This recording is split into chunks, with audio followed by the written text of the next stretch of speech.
Chapter 1. "Believe me, Patricia Ann," my sister Mary Alice said, striding into my kitchen and plunking her purse down on the table, "wedding presents aren't going to be any problem. That girl doesn't have even so much as a deviled egg dish to her name." "You could give her that one of yours that says Sea Rock City, the one where the eggs are toppling over Ruby Falls." "Are you crazy? That's an antique. I bought it at the Lookout Mountain gift shop when my senior class went to Washington." Mary Alice pulled out a chair and looked up at me. "What in the world are you doing?" "What does it look like I'm doing?" "Breaking your neck." "That's for sure." I was standing on my kitchen counter painting the cabinets. The problem being that while I am 5'1", the space between the counter and the ceiling is 4'6", resulting in a hunchback of Notre Dame stance. I laid my brush across the open can of glossy white enamel, sat down on the counter, and rubbed my stiff shoulders. "You're too old to do that," Mary Alice said. "You could fall and break your hip. I'm sure you have osteoporosis. You're a prime candidate, you know. Just the other day, on Good Morning America, that lady doctor with the big dimples said if you're skinny, old, and white, watch out." "I enjoy painting," I said. "Instant gratification." "Maybe in 5 years, when I'm as old as you, I'll quit." Mary Alice narrowed her eyes but decided to let it pass. On her last birthday, she had been 66, but had decided to start counting backwards. At last count, she's 64. Big difference. It reminds me of that commercial where they're celebrating Great-Grandmama's 100th birthday, and one woman whispers cattily to another that Great-Grandmama is really 101. "As I was saying," she continued, "I don't think that girl's got a pot to pee in." "I assume that girl is Sunshine Dabbs?" "Well, of course, Mouse. Who else would I be talking about?" Mary Alice got up, opened the refrigerator, and took out a pitcher of tea. "You want some?" I reached behind me and handed her 2 glasses. "She seems very nice, though. Pretty. Sweet." "Well, of course she is. Ray wouldn't have married her if she weren't." "I don't want somebody after my baby for his money." "God forbid a woman should marry for money." Mary Alice wasn't going to let me get by with this one. "That's tacky, Patricia Ann. I love them all, and you know it." The all she was referring to were her 3 husbands, all of whom had been 28 years older than she was, incredibly wealthy, each virile enough to impregnate her once, and thoughtful enough to die neat deaths, though Roger Crane's demise on a transatlantic flight had caused a few problems. "I know you did," I admitted, though, as Fred, my husband, says, money do help. "Then quit being tacky." She put the tea on the table. "Get down off the counter and I'll tell you what I've found out about Sunshine. You got any cookies?" I slid from the counter and looked in the bread box. "Some of those wafer things." "The ones that have that stuff like lard in the middle? I love the way they coat your tongue." I handed her the package. "I thought you were on a diet." "I am. I drank one of those diet milkshakes for lunch. That's why I'm so hungry." She took several cookies and chowed down. "Don't you want one?" I shook my head no. "Lord, anorexia." I didn't bother to answer that. My sister and I approve of the possibilities that exist in a family's gene pool. Mary Alice is 6 feet tall, admits to weighing 250, and has olive skin. She used to be a brunette, but now that's subject to frequent change. I, on the other hand, am tiny, have fair, freckled skin, and hair that Sister used to call no color. Now it's mostly gray, unless I lose my mind and let Sister talk me into putting something on it, which she does occasionally. "Have you heard from Ray?" I asked. Sister held up her hand for me to wait a minute, chewed, swallowed, and took a sip of tea before she answered. "Last night. It's true." "Well, why hadn't he called you sooner? He just let a girl you don't know from Adam's house cat walk right in and announce they're married?" "He had a group out for a week's dive, and I guess it just didn't occur to him that Sunshine would get home that quick. He apologized. I told him it was fine. Just startling to have this strange girl show up at my front door saying she was married to my son." Sister bit into another cookie. "He says he'll be home next week." "Are they going back to Pago Pago?" "Bora Bora. I have no idea. I hope they'll stay here. They could live in Destin. Don't dive ships go out from Destin?" I shrugged. Deep-sea diving was not up my alley. When Ray, the youngest of Mary Alice's 3 children, took off for the South Pacific and bought a dive ship, I was suspicious that his ambition was fueled by the belief that he would be welcomed by exotic, grass-skirted native girls gathering on the beach doing the hula and singing happy talk. But his business venture had been wildly successful, and if the grass-skirted ladies failed to materialize, he hasn't had time to be too disappointed. Young American, Australian, and Japanese women are much into diving. Mary Alice has a whole picture album filled with photos of Captain Ray Crane, a big grin on his face, and his arm around a variety of bikini-clad ladies. And now Sunshine Dabbs from Locust Fork, Alabama, had hooked him. "Tell me what you found out about her," I said. "For starters, is that her real name? Sunshine?" "That's what she said when she showed up on my front steps. Sunshine Dabbs. Ray called her Sunny. Anyway, she's only 20, so there's 11 years difference in their ages." "That's not too bad." I was thinking of my own daughter, Haley, engaged to a man 20 years older. "No, that's fine. In fact, it's all pretty good." Mary Alice drank some more tea. "Lord, it's hot today." 95, I agreed. Actually, that's par for the course for Birmingham in August. Anyway, Mary Alice reached for another cookie. She graduated from Jefferson State Junior College with a degree as a licensed practical nurse, and she's supposed to start work at University Hospital in September. But I guess that's changed now, since the wedding. "What about her family?" "She's always lived with her grandmother. Her mother travels a lot, some kind of sales job, I think.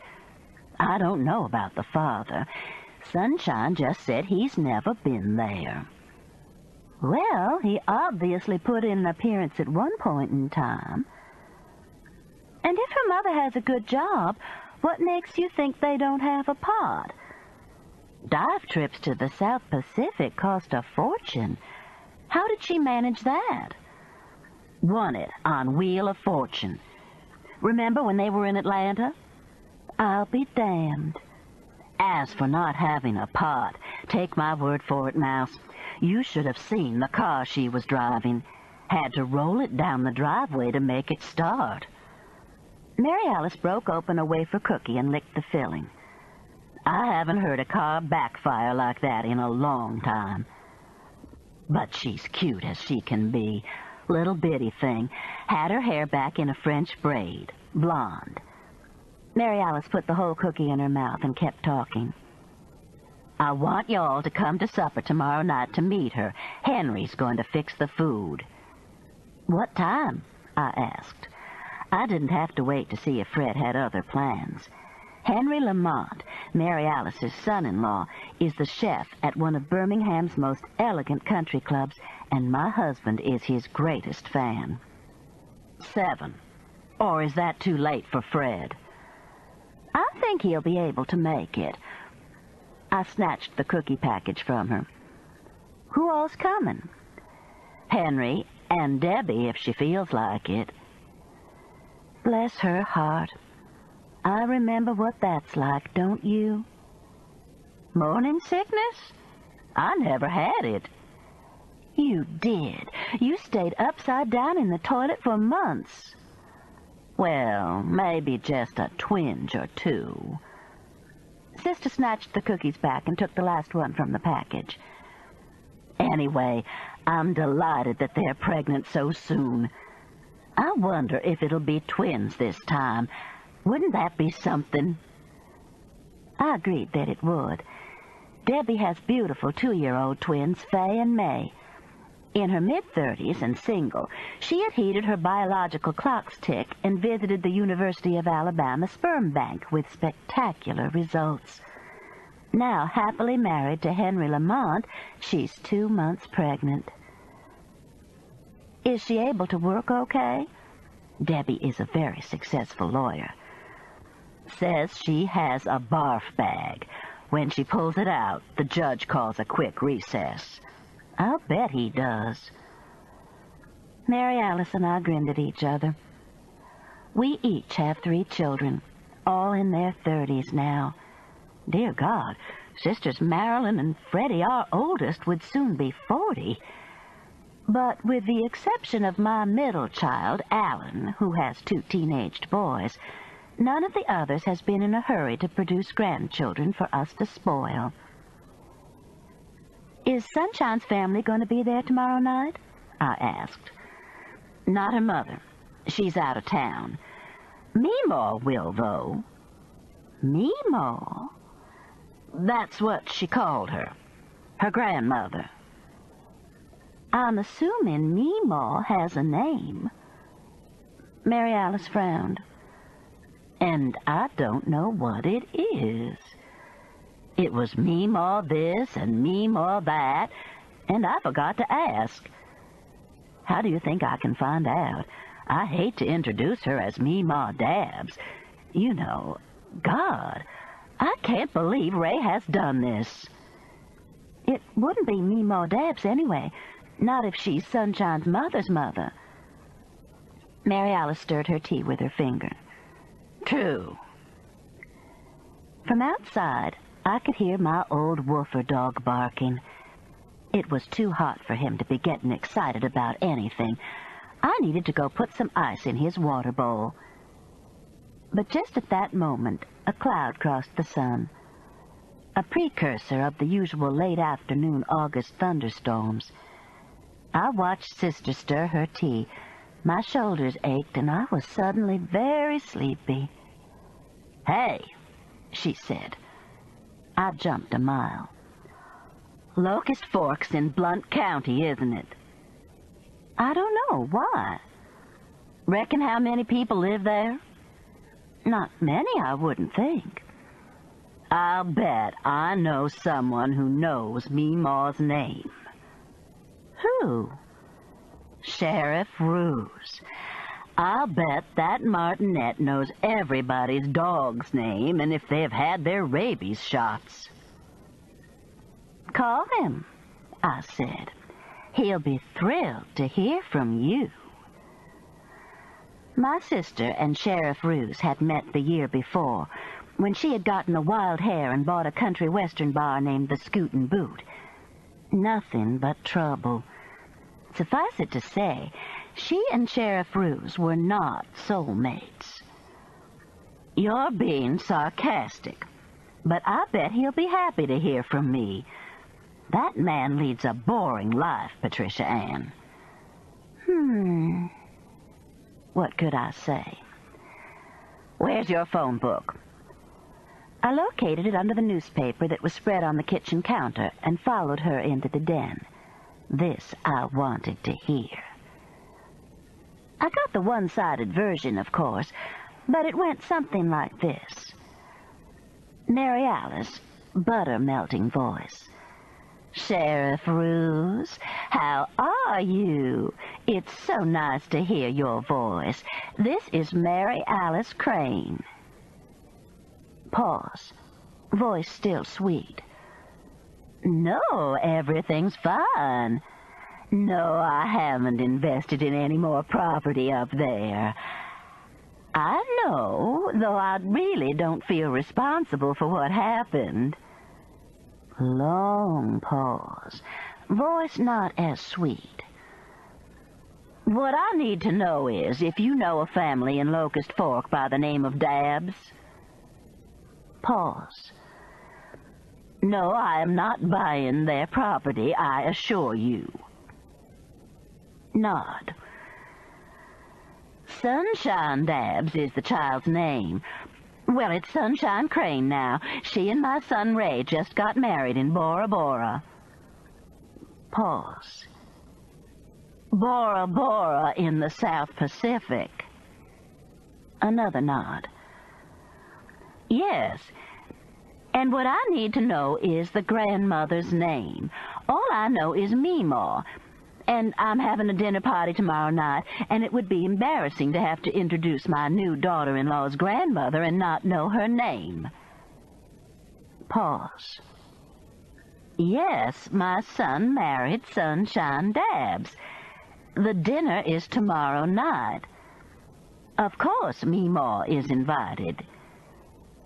Disgusted look at me, holds the phone away from her ear. He's laughing. Sheriff Roos doesn't laugh.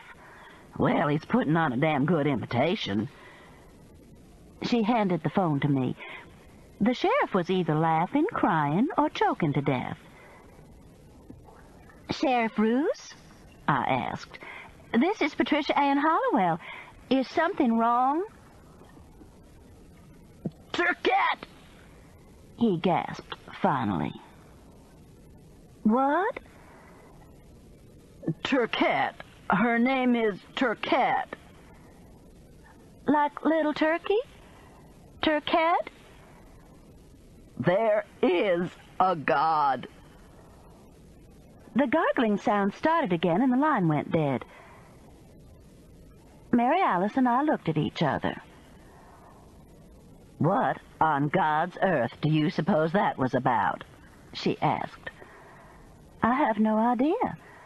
He said there was a God and hung up. Oh, and he said her name was Turcat. What Turcat? I don't know. He was laughing too hard. I held out the phone. You want to call him back? Turcat. Like little turkey.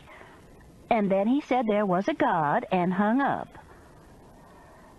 Meemaw Turcat. Maybe Sunshine will say her name. Mary Alice put the phone back on the end table. Shouldn't have called that fool anyway. True. I meant it. She got up. Y'all come about 7, okay? I'm looking forward to it, I said truthfully. Sister started out the back door.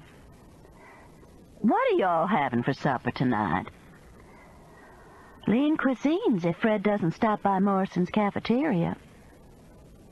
The paint smells too loud in here to eat anyway. We'll probably take it to the bedroom, eat in bed. You wish. I was shutting the door when she turned around. Turcat, you're sure? I nodded. Reckon why he was laughing so? There's nothing wrong with that name. Not Smith or Jones, but it's a fine name. I shrugged. Sheriff Roos's laugh had been disconcerting, to say the least. From the west came the first rumble of thunder. I waved at Mary Alice and shut the door. Meemaw Turcat. I grabbed the paintbrush and climbed back on the counter. Lord. Looks good, sweetie. My husband Fred came in a while later. He stood back and admired the cabinets. You've done a lot today. It does look good, doesn't it? Clean and fresh. What's in the sack? Sweet and sour shrimp, egg rolls. He put the food on the kitchen table, came over, and patted me on the behind. Why don't you call it a day? I'll finish this Saturday. Sounds like a good idea. I stretched and rubbed my neck. How did your day go? Great. It's really working out, Patricia Ann. What Fred has done in the last few weeks is consolidate his fabricating business with a larger corporation based in Atlanta. He built his metal fab from scratch and loves it. When I retired from teaching, though, he began to realize that he had a whole company resting on his shoulders and that he wasn't free to take small vacations, let alone do any serious traveling. Now, though he is still president of Metal Fab, many of the everyday problems have been lifted from him. I reached down and kissed the top of his head. And a nice head of hair it is, too, thank you, ma'am. Thick and steely gray on a good-looking 64-year-old guy. Why don't you hop down and go get a warm shower before we eat? He suggested. Sounds great. I'll even get in the shower with you. Scrub your back. Okay, but only if you're up to doing something kinky afterwards. Be still, my heart. What do you have in mind? A good rub-down with Ben Gay. Put the paintbrush in the sink, woman. Chapter 2. Fred was delighted that we were going to a dinner that Henry was cooking. On the way over to Mary Alice's the next night, Henry's culinary talents were much on his mind. Maybe he's fixed those little pinwheel sandwiches or some of that pâté you put on those Norwegian crackers. Lord, that stuff's good. Mary Alice still doesn't know Meemaw Turquette's whole name, I said. She looked Turquette up in the phone book, and there were about 5 of them. One of them was M.M. She said, reckon it could be Meemaw? I told her that was ridiculous. But Fred, who had laughed like hell when I first told him about Meemaw and Sister's call to Sheriff Roos, had other things on his mind. Maybe he's fixed those little chickens with the glaze and the pecan stuffing. That's one of the best things he does, you know. Rock Cornish hens. I was beginning to feel a little testy here. Granted, Henry Lamont is one of the best chefs in the world, but to listen to Fred, you'd think Henry invented the art of cuisine. One look at Fred, and you'll see I've done a pretty good job of feeding him for 40 years. Okay, so occasionally I get help from the Piggly Wiggly Deli or Morrison's Cafeteria or Stouffer's. So what? I can whip up a mean meal when I have to. But it was visions of Henry's cooking that were dancing through my husband's head. He makes it look good, too, he said. I like the way he puts the green tails on the chickens. Doesn't take much talent to stick a piece of parsley up a chicken's butt. Fred looked over at me, surprised. What's the matter, honey? Nothing. Am I going to admit I'm a jealous, spiteful person? But, Lord, 40 years of slaving over a hot stove deserves some appreciation. Fortunately, or unfortunately, Fred didn't catch on. He stopped at a light and said he hoped Henry had made those little lemon pies, the tiny ones that were just 2 bites and had the crust with something special in it so it didn't taste like paper. Fred was treading on thin ice that was getting thinner all the time. It just so happens that I make wonderful crust, thanks to Jiffy Pie Crust Mix, and it doesn't taste like paper. What did you say the girl's name is? Fred's sudden veering from the subject of pie crust caught me by surprise. I had to think for a moment. Sunshine Dabbs. Crane, now. I used to have a Dabbs worked for me years ago. Pretty good old fella. I wonder if he was her father. I shrugged. We Southerners do this. try to make connections. It's as inborn as the color of our eyes or our hair. Introduce two Southerners, and they never lack for something to talk about. And it's not the weather. It's the search for connections. We do love to connect the dots. Mary Alice said the girl's parents are separated, I said. Actually, what she said was the father's never been there, whatever that means. Probably wasn't the guy who worked for me then. I don't think he ever missed work. He was serious. Lord, you had to love this man. Mary Alice lives in an English Tudor house on the crest of Red Mountain. It's a beautiful old home with a spectacular view of downtown Birmingham. It was built by Will Alec Sullivan's grandfather, who was one of the founders of the steel industry in Birmingham. Will Alec was Sister's first husband, the one without a chin. Even Sister admits he was slightly lantern-jawed, a nice euphemism for not having a chin. He was a nice man, though, rich and generous. When he drove his car into their driveway one afternoon, parked and died, he left Sister not only the house, but shares in a steel mill, and insurance enough to choke a horse, as Fred put it so aptly. He also left Marilyn, Sister's oldest child, who fortunately is not lantern-jawed, but a beautiful woman. The house, which Mary Alice has always wished looked more like Tara, is impressive, especially at night, when its location on the crest of the mountain makes it seem to float, bright lights against the sky. This August evening, however, the rays of the setting sun were still glinting off the cream-colored stucco exterior. We parked beside 3 other vehicles, a Honda Accord, which I recognized as our daughter Haley's car, a Bel Air Chevrolet, and Henry's van. "Are we late?"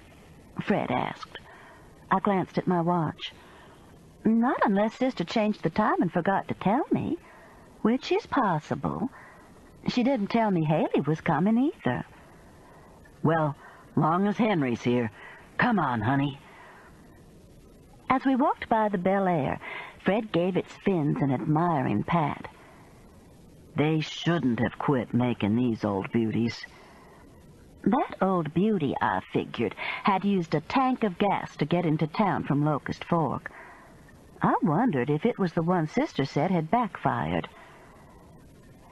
Haley opened the door for us and explained that she was taking Debbie's place, that Debbie couldn't face food, and Aunt Sister had called her, Haley, and said there was an empty place at the table and she could come over if she wanted to.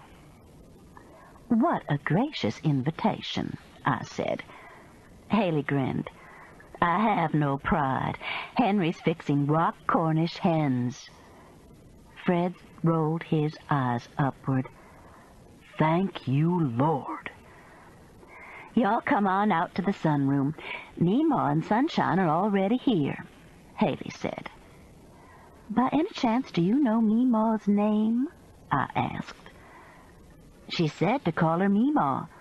And, Mama, that Sunshine is the cutest thing you ever saw. Her name fits her. Ray did himself proud." "Where's Mary Alice?" "Talking to Meemaw." "Connecting the dots?" "What?" "Never mind." I walked back to the sunroom. It's my favorite room in Sister's house. Light and airy, furnished with white wicker. It has windows on 3 sides. The west windows provide a view of the setting sun, as well as of Vulcan, the giant iron statue that sits atop Red Mountain. Sister has a side view of Vulcan, and he looks majestic, holding out his torch like a blessing over Birmingham. We in the valley behind him, however, have a different view, a big bear behind. My neighbor, Mitzi Pfizer, swears he's anatomically complete under the apron he wears in front, that all the women in her bridge club know this for sure. I can't imagine how. There's not a member of that bridge club, or anybody else for that matter, who would ever have risked a hip to shinny up for a peek at old Vulcan's equipment. As I walked into the sunroom, Sunshine Dabbs Crane turned from the window where she was admiring the sunset and smiled. Blonde, tanned, dressed in a pink sundress that emphasized her tiny waist, she was a Barbie doll. And on the sofa sat an ancient Cabbage Patch doll talking to Mary Alice. Mary Alice introduced me to Sunshine and Meemaw Turquette. "How do you do, Mrs. Turquette?" I said to the Cabbage Patch doll. "Just call me Meemaw." I glanced at Sister. She gave a slight shrug. Sunshine came across the room on those Barbie legs that reached to her boobs and took my hand. "Mrs. Hollowell, may I call you Aunt Pat? I've heard so much about you that I feel I know you. You and Mother Crane, too." Mother Crane? I sneaked a glance at Mary Alice, who refused to look at me. "Don't bet on it." Fred had come in behind me. "Over 40 years and they still keep me confused." Mary Alice beamed. "What a nice thing to say, Fred." She introduced him to Sunshine and Meemaw. I wondered if he thought like I did that they had escaped from the local Toys R Us. "Give me your orders for drinks," Mary Alice said. "Where did Haley go?" "To check on dinner," Fred answered. "Henry will throw her out in a minute." "He probably will. He brought a boy who works part-time for him at the club to help him, and it doesn't seem to be working out well." A crash from the kitchen underscored this. "Maybe I'd better go check." But Haley stuck her head in the door. "It's okay. It was an empty tray." "Well, bring your father a beer and your mother a Coke." So much for orders. Sister turned to Sunshine and Meemaw. "Would either of you like a refill?" Sunshine shook her head no. Meemaw held out an empty glass. "Bourbon, 1 cube of ice." Haley grinned. "You got it." "Nice girl," Meemaw said as Haley left. "How old is she?" I had to stop and think. "She'll be 35 in a couple of weeks." Meemaw patted the sofa beside her, and I accepted the invitation. "She's just a couple of years younger than my Kerrigan, then," she said. "Kerrigan?" "Sonny's mama." Whoomp! Age suddenly hit me over the head like a crowbar. Barbie over there could be my granddaughter? Ancient Meemaw had a child who was in her 30s? Lord, the woman must have made the Guinness Book of World Records with that birth. Of course, Kerrigan got an early start, just like I did. An early start? I looked at Mary Alice, who smiled back benignly. Haley came in with the drinks. Henry was with her. "Everything's under control in the kitchen," he assured us, passing around a plate of Norwegian crackers and pâté. "Your favorites, Fred." Fred grinned and helped himself liberally. "How's Debbie tonight?" I asked. "She's fine, Aunt Pat, really, just an unsettled stomach." Having barely survived the nausea of 3 pregnancies, I was grateful Debbie wasn't there with a weapon when Henry described her stomach as just unsettled. "Well, do we have time before dinner to see the video of the wedding?" Mary Alice asked. "I saw it yesterday, but I can't wait to see it again." "Sure," Henry said. "Dinner won't be ready for about a half an hour." He put the plate of hors d'oeuvres on the coffee table, where Fred could reach it easily. "It's ready. I'll just turn it on." Mary Alice reached over and punched the play button on the VCR. We all settled back. "It's on the beach," Sunshine explained as the tape began to roll. A low moan and panting sounds from the VCR. Sister looked puzzled. The screen brightened. A woman's face was visible over a man's shoulder as she writhed. "Yes! Yes! she screamed. "Shit!" Sunshine lunged for the VCR and hit the off button. "Damn it, Meemaw," she said, jerking the tape out. "You picked up one of Mama's tapes." "Looked the same," an unperturbed Meemaw said, sipping her bourbon. "It did not. It said wedding, plain as anything on it." "Guess it's still on the front seat of the car." Sunshine turned to Mary Alice, who for once in her life seemed speechless. "I'm sorry, Mother Crane. I'll just run out to the car and see if it's out there." Mary Alice nodded. "I swear," Meemaw said, "that child expects me to keep up with everything." Haley was suddenly overcome by a fit of coughing and disappeared into the kitchen with Henry right behind her. Fred reached over, got the plate of hors d'oeuvres and set it on his lap. "That was my Kerrigan," Meemaw said. "She's a pretty one, isn't she?" "What?" I asked. "On the tape. My Kerrigan." Mary Alice's power of speech was suddenly restored. "The woman on the tape? That was your daughter?" Meemaw nodded yes. "You can see where Sunshine gets her looks, can't you?" Mary Alice shook her head. "Wait a minute, I don't think I understand." "Sunshine's mama's a movie star. I'll bet she didn't tell you that." If someone had taken a picture of us at that moment, they would have caught me with my hand to my heart, Fred with a Norwegian cracker frozen midway to his mouth, and Mary Alice squeezing her cheeks like a Macaulay Culkin look-alike.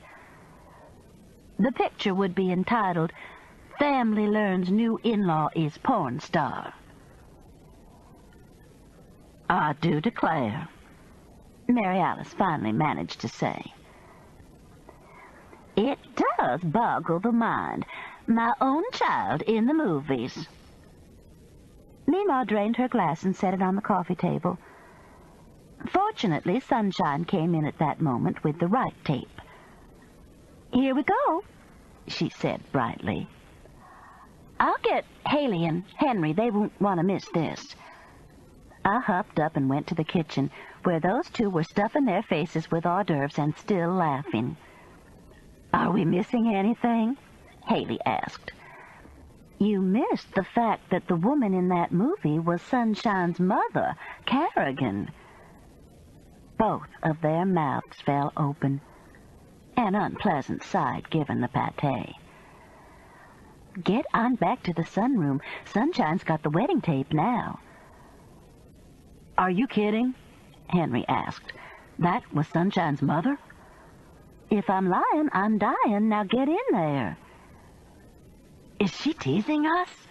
I heard Henry ask Haley as I left the kitchen. "Not with her forehead wrinkled up like that." Sometimes it's better not to overhear things.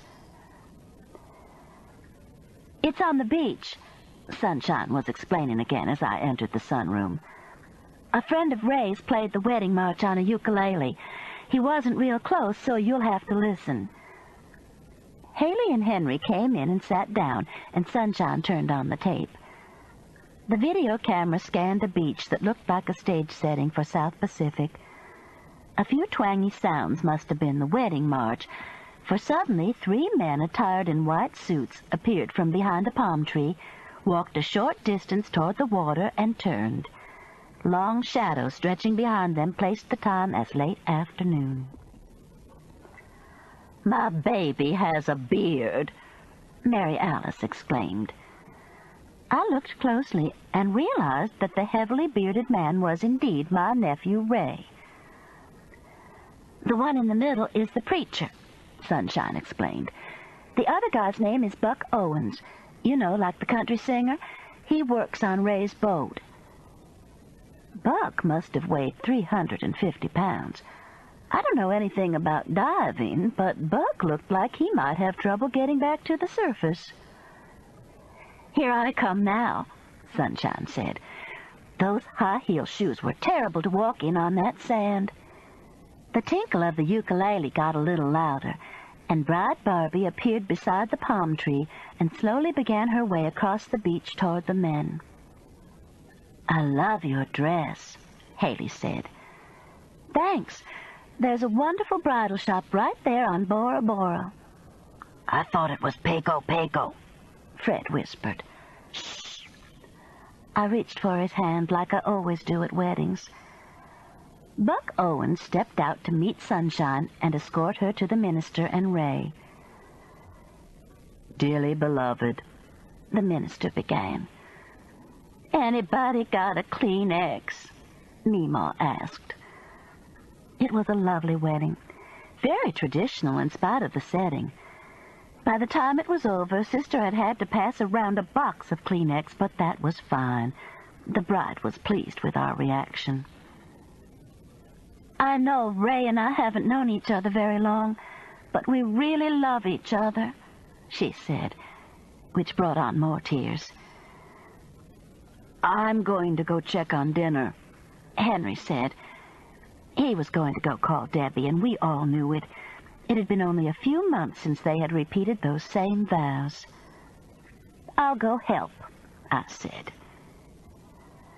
My sister is the only person I know who can give a dinner party and not lift a finger.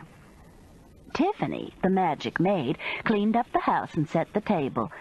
Henry did the cooking, Haley served the drinks, and here I was helping out with last-minute details. The boy Henry had hired would do the serving. When I got to the kitchen, though, he was sitting at the counter with his head in his hands. "Are you all right?" I asked. "No, ma'am," he said, looking up. "Mr. Lamont never told me this party was for Sunny Dabbs, or wild horses couldn't have dragged me here." He reached over, got a paper napkin, and held it against his eyes. He had a crew cut, which made his ears appear huge, and which gave him a vulnerable little boy look. Crew cuts always get to me, reminding me of my boys when they were children. I was sure that under that napkin were a few zits. "You're a friend of Sonny's?" Dumb question. And then Henry walked in. "Line's busy." He looked at the boy. "Something wrong, Dwayne?" Dumb question. "I have to go, Mr. Lamont. I didn't know this party was for Sonny and Meemaw." "That's a problem for you?" Henry asked. I swear, all the man would have had to do was look at the boy and see that indeed it was a problem. Dwayne stood, wiped his eyes again, crumpled the paper napkin, and threw it into the trash compactor. "I'm sorry, Mr. Lamont. You can fire me if you want to." And with that, he walked out and quietly shut the kitchen door. Henry and I looked at each other. "What was that all about?" he asked. "My guess is that Sunshine's marriage has broken her heart. Is Dwayne a Jefferson State student?" Henry nodded yes. "He didn't hear you and Haley laughing about the tape, did he?" "No. He was in the basement getting the wine. He was back, though, when you came in and said it was Sunshine's mother." "Oh, Lord." Guilt. "He'll be okay." Henry, usually one of my favorite people, was ticking me off tonight. "Let's get dinner on the table," I said. Henry glanced through the oven window. "Vulcan's buns need a few more minutes." Vulcan's buns. A Birmingham favorite, named, of course, for the southern view. Fred was going to think he had died and gone to heaven. Mary Alice came in. "Everything okay?" Dwayne Parker just left, Henry said. He said he didn't know this party was for Sunshine. Apparently he's a rejected boyfriend. There's probably a lot of those. Sister looked into the oven. Vulcan's buns. I'll need a basket for them. Don't you have one of those silver mesh bread baskets? Seems like I've seen one around here. I think I do, but I don't know where it is, Sister said. I left them and went back into the sunroom. I had seen Dwayne's pitiful little pink scalp through his crew cut, and it made me mad the way Henry and Sister both were just brushing him off. The boy was hurting. I looked over at Sunshine, who was talking to Haley, and wondered what kind of swath she had cut through the male hearts of the Birmingham area. She turned and smiled at me. Probably a damn wide one. Fred was sitting on the sofa beside Meemaw. He motioned for me to come join them. "Honey," he said, "Meemaw knows this guy named Gabriel who told her we were having Vulcan's buns for supper. I hope he's right." "He is." "He's always right," Meemaw said. "He's my channeler." "Well, he's a good one," Fred said. "The best." My antennae had shot up. "Did you say a channeler? Like a Shirley MacLaine channeler who guides you maybe into strange places?" "Sonny," Meemaw called, "come over here and tell these folks about Gabriel." Sunshine came over, followed by Haley. "What about him?" "Just who he is." "He's Meemaw's channeler. If it hadn't been for Gabriel, I wouldn't have tried out for Wheel of Fortune and won the trip to Bora Bora." "A channeler?" Haley asked. "You know," Sunshine explained, "a guide. Meemaw first met him in... When was it, Meemaw? 1980? Haley gave me an "are they serious" look. I shrugged. 1980, Meemaw agreed. New Year's Eve, 1980. A friend of mine, Leslie Greenwood, and I were driving home from bingo. Neither one of us had won a dime, in spite of Leslie only lacking I-19 for about 10 calls on the cover-up game. Anyway, we were going down the cut-off road that used to lead to the old Locust Fork Bridge when a flying saucer blocked the road a couple of 100 yards in front of us. The saucer wasn't in the road, mind you. It was this diamond-shaped thing up in the air with flames shooting out of it onto the road. Swoosh, swoosh, like a bellows. And it started going up in the air and then down, almost to the ground. Then it started beeping. Loudest beep I ever heard. Leslie started screeching for me to get the hell out of there. Not that it took much urging. I turned that car around on a dime and got out of there. Called Junior Ruse, the sheriff, soon as we got to Leslie's house. Told him it was a flying saucer about the size of a water tower down on the old cut-off road. All he wanted to know was how much we'd had to drink at bingo. Meemaw sighed. That Junior hadn't got a grain of sense. "Tell them the important part, though, Meemaw," Sunshine urged.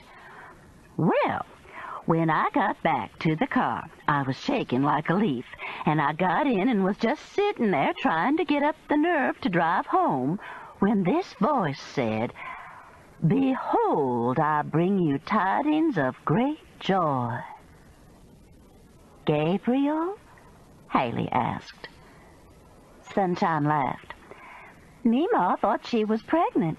You know, like the angel telling Mary about Jesus." Meemaw grinned. "I did. But it was Gabriel. He took me on the spaceship and showed me around. They were all real polite. Looked like E.T., every one of them. asked my permission to give me a couple of shots that they said would have some side effects sort of like cortisone.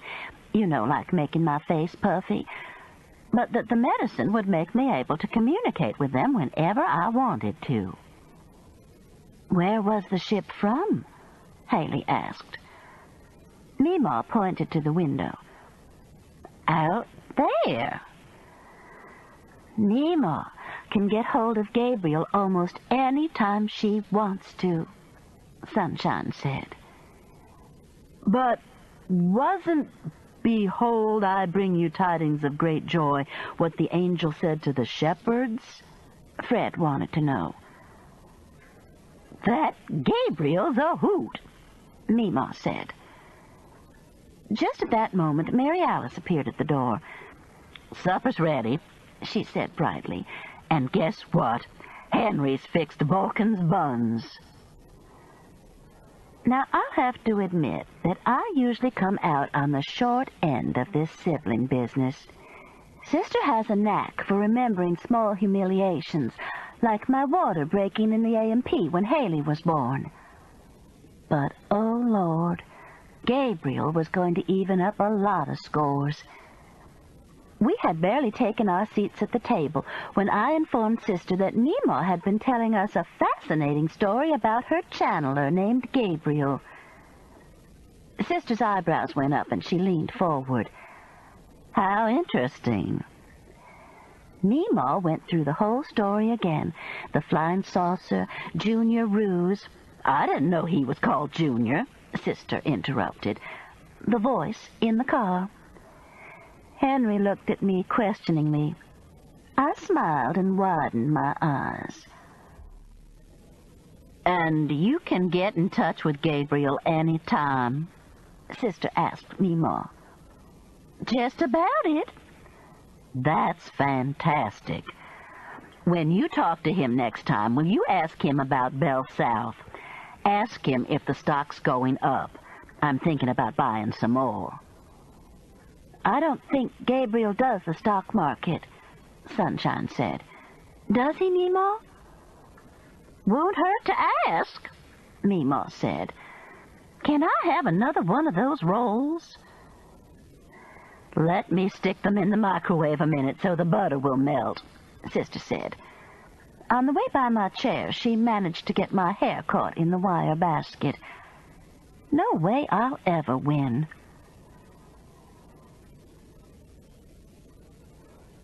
Chapter 3. On August mornings in Alabama, the sun comes up heavily, almost groaning with the effort. The morning newscasts are filled with warnings to drink lots of liquids, be on the lookout for signs of heat stroke, and check on the elderly. I'll call and check on you, Fred said, going out the kitchen door. I threw a spoon at him. I've lived here all my life, long enough to have a great respect for the heat of August and a greater respect for the inventor of air conditioning. Also long enough to know that the earlier you can do any outside activities, the better off you are. Consequently, I threw on some old khaki shorts and a T-shirt that Haley had given me, which has "My mother is a travel agent for guilt trips" on it. She thought it was funny, and went to collect Woofer for his morning walk. He was curled up in his igloo doghouse, cool and comfortable. I rattled his leash and said, "Wookies," like I had seen some famous British dog trainer do on TV. He looked at me as if I were crazy. Didn't I know there was an inversion, whatever that was? That old dogs and people were dropping like flies in the August heat and pollution? Out, I said. We'll make it a short one this morning. We circled several blocks sedately. Joggers passed us, sweat bouncing from them in little rainbows as their feet hit the pavement. The way I figured it, Woofer and I were going to have to call 911 for at least 2 or 3 of them before we got home.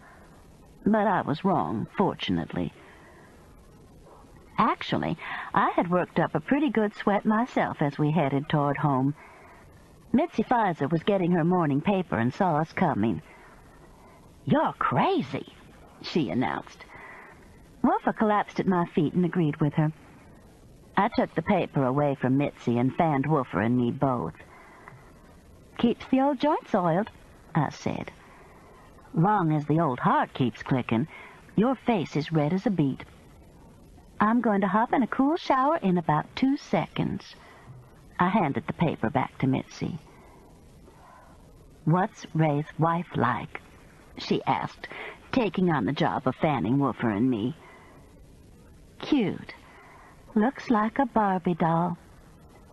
And I swear, Mitzi, her grandmother looks like a Cabbage Patch doll, round face and squinty eyes." I grinned. Sunshine kept calling Mary Alice Mother Crane. All I could think of was Mother Goose. I've got a sneaking idea that's going to come to a screeching halt, though. The Mother Crane bit. Every time she said it, Mary Alice's eyes rolled up a little. Mitzi laughed. "That little Barbie doll's got a hard row to hoe with Mary Alice as her mother-in-law." "We'll see. Somehow I got the idea that Sunshine Barbie may not be such a pushover. It may be tit for tat." "Then poor Ray. Keep me posted." "I will." I managed to get Woofer into a standing position with a lot of sweet talk and shoving. "Look at that. That poor dog's 105 and out in this heat." "He's fine," I said. But when I got home, I let him come in the kitchen to drink a big bowl of water. While I went to the shower, he stretched out over the air conditioning vent. I knew it was totally unsanitary. Dog dander drifted through the air like snow. But the paint on the cabinets was dry, and I could always mop and dust. There were 2 messages on my answering machine, both of which were expected. Debbie wanted me to call her. What did I think of her new sister-in-law? Was Henry teasing her about the porn movie and the channeler? Call her as soon as I could. She had the cell phone in the bathroom with her. The other message, of course, was from Sister. Call her immediately. The call to Sister would be shorter, so as soon as I got out of the shower, I dialed her number. "Where have you been?" she asked without any preamble. "Out walking Woofer." "You're crazy. It's 120 out there today." "Feels like it," I agreed. "I'm going to have lunch at the Starlight Cafe. I thought you might want to go." "Where's the Starlight Cafe?" "It's this nice new restaurant in Blunt Springs. I'm surprised you haven't heard of it." I thought for a minute. It didn't take long to figure out why the Starlight Cafe was her restaurant choice. "How far is Blunt Springs from Locust Fork?" "Just a little ways, now that you mention it. We might even come back that way." "Do I have a choice?" "No. I'll pick you up a little after 11.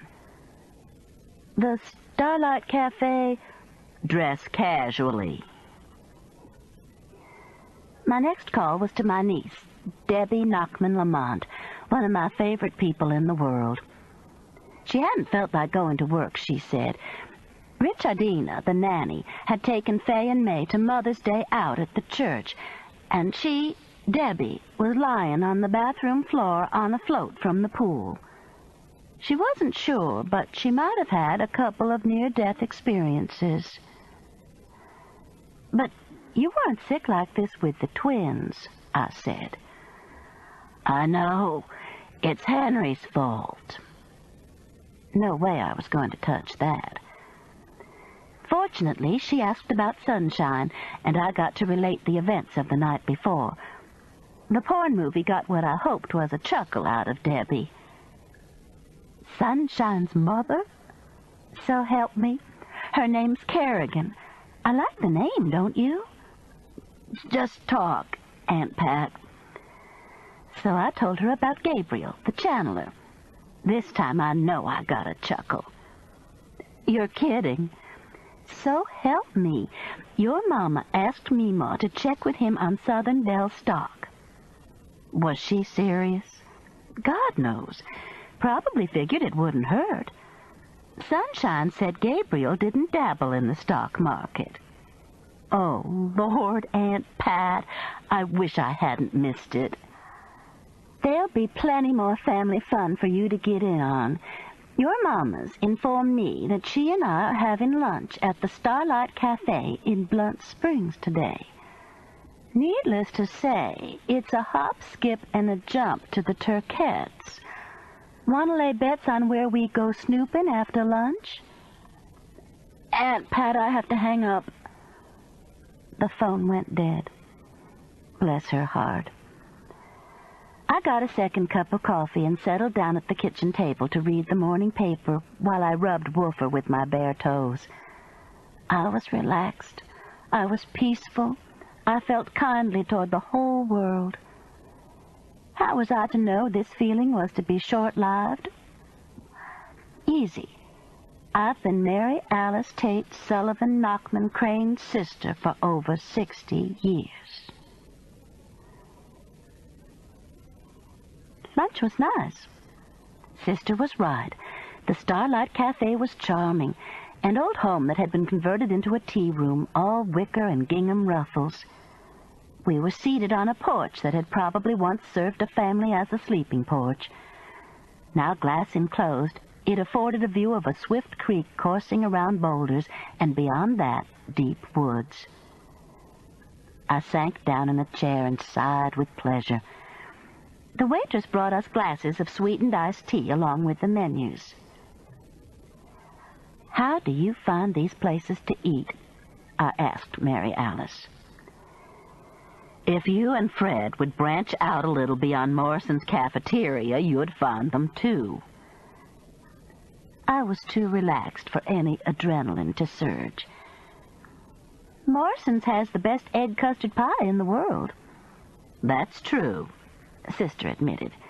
Just the right amount of cinnamon. I sipped my tea and looked at the menu. I was expecting the usual tea room fare, chicken salad, soup of the day. Instead, the menu claimed the Starlight Cafe served Funky Monkey, et tu Brute, and Pinkies, along with several other unrecognizable dishes. What the hell is this? Sister asked, squinting at the selections listed on a plastic laminated star. I shrugged. Sister motioned for the waitress. Glenda, somewhere there had to be a sister named Glenda, came over grinning. Isn't that menu just the cutest thing? I don't understand it, Sister said. Glenda giggled. You're supposed to guess. I'll give you a hint, though. This is what you'd get if you ordered Pinkies. She curved her little finger around. Boiled shrimp, I said. Right. You've caught right on. Et tu Brute is Caesar salad. I was getting into this. Don't even guess at Funky Monkey, Sister said. Oh, it's just chicken salad, Glenda said. We sort of cut out a bell pepper monkey and put it on top of it. Can I get a turkey sandwich on white and a cup of the soup of the day, whatever it is? Sister asked. It's angel wings today. I'll have an et tu Brute, I said quickly. Glenda grinned. Back in a minute. There were a surprising number of people in the restaurant, or so it seemed to me. It was a weekday, and the Starlight Cafe was out in the woods, not a place where you could walk in off the street and order a BLT to go. It made me think we were going to get some good food. And we did. The angel wing soup turned out to be a chicken noodle made with shell-shaped noodles which could possibly, with a wild flight of imagination, be called angel wings. Taste it, Mary Alice said. Just taste it, Mouse.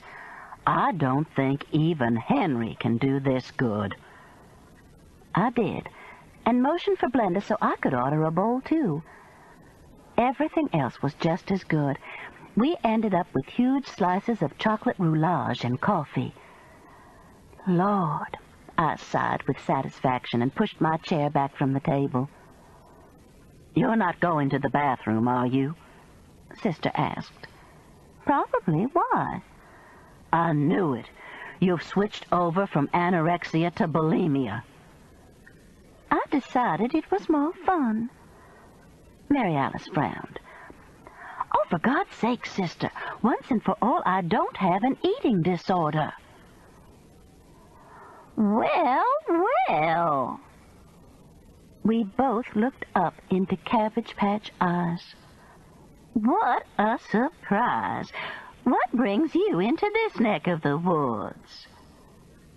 And Mary Alice, without the slightest hesitation or look of guilt, said, Well, hey, Meemaw. We've been to see a friend in Rainbow City. We were on our way home, and Patricia Ann said she'd heard of this great place to eat, so we thought we'd try it. Are you here for lunch? Sister pushed out a chair. Join us. We've had our lunch, but we might try another piece of roulage. Meemaw shook her head. I'm just here to get Sunshine some soup. She's feeling a little poorly today. Said she's just craving some of the Starlight's chicken soup. Oh, do you live near here? Said Miss Innocent with a roulage crumb still on her chin. Right down the road, down in what everybody calls the compound, the Turquette compound. Why don't you all let me get the soup and then follow me home? I know Sunshine would love to see you. Mary Alice smiled. How thoughtful. We'd love to. 50, even 40 years earlier, I would have had the option of leaping across the table and throttling her. The urge was still there, but gravity had done a number on the old bard. The best I could do was a scowl, which she, of course, ignored. What luck, running into Meemaw like that. We were in Sister's Jaguar, following Meemaw's old Chevy down the road. We couldn't have planned it better. Sister turned on her right turn signal as Meemaw suddenly took a 90-degree turn into a thicket. We'd have had trouble finding this place. We don't have any business nosing around, I said. Don't be ridiculous. Of course we do.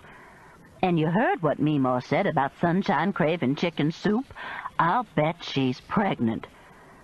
Ray's daddy got me pregnant on our honeymoon. Sister slowed.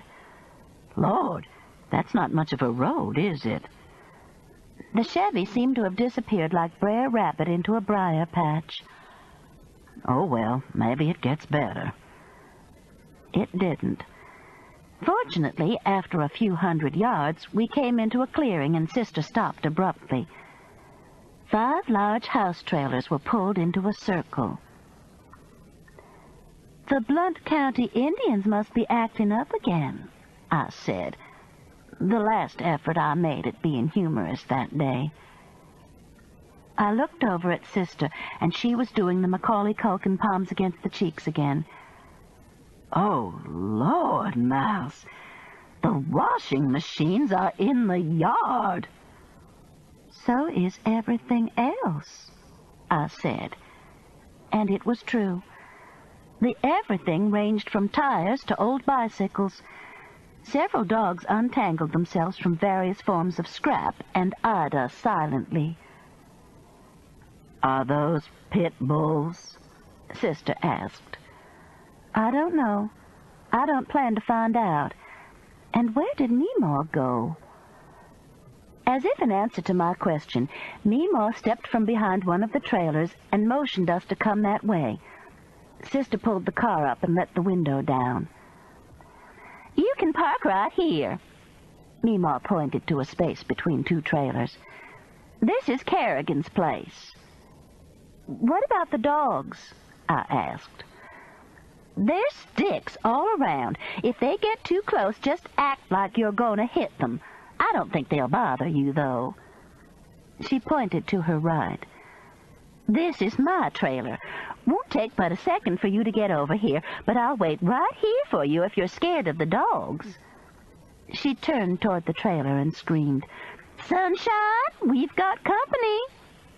The dogs began to howl. "Do you see any sticks?" Sister whispered. "Lots of them." "Lead the way, Meemaw," she said, and then to me, "Marco." "Polo!" I shouted as we dived from the car and scrambled up the trailer steps behind Meemaw. The door slammed behind us and we were safe. We looked at each other grinning, and that was how we all ended up on the floor. Meemaw stopped dead still and screamed, and Sister and I walked right into her and knocked her down. Later on, the sheriff kept asking Mary Alice and me to tell him exactly what things were like as we walked into the trailer, but all either of us could remember was confusion. It was like one of those pile-ups you see in football. Take one of the players out and see how much he remembers about the field at that particular time. Neither Sister nor I knew there were 4 of us on the floor for a couple of minutes. I thought Meemaw was screaming because Sister had fallen on her, a reasonable conclusion. I don't know what Sister thought, but she figured out before I did when Meemaw's scream changed to "Call 911! Call 911!" She was also the one who helped Meemaw to a sitting position and discovered a man at the bottom of the pile. A man with what appeared to be a very large knife sticking out of his chest. A very dead man. "Call 911 now," Sister said in a calm voice. Then she stretched out on the floor and closed her eyes. "Sonny!" Meemaw screamed. "Sunshine!" "Where's the phone?" I asked. "Kitchen counter. Sunshine, where are you?" "Dead man," I managed to say to the woman who answered the emergency call. "Your name? Address?" "I'm Patricia Ann Hollowell, and, oh, God, I don't know where I am." I turned around to Meemaw. "Where are we?" "Primrose Lane, Turquette Compound." I related the information to the operator, who then wanted to know if we needed an ambulance. "Send everything you've got. It's a dead man with a knife in him." "And the name of the deceased?" "Meemaw, who's the man?" "I don't know who the hell he is, but he's got my goddamn good hog butchering knife sticking out of him." "She doesn't know who he is, but he's got her goddamn good hog butchering knife sticking out of him." "I'll have someone there in a few minutes," the 911 operator said. "Just hang on, Mrs. Hollowell." "I will, thank you. And you probably ought to tell the rescue people that they'll need sticks for the dogs. I think they're pit bulls." "Yes, ma'am. Sticks for the dogs." I turned around and surveyed the scene. Sister and the man were both still lying on the floor, but she had moved over against the sofa. Meemaw was sitting next to her. "My good hog-butchering knife," Meemaw said again. "And who the hell is he? And where is Sonny? Here's her soup. I didn't even spill any." "I'll put it in the refrigerator," I said. And I walked around the little man in the dark suit with the hog-butchering knife sticking out of his chest and got the styrofoam container of soup from Meemaw. "Sonny!" she screamed. "I know you're here. Answer me, girl, right this minute, or I'll beat your butt." Sister opened her eyes for a second and then closed them again. Chapter 4. Mary Alice and I have always reacted to traumatic situations differently. She tends to react physically, sometimes fainting dead away, which may or may not have happened on this occasion. I, on the other hand, remove myself mentally from the situation. Sister describes my reaction as taking little trips, and I guess I do. After I put the soup in the refrigerator, I sat at a table that folded down from the wall, and on which I assumed Meemaw and Sunshine had been playing checkers on a worn board. Some of the checkers were lost, and they had substituted corn and pebbles.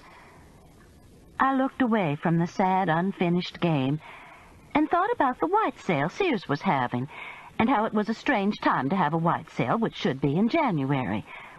August was the time for back-to-school sales, but maybe kids going off to school needed towels and things.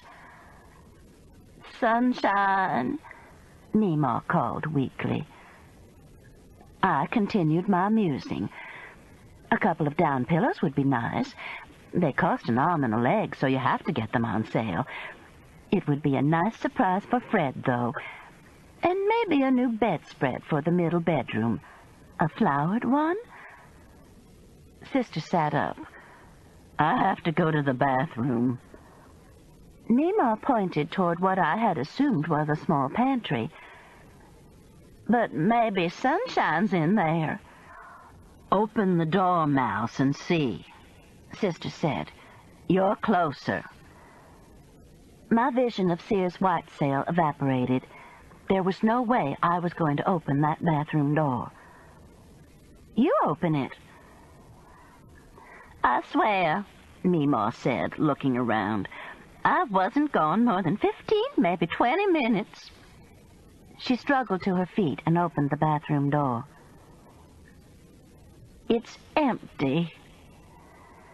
Sister got up and managed to squeeze in. Years of plane travel helped, I'm sure.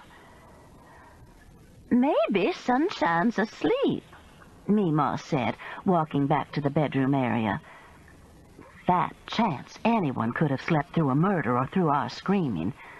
I held my breath until she turned around and said, "No, she's not here." One dead body in that trailer was one too many. I forced myself to look down at the man. He was smaller than average, with dark hair and olive skin. He was dressed neatly, though warmly for such a hot day, in a gray suit, white dress shirt, and a red and gray striped tie. Polished cordovan shoes splayed outward, showing the tops of black silk socks. There was surprisingly little blood on the white shirt. Apparently, the hog butchering knife had gone straight in and was, in effect, sealing the wound. Or, oh God, was it possible that the knife had gone all the way through the man's body, that he was impaled to the floor? That thought did me in. Not even Sears' white sale could save me. "I've got to get out of here right now," I said, heading for the door. "Grab a stick," Meemaw said. "Those dogs better not come near me." "I'm right behind you," Sister said, stepping out of the bathroom, still pulling up her crumpled white linen slacks. "See if you see Sonny," Meemaw called as we dived for the car. Not a single dog even looked up. The car was burning up hot, but Sister and I both had the shakes so bad it felt good. We huddled on the warm leather of the front seat, our teeth clicking like castanets. "Who the hell do you suppose he is?" Sister asked. "No idea." "And reckon where Sonny is?" "No idea." I watched Meemaw leave her trailer and walk to Kerrigan's. Maybe she's in there, in her mother's trailer. "Dead?" "Of course not. She heard the dead man, whoever he is, coming in whatever vehicle he came in, and she knew what he was up to, and she had time to hide somewhere." "Do you really think so?" "Absolutely." Now, if we just knew who he is and how he got here and what he was up to, we'd know where Sunshine is. I was babbling, but it seemed to make Mary Alice feel better. Are you sure, Mouse? Of course, Sunshine's fine. In a pig's eye. The girl was kidnapped, murdered, or a murderer. Take your pick. Meemaw came from Kerrigan's trailer and waddled quickly toward us. For just a second, she reminded me of our grandmother Alice. The house dress, I realized. How long since I'd seen anyone wear a printed house dress with a belt to show where the waist is? Mary Alice let down the window on my side, and Meemaw leaned in, panting. Everything in there's just torn up. I mean, everything. They even broke the Elvis magnets on the refrigerator. Meemaw began to cry and held out her hand. Elvis's head had left the building. The white jumpsuit and blue suede shoes remained. Kerrigan just loved these. Get in, Meemaw, Sister said. I'll turn on the air conditioning. I want to find Elvis's head for Kerrigan. It can be glued back on. We'll find it after the police come, Sister said. We really shouldn't compromise the crime scene. I looked at her, and she seemed serious. Compromise the crime scene? We had only stepped, fallen, touched, and peed on every inch of Meemaw's trailer. Meemaw opened the back door and got in. Oh, Lord, she began to cry in earnest. Anybody got a Kleenex? Something awful's happened to my Sunshine, I just know it. And that girl's my heart. Always has been. Mary Alice fished in her purse and handed Meemaw a tissue. Sunshine's all right, I'm sure. Meemaw looked up. You haven't seen what they did to Kerrigan's trailer. But why would someone come in here and do something like that? I asked. Meemaw shrugged and blew her nose. For a few minutes we sat quietly, each lost in our own thoughts. Mary Alice started the motor and turned on the air. The dogs looked up. Who lives in the other mobile homes, Meemaw? I asked finally. Meemaw sniffed and leaned forward. The one next to Kerrigan's with the Christmas lights around it belongs to Eddie. He's my oldest, works at the chicken plant in Trussville. The one next to that's Howard's. He's the baby. Does something in Atlanta for the city. I'm not sure what, but the Olympics just about wore him out. And then the last one's Pawpaw's, the one next to mine. Mary Alice, who had been only half listening, looked up in surprise. Pawpaw? I thought you were a widow. A widow? Lord, no, child. Far from it. Pawpaw and I visit each other real frequently. But he likes his privacy. And he's deaf as a post since that accident he had at NASA ages ago when he was working with Werner von Braun. She began to cry again. How am I going to tell him that there's a dead man in my trailer and Sonny's gone? He'll have an attack. I patted Meemaw's hand. He has heart trouble? No, he just has these attacks. What about Eddie and Howard? Mary Alice asked. Do they have wives and children? Several. The manufactured homes are the boys' homes away from home, though. The sound of a siren coming through the briar patch was a relief. It was also a signal to the dogs to rise up as one, their hackles rigid. Meemaw got out of the car and picked up a stick. I'm gonna get you, she yelled. The dogs slunk back into their somnolent states. It's Junior Roos, she said through Mary Alice's window. Shit! We knew what she was talking about. Sheriff Roos, while very polite and efficient, is one of the most rigid people God ever put on earth. I'll bet he's not sweating, Sister said to me. You want to lay money on it? I'd lose. We heard him laugh the other day, though. Probably choked on something. The sheriff got out of the patrol car and walked toward us. Meemaw met him, and though we couldn't hear what she was saying, the words were accompanied by gestures, one of which appeared to be the insertion of a hog butchering knife into a man's chest. The sheriff listened closely and motioned the man who was with him toward Meemaw's trailer. The man, I noticed, picked up a stick. Sheriff Roos took Meemaw by the arm and led her toward our car. His khaki shirt was starched and dry. Good afternoon, Mrs. Crane, Mrs. Hollowell. Sheriff Roos, Sister said coolly. I nodded. Mrs. Turquette needs to sit in your car while I go see what's going on. What's going on is a murder and a kidnapping. I told you that, Meemaw said. Sunshine's gone, and we need to be looking for her. Yes, ma'am. You just wait here in the cool, and I'll go check. Asshole, Meemaw said to the sheriff's back. We watched him go up the trailer steps and disappear.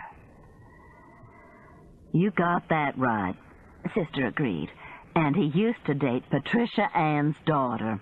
Hard to believe. Meemaw looked shocked.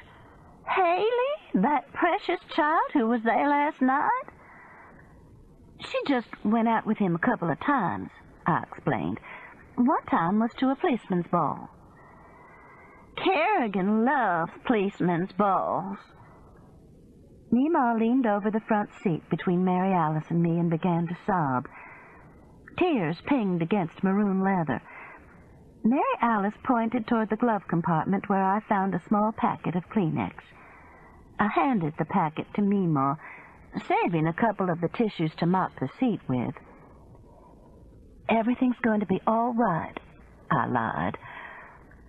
The young deputy exited Meemaw's trailer, stick in hand, nodded as he passed us, and then got in the police car.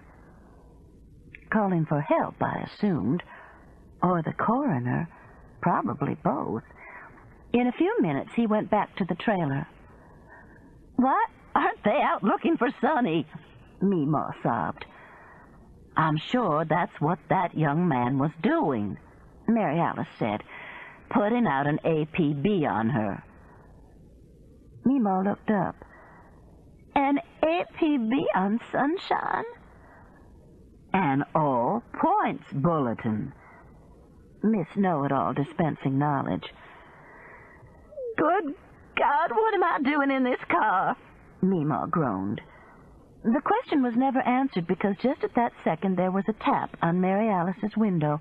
All three of us screamed at the face that peered in. My first thought was that it was a bear. Mary Alice told me later that she thought the same thing. There's a sizable black bear population still left in rural Alabama. Occasionally they even get confused and end up in a metropolitan area where they have to be tranquilized and returned to the wild. But this bear, I realized immediately, was wearing a hat, an old brown felt one with a wide brim. I also realized immediately that in spite of the overabundance of hair follicles, this was Pawpaw Turquette.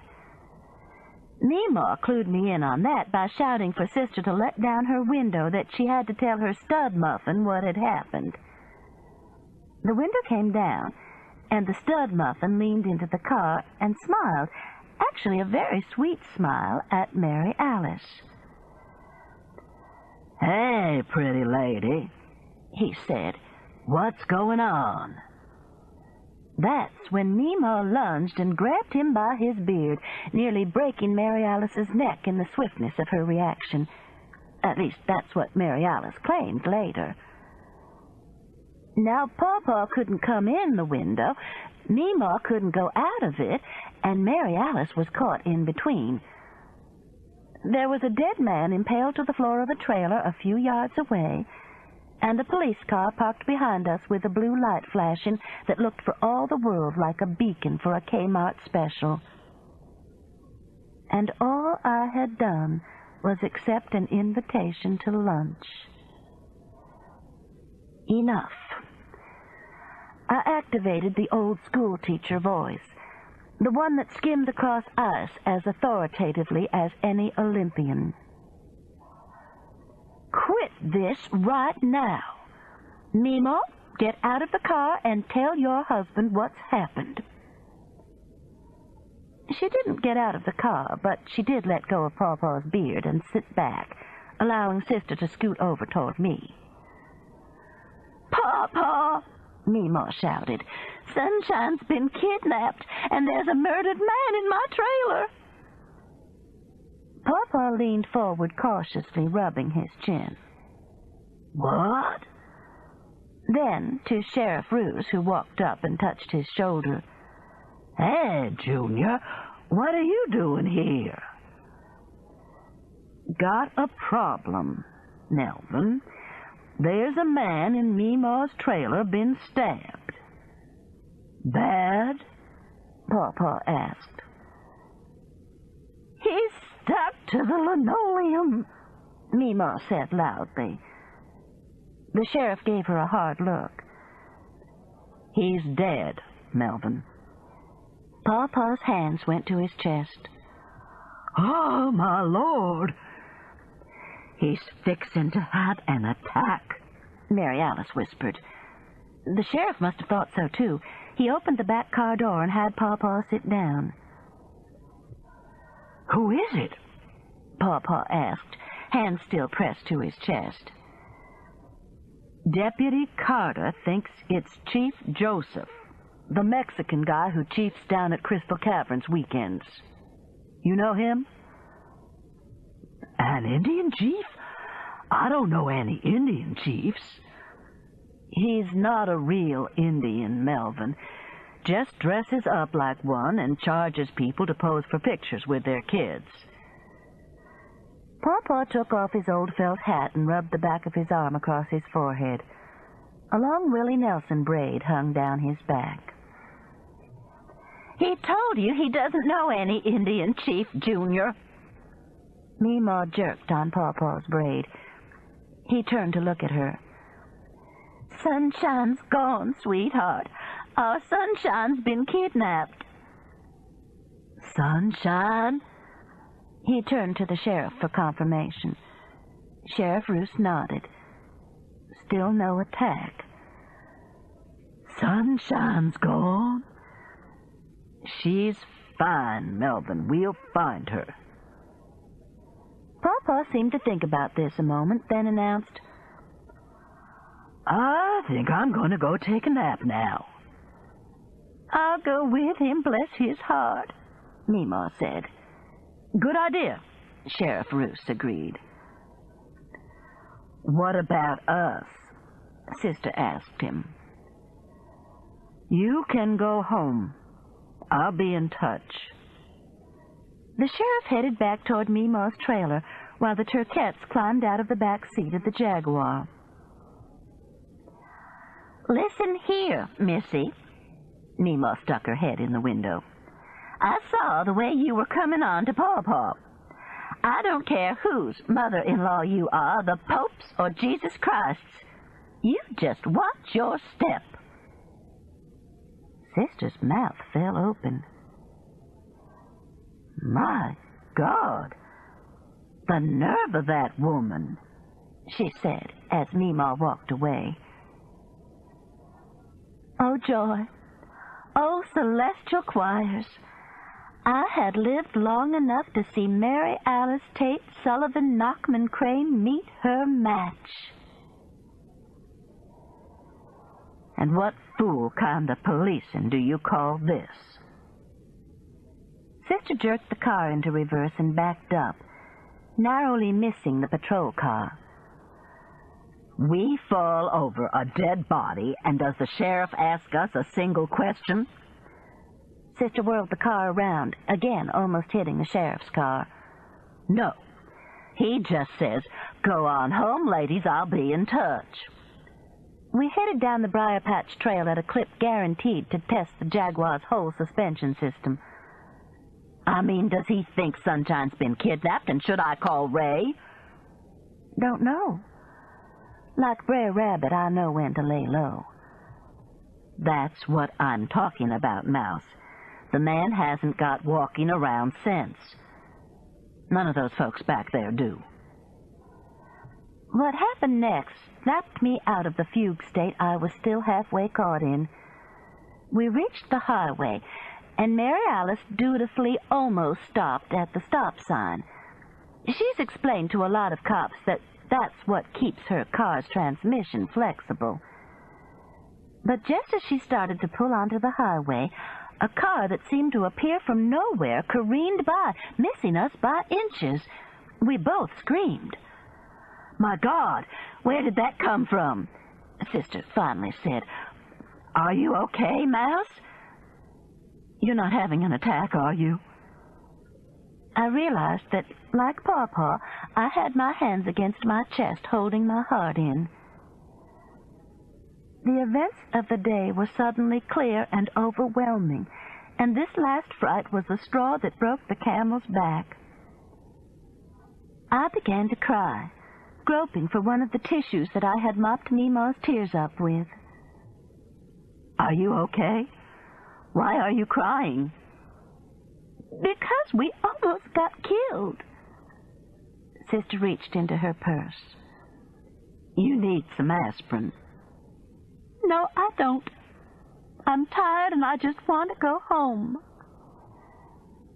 To Fred and Woofer and the big pots of red geraniums on the porch. Sister turned onto the highway and we started back to Birmingham, down old Highway 31 that parallels a swift creek, curving gently as the creek bed curves. The woods were green and tranquil. I wiped my eyes. "I wonder if Chief Joseph was married." "Probably," Mary Alice said. "His clothes matched." Made sense to me.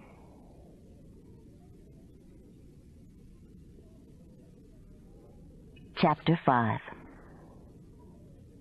Everything slows down in Birmingham in August. The streets are almost deserted. Children take longer naps. Dogs dig deep holes in backyards and lie in them, grateful for the dark coolness of damp earth.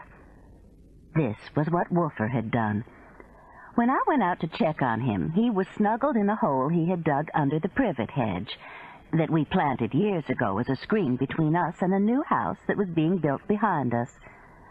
The newlyweds who moved into that house now have grandchildren, and the hedge long ago outgrew our ability to control it. I leaned down and patted his head. "Don't you want to go get in your igloo doghouse?" He didn't, wagged his tail. "You want to come in the cool house?" He didn't, a wide yawn. "We'll go for a walk after a while then, when it gets cooler." He couldn't have been less interested. I rubbed my thumbs across his forehead toward his ears in a motion he loves. So much gray. Tears sprang to my eyes again. This would not do. I got up, went into the kitchen that still smelled freshly painted, and made Fred a lemon pie for supper with a 4-egg white meringue. The filling was compliments of Jell-O. Jiffy helped with the crust, but by damn, the meringue was mine, and it looked good. The phone rang while I was beating the eggs, and I didn't bother to answer it. Let the machine get it. I was beginning to feel better. I took a warm shower with Freesia shower gel and put on green and white seersucker shorts and a white shirt. Definitely feeling better. I settled on the den sofa with a big glass of iced tea and listened to my messages.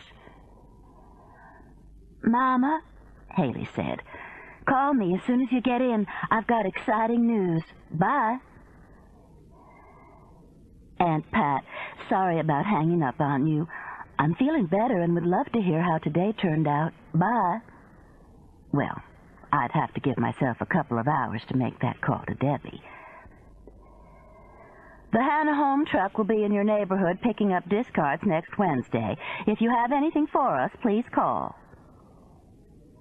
Honey, I may be a few minutes late getting home. Love you. Patricia Ann, Betty Sims here. The monthly AAUW reading group meets this Friday at 10 o'clock at the Homewood Library. Don't forget. My eyes were beginning to get heavy. I had time for a nap. All we were having for supper was turkey sandwiches made from stress-free turkeys raised in the shade of pecan trees. I had seen the package with that advertisement at the Piggly Wiggly and couldn't resist, though it was walking the line of getting a little too chummy with what I was chewing. Mouse, the police found Sunshine's bloody nightgown. I'm calling Ray. Oh, Lord. I dialed Mary Alice's number and after one ring got the answering machine. I knew from experience that this meant the line was busy. It's me, I said. Call me back. No sooner had I hung up than the phone rang, startling me. Sister? I said. No, Mama, it's me. Wait until you hear my news. I've got to hang up, Haley. Something terrible has happened to Sunshine. Sunshine? What's happened? Nobody knows, honey. A man was killed in their trailer and Sunshine's disappeared. But your aunt's sister just left a message that they'd found her bloody nightgown. God, Mama. I'll call you back as soon as I talk to Sister. I hung up and waited for Sister to call. I was grateful that I was not the one having to break the news to Ray, and wondered how long it would take him to get home. The phone rang almost immediately. I can't talk but a second, Mary Alice said. I'm waiting for Ray to call. Who called about the bloody nightgown? Meemaw. I was surprised. It doesn't sound good, though, Mouse. She said the sheriff's searching the woods around the trailers. Sounds like he thinks he's going to find a body, doesn't it? What can we do? Nothing right now that I know of. I'll call you if I hear anything. I hung up the phone and forced myself to relax. I tried closing my eyes and saying my mantra. I tried the old imagining the penny on the forehead trick, but it did no good. Images of Chief Joseph's body impaled with a hog-butchering knife kept pushing forward. Think it's the Mexican guy who chiefs at Crystal Caverns. I could hear Jed Roos's voice. Dresses up like an Indian and has his picture made with kids. His picture made with kids. Was it possible? I went to the closet and pulled down our most recent family album, which has the pictures from the last 5 or so years. Fred and I are both terrible about taking pictures, even remembering our camera. And when we do, we forget to take the film to have it developed. We slink into Harco's with rolls of film so old that we feel the necessity to apologize to the clerk. The pictures that manage to survive, we stick into albums in the envelopes, swearing that someday we'll arrange them. The only person in the family who is bothered by this is my daughter-in-law, Lisa. Her picture albums are perfect. So she could have gone right to the pictures that I lucked into finding. Pictures of her 2 sons, Charlie and Sam, taken about 5 years earlier at Crystal Caverns. Then about 6 and 8, they stood proudly, one on each side of an Indian chief. There were 2 other photographs, one of each child standing in front of the chief. Charlie held a drum in his picture, Sam a tomahawk. I remembered those souvenirs had cost us a fortune. I sat on the sofa and studied the pictures. Was it Chief Joseph? I hadn't gotten a good look at the face of the man on Meemaw's floor. In fact, I had looked at him as little as possible. But he was small and dark, like this man who peered straight at the camera, his feathered headdress pushed back just a fraction too far, giving him a slightly cocky look I hadn't noticed when I first saw the pictures. "Sure," he seemed to be saying. "I'm chiefing, but you're the fools paying me $10. I laid the photographs on the coffee table. I didn't want the body I had seen today to be this man who had posed with my grandchildren. Maybe that's why I'm terrible about pictures. When you look back at them, you already know too much about how the story will turn out. I put the album back in the closet and tried to call Haley. She had sounded excited, and I had cut her off. Her line was busy, though. I couldn't call Debbie. She would know in a second that something was wrong by the tone of my voice. It's one of the things that makes her a good lawyer. So I tried TV. Rosie O'Donnell, one of my favorites, was interviewing Debbie Reynolds, also a favorite. I freshened my iced tea and willed myself to sit back and relax. Might as well have willed myself to fly. I had to stay busy, which is why I was in the middle of vacuuming the whole house when Haley arrived. I saw her car pull into the driveway, watched her go pat Woofer, who was still curled in his cave. Such a pretty woman, her strawberry blonde hair gleaming in the late August sun. She had once thought that she would have a long, happy life with her husband, Tom Buchanan. She would have his children, his love. A drunk driver put an end to that dream 3 years ago. For a long time, Fred and I thought we would never see our daughter happy again. And we know now that we'll never see the Haley we knew before Tom's death. But the lovely, confident woman crossing our backyard had accepted and moved beyond her grief. In fact, she looked radiant. I opened the door and hugged her. "Any news?" she asked. "No, nothing except what I told you." I led the way into the den. "You want a Coke?" "A beer." Haley got one from the refrigerator and followed me. She pointed to the vacuum cleaner in the middle of the floor. "Your recipe for nerves." I wound the cord around it and put it in the closet. "Yep." "Tell me what happened." So I told the story of the day's events, ending by passing the photographs to Haley. "Lord," she said, "you think this was the man?" "I don't know. Maybe." "And Meemaw didn't know him?" "Said she didn't. I believed her." Haley placed the pictures back on the coffee table. "So she's gone for 20 minutes, and when she gets home, there's a murdered man she's never seen before in her trailer, and her granddaughter's missing." I shivered. Or worse. The phone rang. Haley answered it. "Wait a minute, Aunt Sister. I'll ask her." She turned to me. "What are you having for supper, Mama?" "What?" "She wants to know what you're having for supper, Mama." "Turkey sandwiches and lemon meringue pie. Has she talked to Ray?" "Turkey sandwiches and lemon meringue pie, Aunt Sister. And have you talked to Ray?" Haley listened for a moment. "Yes, ma'am. I'll tell her. Okay.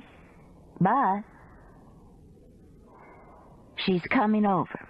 She says she's starving, and Tiffany, the magic maid, brought her some homegrown tomatoes, and she'll bring some for the sandwiches. She hasn't talked to Ray, but she's got call forwarding." Blood, death, and guts, and that woman wants to eat? It's her reaction to stress, Mama. Haley placed the phone back on the end table. "By the way, Philip and I are getting married Saturday. It's what I came to tell you." Penny's was having a white sale, too. We could use another light cotton blanket. I wondered how their prices compared to Sears. What I can't figure out is why the woman doesn't ask Gabriel where Sunshine is. Mary Alice picked up her second turkey sandwich and took a bite. She, Haley, and I were sitting at the kitchen table eating supper. Fred had called again, saying he would be later than he had originally thought.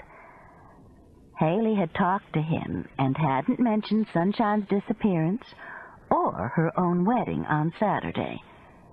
A little job for Mama. Fred would have a fit. "Did you ask her?" Haley asked. "I can't remember. Did I, Patricia Ann?" I shrugged. I sure as hell didn't know. I mean, what good is a channeler if he can't do useful things like finding people? Mary Alice looked at her sandwich. "Didn't I have a turkey sandwich for lunch?"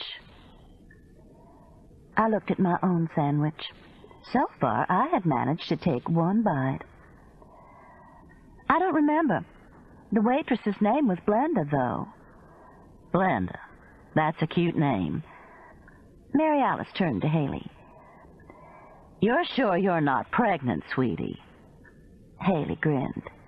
"Not yet, Aunt Sister." "So the hurry-up wedding really is for convenience." If I had said that, Haley would have been on me like a chicken on a June bug. Coming from Sister, it didn't bother her. Well, we were going to do it eventually. So when Philip got the invitation to teach a semester at the medical school in Warsaw, we figured it would be a wonderful honeymoon. I had already said, "But it's so sudden," at least a dozen times. This time I kept quiet. Mary Alice said it. "I know, Aunt Sister.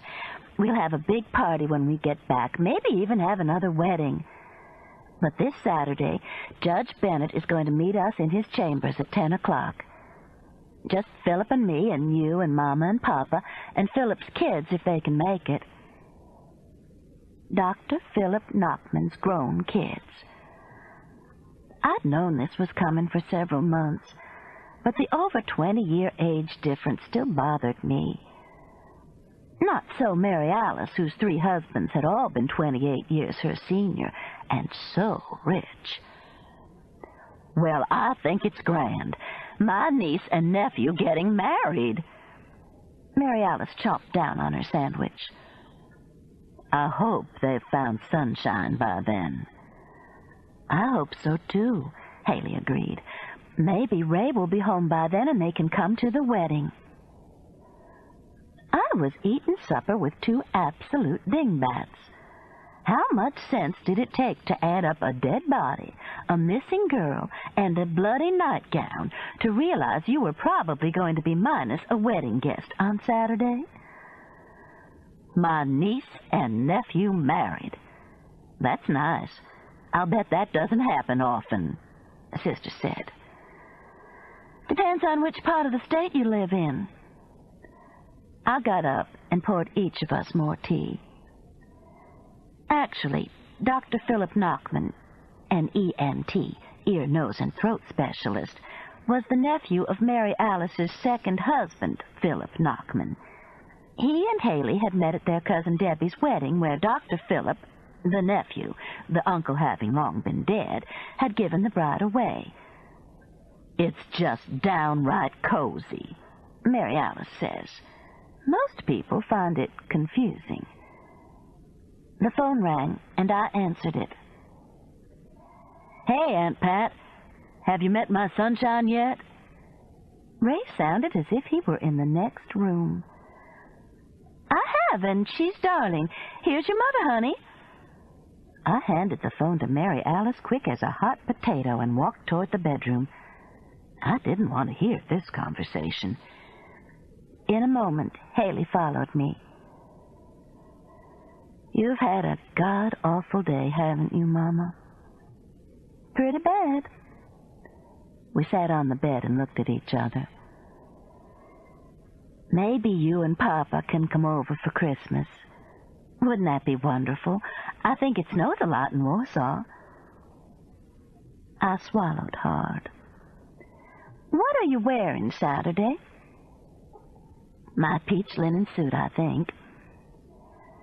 She wouldn't make it to the courthouse without it being so wrinkled it'd look like she'd slept in it. But I just nodded. I wondered if Mary Alice was telling Ray everything that had happened or was sparing him some of the details. Haley, I said, I think Sunshine's dead. I know, she said. We were sitting on the bed holding hands when Mary Alice came to the door. It's a 24-hour flight, she said. He'll be here tomorrow. She sat down on the bed beside us. He sounded upset. Did you by any chance mention the bloody nightgown? Sister nodded. That just might have done it then. I guess so. Mary Alice took Haley's other hand. What are you wearing Saturday? My peach linen suit. Well, put it on in the restroom at the courthouse and don't sit down or you'll look all wrinkled in your pictures. We hadn't planned on any pictures. Maybe Papa can bring his camera. You have to have wedding pictures.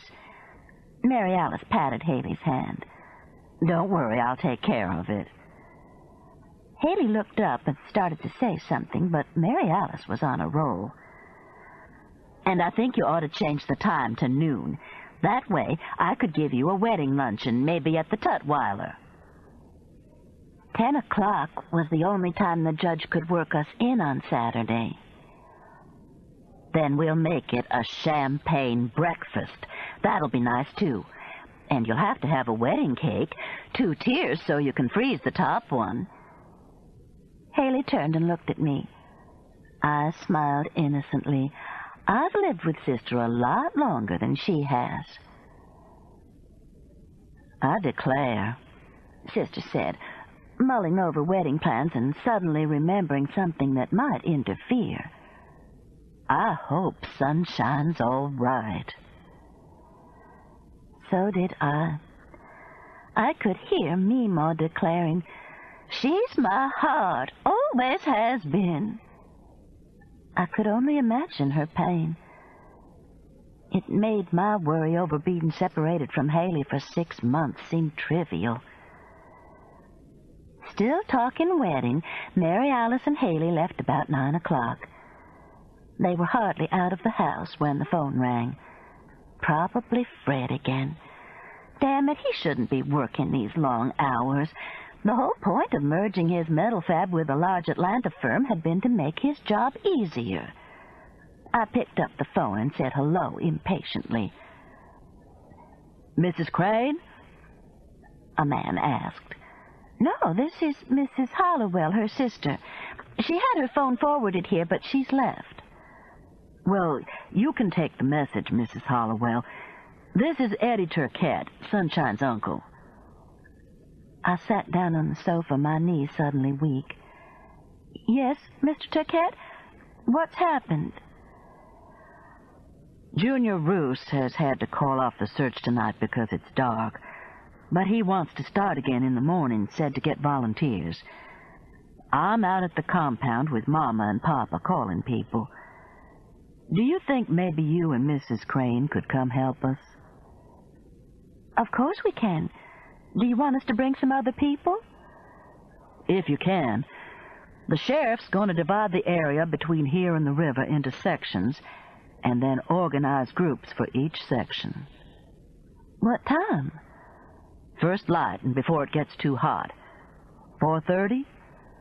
We'll be there. I paused. Mr. Turquette, how's your mother? Holding up pretty good, everything considered.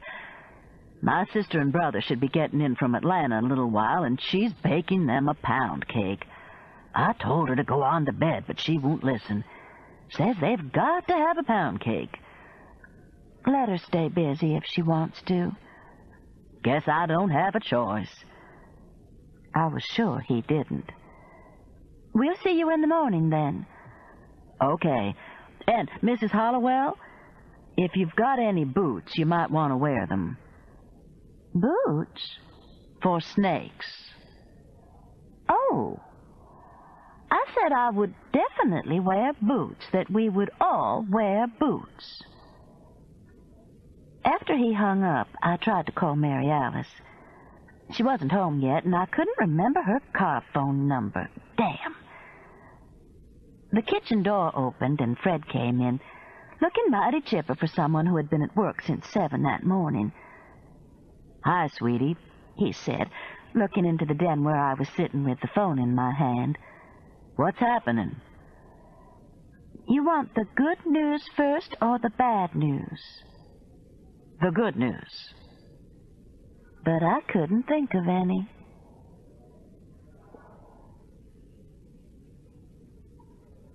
Chapter 6. We were late getting to the Turquette compound the next morning. It was all of 5 o'clock, and I had a rip-roaring headache when we turned onto the dirt road that ran through the briar patch. "You sure this is it?" Fred asked. "Of course it is." I answered crossly, but Fred didn't seem to notice. He was busy trying to keep the car in the deep ruts formed by years of drivers avoiding briar scratches. A small cloud of red dust hung in the air above the trail. A larger one billowed behind us. "And Mary Alice drove her Jaguar down here?" "Very carefully. She kept saying shit a lot." The first rays of the sun popped up over the horizon and hit me in the eye. I cringed. The whole night had been surreal. First, I had had to explain everything to Fred. Everything from the chief's body impaled on Mima's linoleum to Sunshine's disappearance and the bloody nightgown. And then, I don't think you'd call it the icing on the cake, I had to tell him about Haley and Philip Nachman, their imminent wedding and departure for Warsaw. He sat in his recliner, leaning toward me, listening intently, not interrupting. I related the day's events, beginning with running into Mima at the restaurant and ending, I believe, with the 2-tier wedding cake, the top tier to be kept in the freezer and to be eaten on anniversaries. I took a deep breath, closed my eyes, and waited for his reaction. Nothing. After almost a minute of silence, I opened my eyes. He was still leaning forward. There was a slightly puzzled look on his face. "Say what?" he said. So I had to go through the whole thing again. This time I got the questions such as, what were y'all doing out there in the first place? Which you would have to be pretty dense not to figure out. To, Warsaw? The place where they sell insurance? After that, it was downhill all the way, ending with a call from Sister around 2:30 in the morning asking me if I had her big straw hat, the one she had gotten at Kmart for 50 cents last winter. She had been planning on wearing a safari hat, but that might not be enough. And did I have any deep woods off? God knows we didn't want to come down with Lyme disease, and Henry said those woods were crawling with ticks. He was going with her, incidentally, as was Tiffany, the magic maid. And someone should bring some food, shouldn't they? Maybe the restaurant up there would deliver, considering it was an emergency. Fred rolled over. "Mary Alice?" I nodded. He took the phone from me, said into it, "Go to sleep," hung it up, and then took it from its cradle. "There." That was rude. "I know." In a few minutes, I could hear him snoring lightly. But I was wide awake. I got up, went to the den, and lay down on the sofa. I read for a while and had just dropped off to sleep when Fred came to tell me it was time to get up. The dirt road widened, and we were at the Turquette compound. "Hey, look at those trailers in a circle," Fred said. "That's neat." "They're manufactured homes," I snapped. "You need some more coffee, don't you, honey?" A uniformed man pointed toward a field on the left, which had been turned into a makeshift parking lot. At one time, it must have been a cotton field. We bounced over the rows past 10 or 12 cars, including Mary Alice's. One of her best traits is her punctuality. If she says she'll be somewhere at a certain time, then by damn she'll be there. Fred says it's because she's scared she'll miss something. Whatever. I think it's admirable. "Looks like there are quite a few people here," Fred said. "Did Haley have any idea when she could make it?" "She said they had a couple of bypasses this morning, and it depended on how they went. Haley is a scrub nurse with a cardiac surgical unit. I wondered how she was going to work it out with them leaving so suddenly. Philip had a full schedule today, trying to get everybody's sinuses unstopped before he leaves, I guess." "I looked up Poland in the atlas last night. It's not so far. You can probably get direct flights from Atlanta." "Uh-huh." Fred turned off the ignition. "Listen, honey. Chances are this thing today isn't going to turn out very well. I want you to be prepared and not get too upset, okay?" "Well, at least it's not the wrong time of the month for me." I smiled sweetly and got out of the car. I knew which one of us would have to be resuscitated if things didn't turn out well. A nice way of saying if we found Sunshine's body. Fred caught up with me and took my hand. "I know you're just tired and need something to eat." How can my feelings for this man after all these years be so wildly vacillating? One minute I'm furious, and the next minute I'm mushy.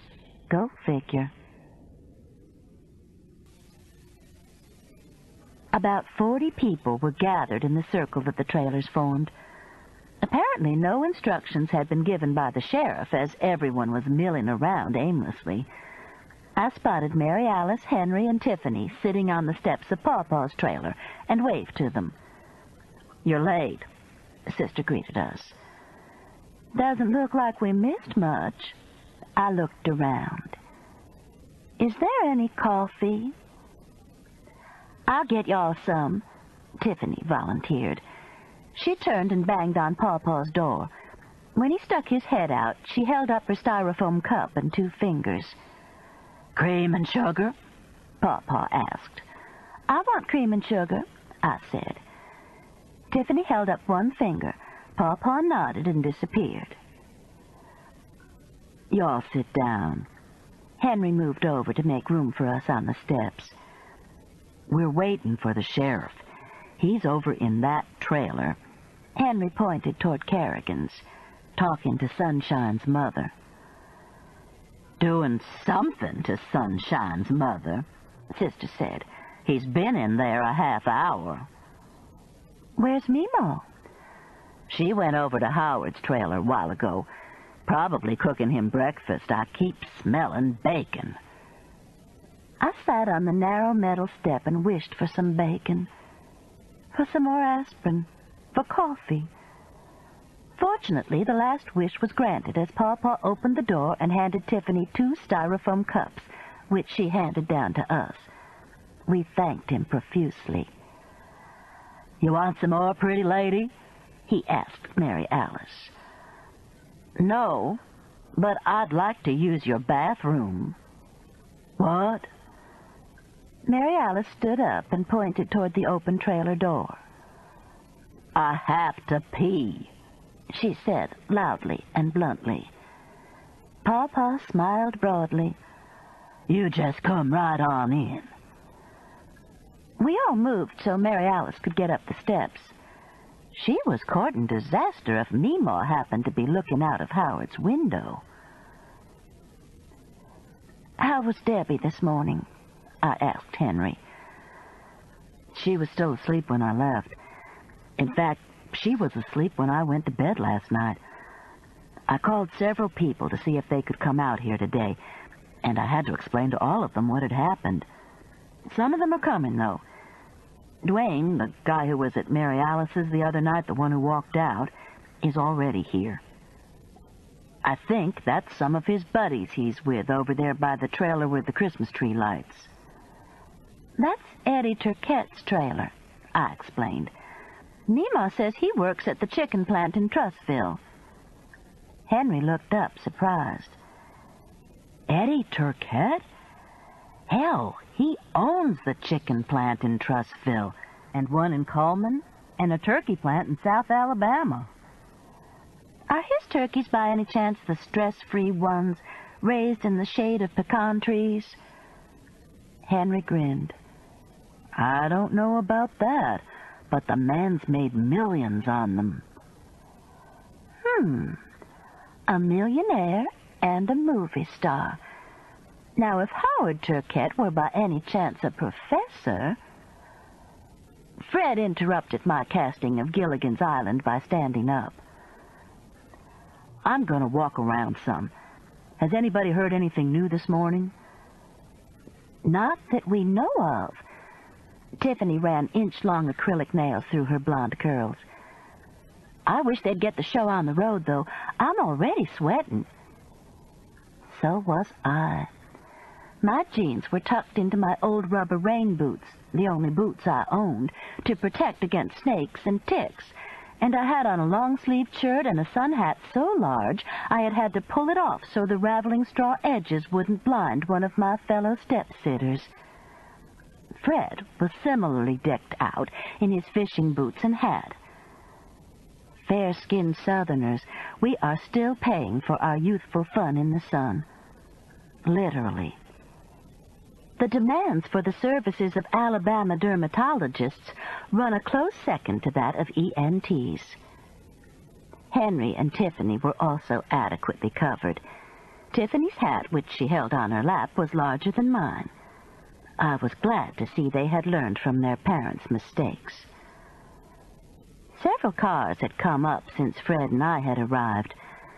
Dust rose and settled as the drivers were ushered into the cotton field. A white pickup, however, was directed into the space between Meemaw's and Pawpaw's trailer.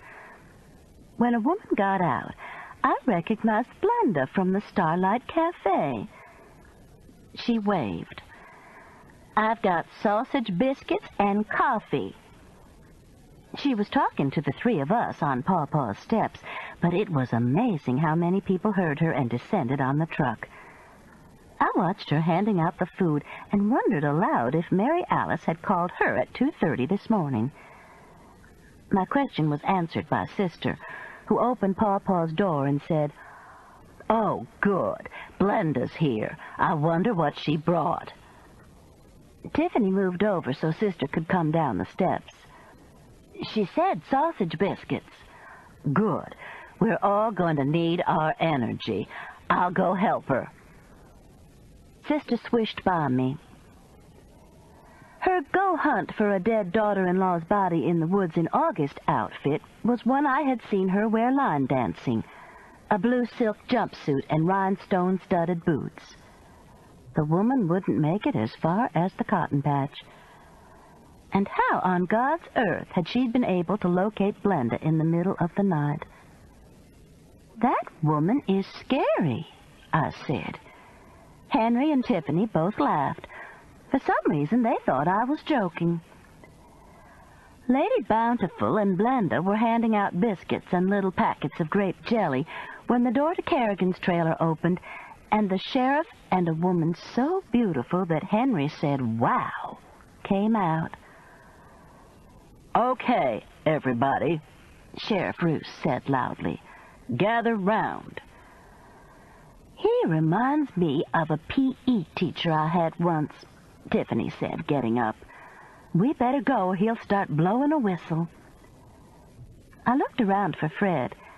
He was gathering round just like the sheriff had requested, right up at the front of the crowd by Kerrigan Dabbs, at whom he was smiling. My head hurt too much to bother. Let the old fool enjoy himself. "You want a sausage biscuit with grape jelly, Sheriff?" Mary Alice called. That made me feel better. I followed Henry and Tiffany and stood at the back of the crowd awaiting instructions. I was already discovering I wouldn't be able to wear the rubber boots very long. Given the certainty of my feet feeling like they were on fire and the uncertainty of a snake bite, I'd have to opt for the snake. "You all know what happened here yesterday," the sheriff said, "and we appreciate your coming." Kerrigan began to cry. Ma Fred handed her a tissue. "How did Uncle Fred get up there?" Henry murmured. I gave him a hard look. Sheriff Roos continued, "We can't leave any rock unturned until we find sunshine." "Well, she crawled out from under one. Maybe she crawled back." A whisper in my ear. Grape jelly breath. For a moment, the remark didn't register. By the time it did, and I whirled around, there was no one close enough to pinpoint as the whisperer. A red-headed girl moving away was a possibility. I grabbed Henry's arm. "Who was behind me?" He was startled. "What?" "Did you just see anybody right behind me?" "I wasn't paying any attention. Why?" Tiffany turned. "What's the matter?" Several people were looking our way. Sheriff Roos, pulling an old schoolteacher trick that I knew well, hushed talking and simply looked our way. "Nothing," I whispered. "I'll tell you after a while." "We're going to divide into groups of 5 and walk toward the river. I want you to stay an arm's length from each other and walk slowly. If you see anything that looks suspicious, don't touch it. I've got some whistles here, one for each group. Blow it, and we'll come." "I told you," Tiffany said.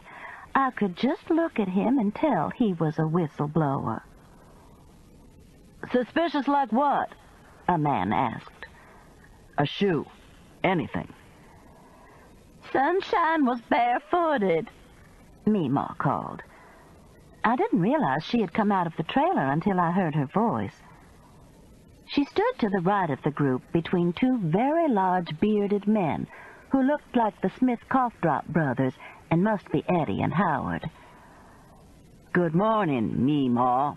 The sheriff acknowledged her, then turned back to the crowd. "Like I said, anything at all. Just use your common sense." Tiffany grinned. "Big order." "How come he doesn't have dogs out here?" Henry murmured. "Wouldn't that be simpler?" I shrugged. "Ask him." "Sheriff," Henry called, "how come you aren't using dogs?" "We'd have to borrow them from Jefferson County, and mainly what they've got is drug-sniffing dogs. Dogs can't do as good as people anyway." He slapped his hands together. "Okay, divide up into groups of 5. Remember how hot it is today. If you've got any health problems, don't try it." There was instant confusion as the group tried to sort itself out. "Wait for me," I told Henry and Tiffany. "I'm going to go get Fred." He was still consoling Kerrigan, who, at closer glance, was even more beautiful than she had appeared from a distance. "Hey, honey," Fred said, and the beautiful Kerrigan, who by this time had her face burrowed against his arm, looked up. Elizabeth Taylor eyes brimmed with tears and were framed with eyelashes like those most women have to buy at cosmetic counters. But not Kerrigan. Her pale skin was slightly flushed, and her shiny brown hair was pulled back in a barrette and cascaded to her waist. "This is Kerrigan," he continued. looking a little sheepish. Patricia Ann is Ray's Aunt Kerrigan. I've always laughed at novels where one tear slides down the heroine's face. But damned if that isn't what happened. One big tear plopped over the bottom of Kerrigan's left eye and glided down her cheek. I was amazed. Oh, Patricia Ann, what's happened to my sunshine? She's fine. We'll find her, I lied. The tear reached the dimple. Kerrigan flicked it out with her thumb. Amazing. It's all so bizarre. An Indian none of us knew getting killed in Mama's trailer, and sunshine disappearing. And she leaned her head toward Sheriff Ruse. I don't think Junior knows what the hell he's doing. Of course he does. Fred lied, too. We're going to get organized here in a few minutes. And we did, somehow, in spite of Sheriff Ruse. Small groups formed and were conducted by deputies across the cotton field and to the edge of the woods. Our group was the last one, because I had to stop by the car and swap the rain boots for tennis shoes. Plus, we had to wait for Mary Alice, who insisted on giving everyone a bottle of Evian to take with them to ward off dehydration. I had to open up the club before dawn this morning to get that stuff, Henry said, when I mentioned the Evian was a good idea. Like I said, sometimes my sister is a scary person.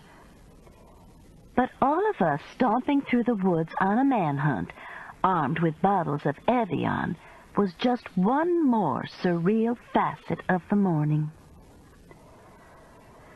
Meemaw said they had a perfectly good well, thank you, ma'am, Mary Alice said when she caught up with us. That woman's got a burr up her butt. She pulled the blue silk of her jumpsuit away from her legs. I may have made a mistake wearing this, but I didn't have anything else decent, did I, Tiffany? No, ma'am. The girl knew which side her bread was buttered on. A young deputy came over to us and pointed to the woods. Straight through there, arms width apart.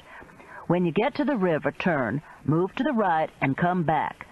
Then move to the left and back to the river. Got it? He handed Fred a whistle. Y'all take your time. Look under bushes and dead trees. I hope we don't find anything, Mary Alice said. We all agreed fervently and stepped into the woods.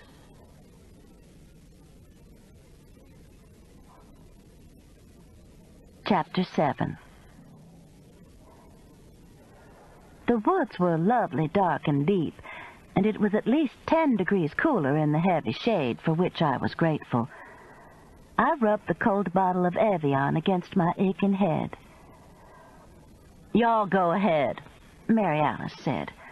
I'll wait right here for you on this stump. She took a handkerchief from her pocket, spread it on a stump, and sat.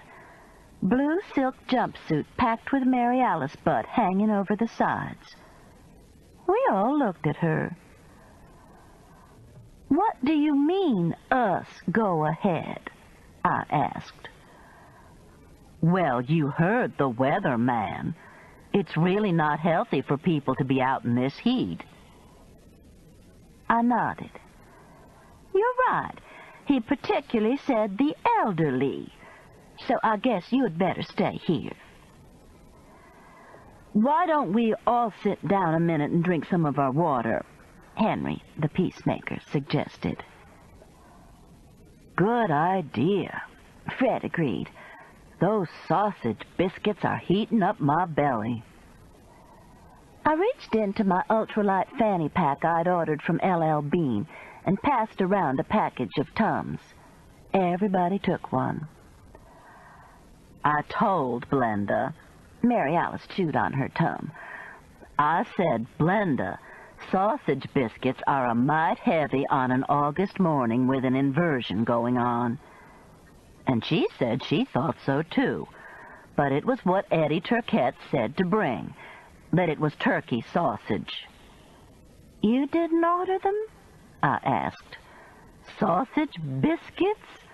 Lord, no. I didn't even know the woman's phone number. How could I have ordered them?" I shrugged. "Drink your water, everybody," Tiffany reminded us. "We really need to get going." Mary Alice got up, grumbling. "We're not going to find a damn thing in here." She was wrong.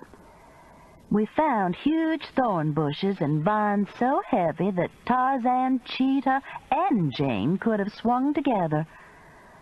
When we reached the river, we found plastic milk cartons and a few dead fish. "Look," Henry said. He pointed across the stream where 2 red foxes were looking at us in surprise. We sat down for a moment and drank some more water. Sister reached in her pocket and pulled out a tiny phone. "Gotta check my voicemail." The rest of us laughed. There was something so incongruous about struggling through the woods and then checking your voicemail. "Let's sit on that rock and put our feet in the water," Fred said. It sounded good to me. To Henry and Tiffany, too. But we hadn't made it to the rock when Sister screeched, "Shit! Blow the whistle, Fred!" "What?" all 4 of us asked. Sister was doing a dance, thrusting the phone out first to one of us and then the other. "Come here. Listen, you're not going to believe this. Blow the whistle, Fred." Henry got there first. "Punch 4, Sister said, handing him the phone. He listened and began to grin. "I'll be damned."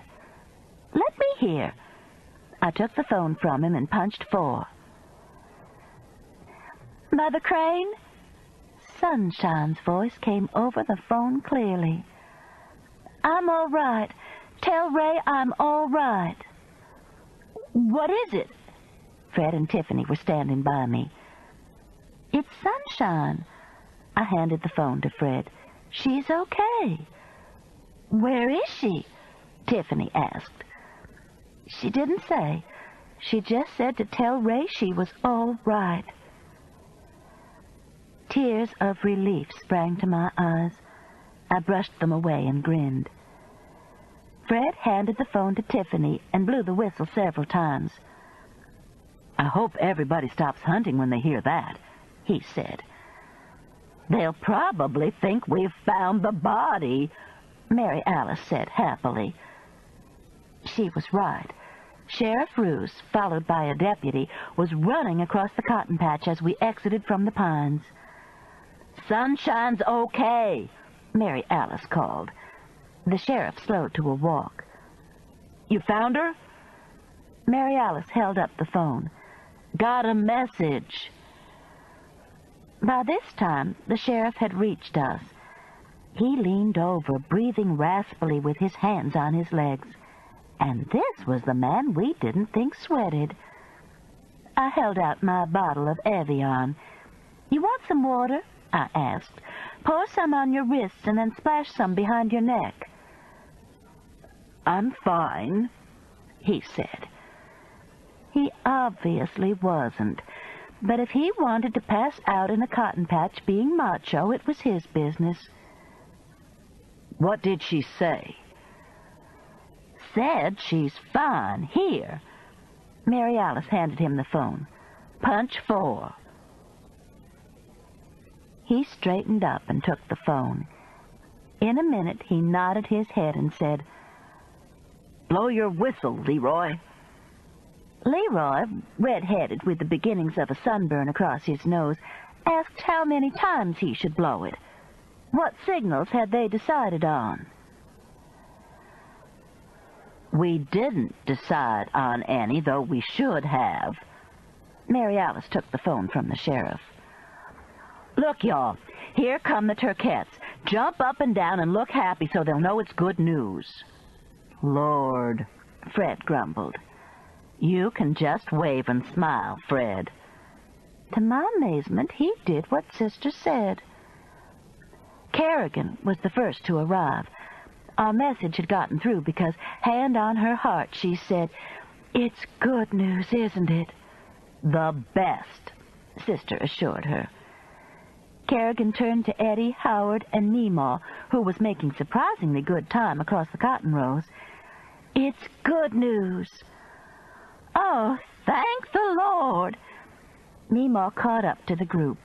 "Howard, honey, run tell your papa we've found Sunshine. He's worried sick." "Where is she?" Howard Turkett asked. The sheriff mopped his face with a handkerchief. "We don't know. Mrs. Crane got a message on her voicemail from Sunshine saying she's okay. It was made about an hour ago. That's all we know." "Here." Mary Alice handed the phone to Kerrigan. "Punch 4. Kerrigan beamed when she heard the message and handed the phone to Meemaw. "You still want me to blow the whistle, Sheriff?" Leroy asked.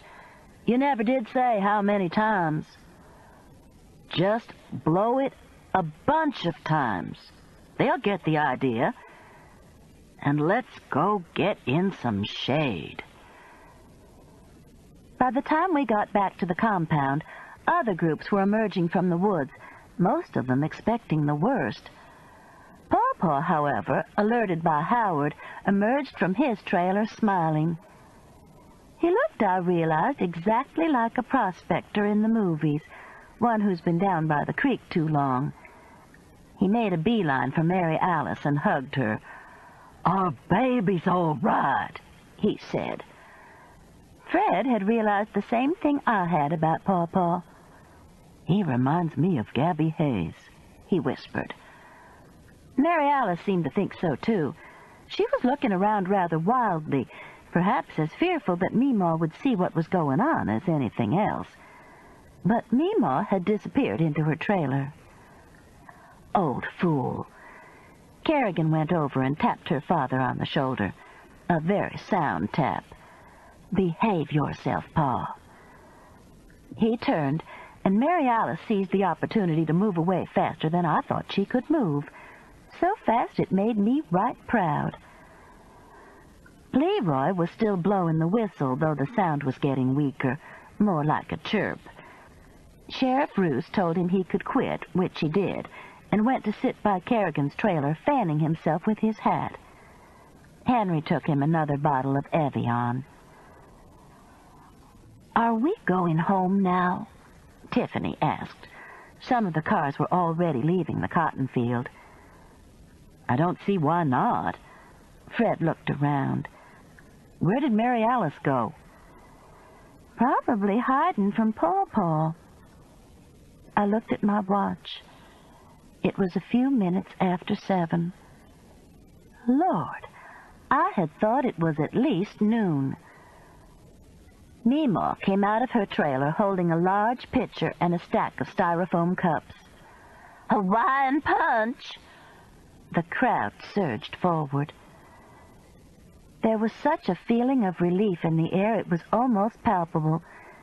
Given the circumstances of Sunshine's disappearance, there wasn't a person there who hadn't feared what he would find with his next step into the woods. "I'm going to go get some punch," Tiffany said. "Y'all want some?" "Sure, I'll go with you." Fred turned to me. "Honey?" "Bring me some." I sat down on an old wheelbarrow that was turned upside down and looked around. The gathering was turning into a party, with laughing and joking, celebrating the fact that Sunshine was all right. But a tiredness settled over me. Something terrible had happened here yesterday, and Sunshine's disappearance was part of it. Her body might not be in the woods, but she was definitely not all right. Kerrigan sat down on the ground beside me. "You want some punch?" She held up a styrofoam cup. I shook my head no. Fred's bringing me some. We sat silently for a moment. Then Kerrigan said what I'd been thinking.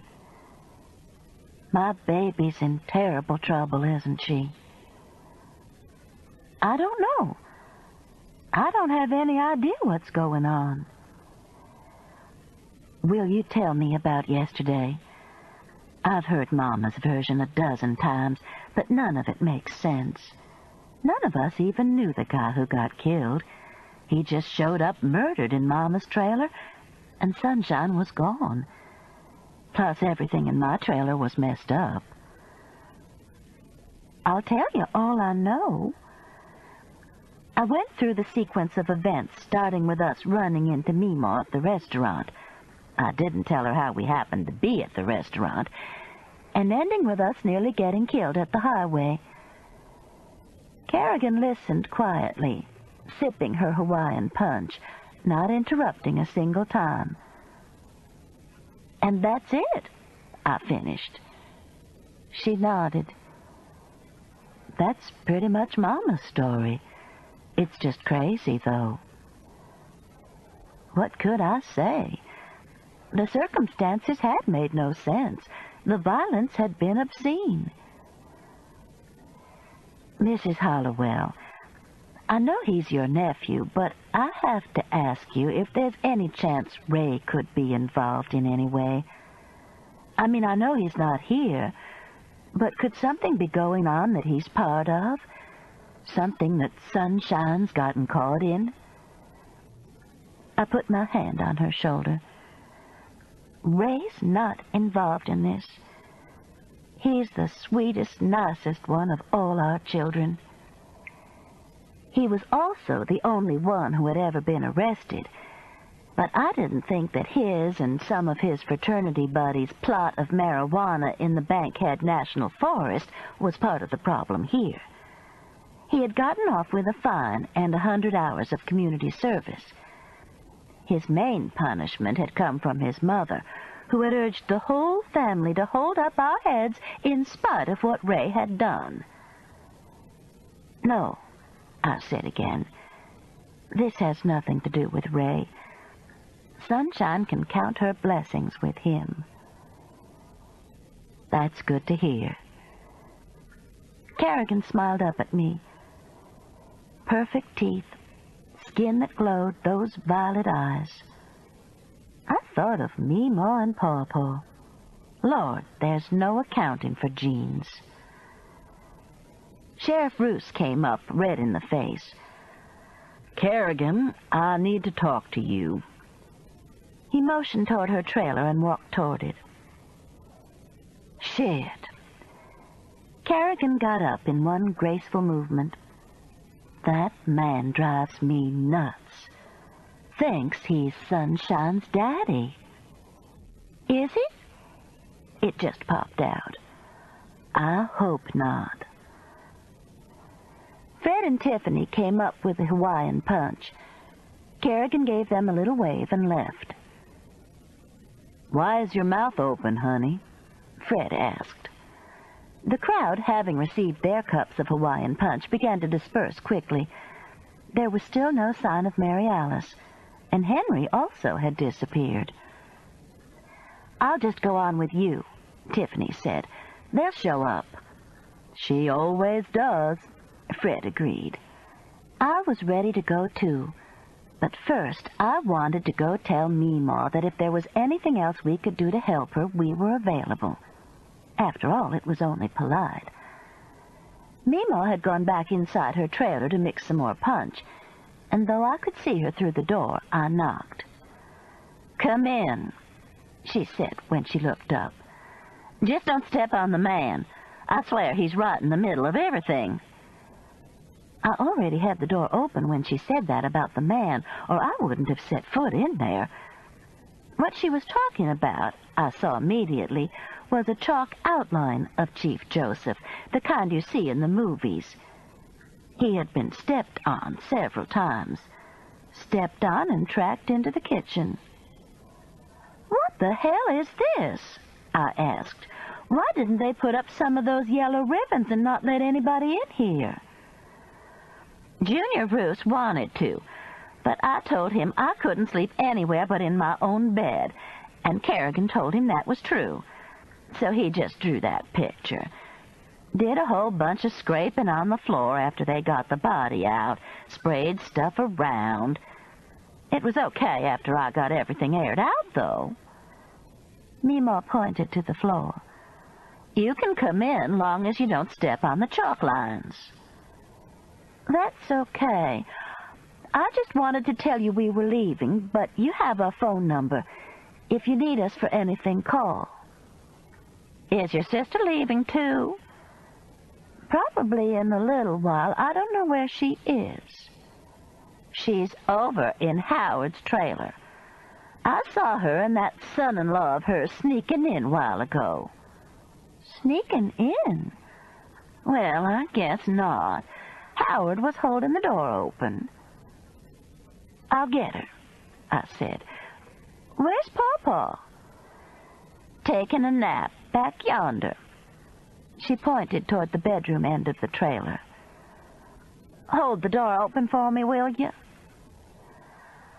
I don't know much about anatomy, but I figure Meemaw stepped right on Chief Joseph's bladder as she came through the door with the pitcher. I motioned to Fred that I was going over to Howard's trailer. He seemed to be happy with Tiffany and the Hawaiian punch. There is no one on earth with a laugh like Mary Alice's. It's a bellow, I swear. And that's what I heard when I got near Howard's trailer. Henry saw me coming up the steps and opened the door. Come in, Aunt Pat. Howard's telling us a story you're going to love. I smiled at Howard. He was the Turkette I had seen the least of. Probably under all that facial hair, I decided, was a handsome man. He's telling us how Pawpaw lost his hearing, Mary Alice said. She had made herself at home, I noticed. Boots off, she was leaning back in a recliner with the air conditioning unit blowing right on her. Start over, Howard. I don't want Patricia Ann to miss any of this. Howard offered me the stool he was sitting on and leaned against the kitchen counter, grinning. Well, you know, Papa worked for NASA. He was a rocket scientist, a damn good one, too, so I understand. One of Werner von Braun's right-hand men. When we were little, I remember he was gone all the time. Anyway, they all went to Cape Canaveral to see Apollo 11 launched. I mean, this is what they had been working for years for, right? A man on the moon? We nodded. Well, they took the guys from Huntsville out to see their handiwork. Got them front row seats for the launch. I mean, those guys were in rocket scientist heaven. The only problem was that Pa made one little mistake. He decided to use one of the porto-johns out by the launch pad, and he got locked in. Can you imagine? The man designed spaceships to go to the moon, and he can't get himself out of a porto-john. In all the excitement, nobody missed him. And he says he finally got so tired, he just propped his head over on the toilet paper and went to sleep. And then the rocket launched. One giant leap, Mary Alice bellowed. Henry was laughing so hard he was gasping. And I'll have to admit I was laughing as hard as they were. I had this cartoon image of Pawpaw, hair on end, arms and legs stretched to the corners of the porto-john, while man blasted to the moon. He came out of there a changed man, Howard continued when we were quiet enough. Said he wasn't ever going to do anything again but fish. And that's when we moved down here close to the river. Started out with 2 trailers. Howard was a good storyteller. He paused. We ate a lot of catfish. Mary Alice and Henry continued to laugh. But there was a slight change of tone in Howard's voice that old schoolteacher that I am, I caught. "What's Pawpaw's name, Howard?" I asked. "Melvin. His name is Melvin." In a few minutes, I was back with Fred and Tiffany. "Are you laughing, honey, or crying?" Fred asked. "I'm not sure." And that was the truth. Chapter 8. As we were leaving the compound, Eddie Turquette came over to thank us for coming. One thing about these Turquette men, they could grow hair. Eddie was as fully bearded as Howard, and like Howard was probably a handsome man under that mop. Eddie's beard, I noticed, was sprinkled with gray. "You're very welcome." Fred shook Eddie's hand. "Sunshine's our family, too, now." What a nice man. "Anything we can do to help, just call." Tiffany reached over and put one of her magic-made business cards in Eddie's shirt pocket. I frowned at her as he walked away. "What?" she asked. "He's the rich one, isn't he?" The child had been around Mary Alice too long. I could just hear Sister saying, "Smart move, Tiffany." Which reminded me, "You'd better go tell Sister you're going home with us." "Hey!" Tiffany reached out and grabbed Deputy Leroy's arm as he walked by. "You know Mrs. Crane in the blue jumpsuit?" He nodded. "Tell her Tiffany's gone home with her sister, okay?" "Sure."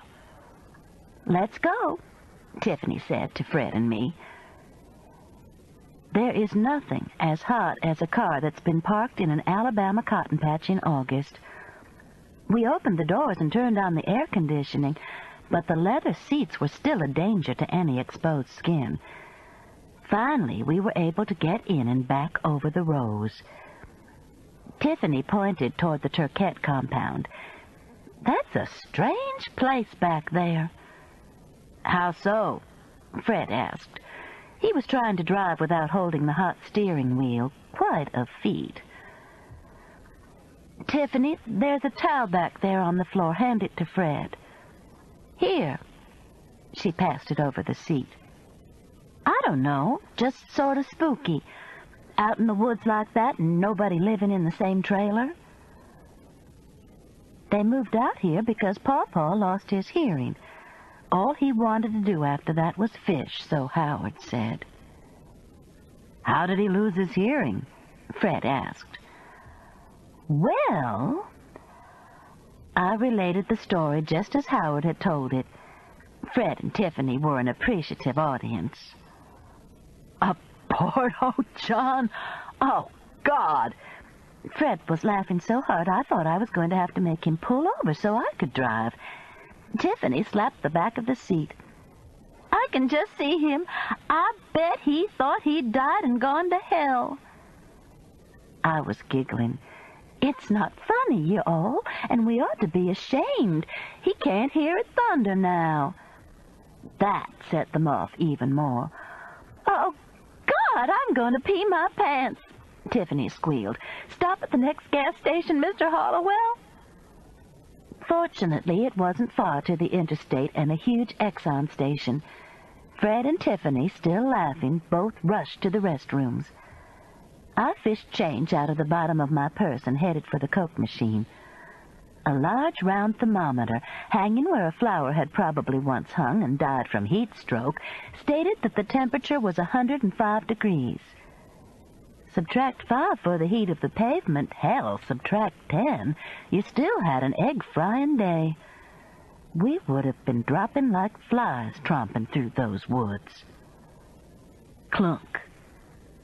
The Coke dropped down, wonderfully cold. I turned it up and chug-a-lugged about half the can. An old green car pulled up and Dwayne Parker got out. I need one of those, he said, pointing toward my Coke. That sausage biscuit is still giving me trouble. He fished around in his pocket for change. You're the aunt, aren't you? I'm the aunt. I'm Patricia Ann Hollowell. He put the money in the machine. I'm Dwayne Parker. I'm the one who left the party the other night. I know. He was also the one who had nearly run us down the day before. I recognized the car. I guess I shouldn't have left Mr. Lamont like that. He took the Coke from the machine, opened it, and gulped it like I had mine. You were upset when you found out Sunshine was there. That's understandable. I guess so. He studied the Coke can as if it held some great secret. Well, I'll see you, Mrs. Hollowell. Okay. I'm glad we heard from Sunshine this morning. Yes, ma'am. I am, too. He turned toward his car. He had on an Atlanta Braves baseball cap, which hid his crew cut, but his ears stuck out below it. Dwayne wasn't going to have any trouble finding some girl who, like me, thought those ears were wonderful. Some girl who would be more than willing to pass them along in the gene pool. I hoped he realized that, but knew he probably didn't. By the time we dropped Tiffany off and got home, it was almost 11, and had been a long time since the sausage biscuits. Fred took a shower while I fixed tuna fish sandwiches. He took his with him, though, saying he needed to get to work. I took my sandwich into the den and turned on Jeopardy. The answer to the final question was Madagascar, which I knew. I always feel smart when I get the final Jeopardy question. It's even better when someone's around who knows when I get it. Fred's always pleased. Sister says it's a rerun, and I've already seen it. I put my plate in the dishwasher and admired the cabinets I'd painted. A new floor would be nice, a white one. Maybe I should go look at samples. I tapped on the window for Woofer, but he stayed in his igloo. Just as well. On the corner of the TV screen, the temperature was posted 100 degrees. Sunshine was okay, hopefully, and my Haley was marrying a man she loved. I should be happy. I should be ashamed not to be happy. But Haley wouldn't be home for her birthday, or for Christmas, or maybe not even when Debbie's baby was born. She wouldn't be popping in to see what we were having for supper. I undressed and got in the shower and bawled. My life was changing big time here, and I don't cope with change well. By the time the water began to cool, though, I was beginning to pull myself together. 6 months. It was only for 6 months. And we would go visit her. Warsaw must be a wonderful place to visit. We could do all kinds of sightseeing. The only other time I had been to Europe had been with Mary Alice. A trip to Scandinavia, which happened to coincide with the explosion of Chernobyl. We saw one fjord before we were forced to stay inside the hotel while the radioactive cloud passed overhead. Everyone was furious, because we had all had a good dose of radiation before the Russians admitted what was happening. Mary Alice kept telling the Swedes she thought it was downright tacky that they hadn't been informed immediately. I think they translated downright tacky without any problems. I got out of the shower, wrapped a towel around me, stepped into the bedroom, and screamed. Mary Alice, sitting on my bed in a semi-yoga position, dropped the tuna fish sandwich she was eating. Shit! What's wrong with you? You just scared the hell out of me. I sat on the end of the bed and burst into tears again. Well, my Lord. Mary Alice handed me a paper napkin. I thought you'd cried yourself out in there in the shower. I snatched the napkin from her and wiped my eyes. How long have you been here? About 15 minutes. She picked up the pieces of her sandwich and started putting them back together. Is this bedspread washable? Why didn't you tell me you were here? I didn't want to disturb you. You just scared me to death instead. Listen, a normal person would not be scared to death and yelling if they walked into their bedroom and saw their sister sitting there eating a tuna fish sandwich. What do you mean, a normal person? I'm normal. I thought for a moment. Besides, it's one person. You should have used she if she walked into her bedroom. Sister examined her sandwich and took a bite. What are you doing here, anyway? I thought you were going to stay out at the Turquettes for a while, talk to the sheriff. They all got in a fight. She drank some tea and put the glass back on the nightstand. Put something under that. It'll circle. Get a coaster out of the drawer. Anything else interesting in there? I'm sure you know. You've been here 15 minutes. Testy, testy. But she got the coaster. Who got in a fight? I asked. Howard and Eddie, mainly. Howard told Eddie he had peanut cojones, and Eddie took it personally. Men are so fixated on their balls, you know. How come he told him that? Best I could tell.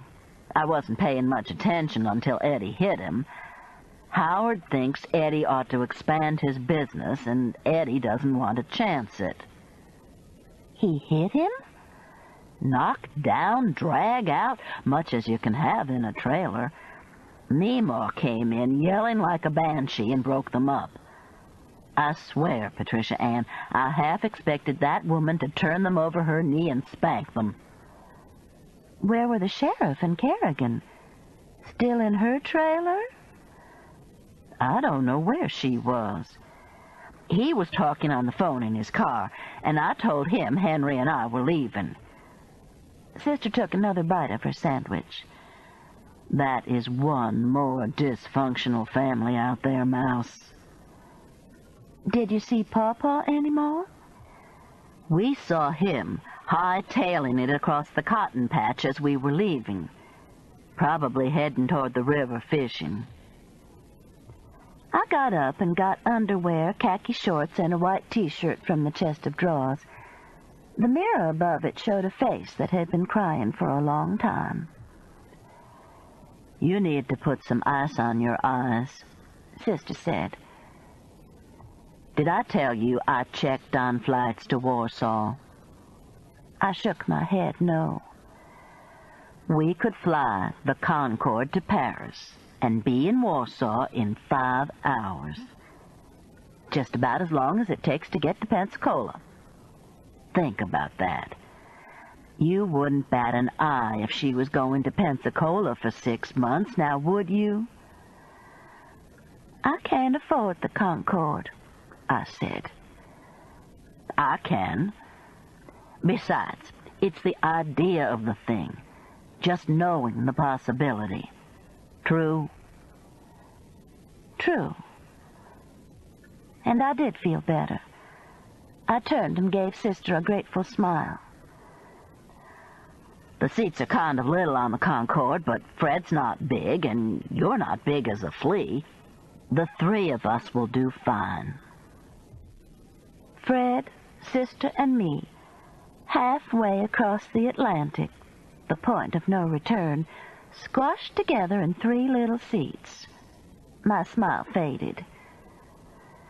Anyway, I came by to tell you that Gabriel says sun shines in a dark place, but okay. You talked to Meemaw's channeler? I began to dress. Of course not. Meemaw talked to him. Sister leaned back against the headboard. "How much do you weigh?" "Enough." "What did Gabriel say?" "He told Meemaw that sun shines in a dark place. I just said that, Mouse." I zipped up my shorts. "Did he give any details?" "I have no idea. I told Meemaw that Henry and I were leaving, and to call if she needed us. And she said she had just been communing with Gabriel, and sunshine was okay in a dark place." Sister took the last bite of her sandwich. "I hope it's not a cave. Remember those snakes in Raiders of the Lost Ark?" "Lord, yes." I sat on the bed and looked at Mary Alice. We've been sisters for 61 years. She had no more stopped by to tell me Gabriel said sunshine was in a dark place than she could fly. "Want to tell me why you're really here?" "I knew you were upset at Haley leaving so suddenly."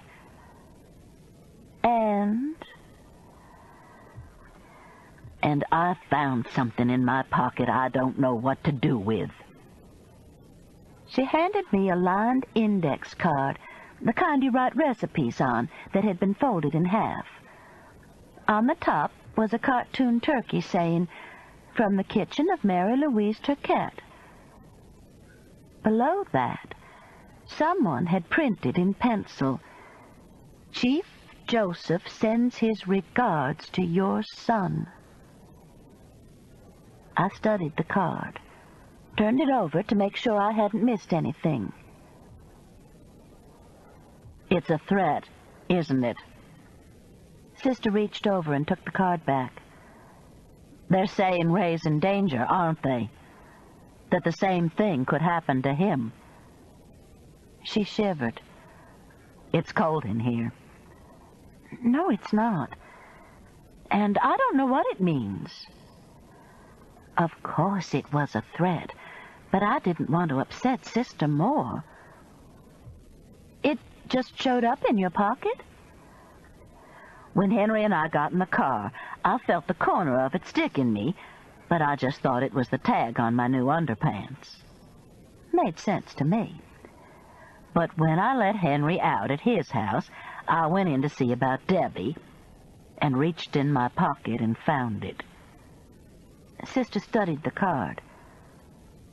"Reckon I ought to call the sheriff?" "Probably. But let's think about it a minute. The first thing he's going to ask you is if you have any idea how it got in your pocket." Sister looked at me as if I didn't have walking around sense. "Somebody put it there, Mouse." "But who?" I took the card back. The printing, though done in pencil, was very neat and precise. "Well, it's Meemaw's recipe card." "Did she have a chance to put it in your pocket?"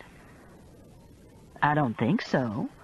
We sort of kept our distance from each other." "Paw? "He had the opportunity, but so did Eddie and Howard. They each hugged me when I went in Howard's trailer." Mary Alice thought for a moment. "But you know, Mouse, it could have happened any time we were crowded around listening to the sheriff. It could have been anybody there." I suddenly remembered the smell of grape jelly breath, of someone's whispering that sunshine had crawled out from under a rock. "What time is Ray's plane?" I asked. "Around 7. Why?" "Because he's walking into a mess." I reached into the nightstand, got a notepad and a pencil. "Okay, let's start with Sunshine. What do we know about her?" "She looks like a Barbie doll." I wrote down Barbie. No one looks like a Barbie doll naturally, or cheaply. She's a nursing student at Jefferson State, lives with her grandmother because her mother's a porn actress. Aha! I wrote down Frances Zada, my best friend and recently retired counselor from Robert Alexander High, had just taken a part-time counseling job at Jeff State. Said she wasn't cut out for retirement. Frances doesn't mind sharing a little information occasionally. Lives in a trailer with her grandmother, I muttered. What about clothes? What are you talking about? Mary Alice asked. Where does Sunshine keep her clothes? I didn't see much closet space in that trailer. Maybe she doesn't have many. At 20 and looking like she does? Get real, sister. Besides, I've got an idea that Kerrigan makes a lot of money. A whole lot. I wrote clothes and money. Then I added car. Her car doesn't fit either. Mary Alice yawned. The main thing is she's missing and left a bloody nightgown by a body. I looked up from my notes. The nightgown was by the body? I don't remember seeing a nightgown, do you? No, but I wasn't paying much attention, to tell you the truth, to anything but the Indian guy.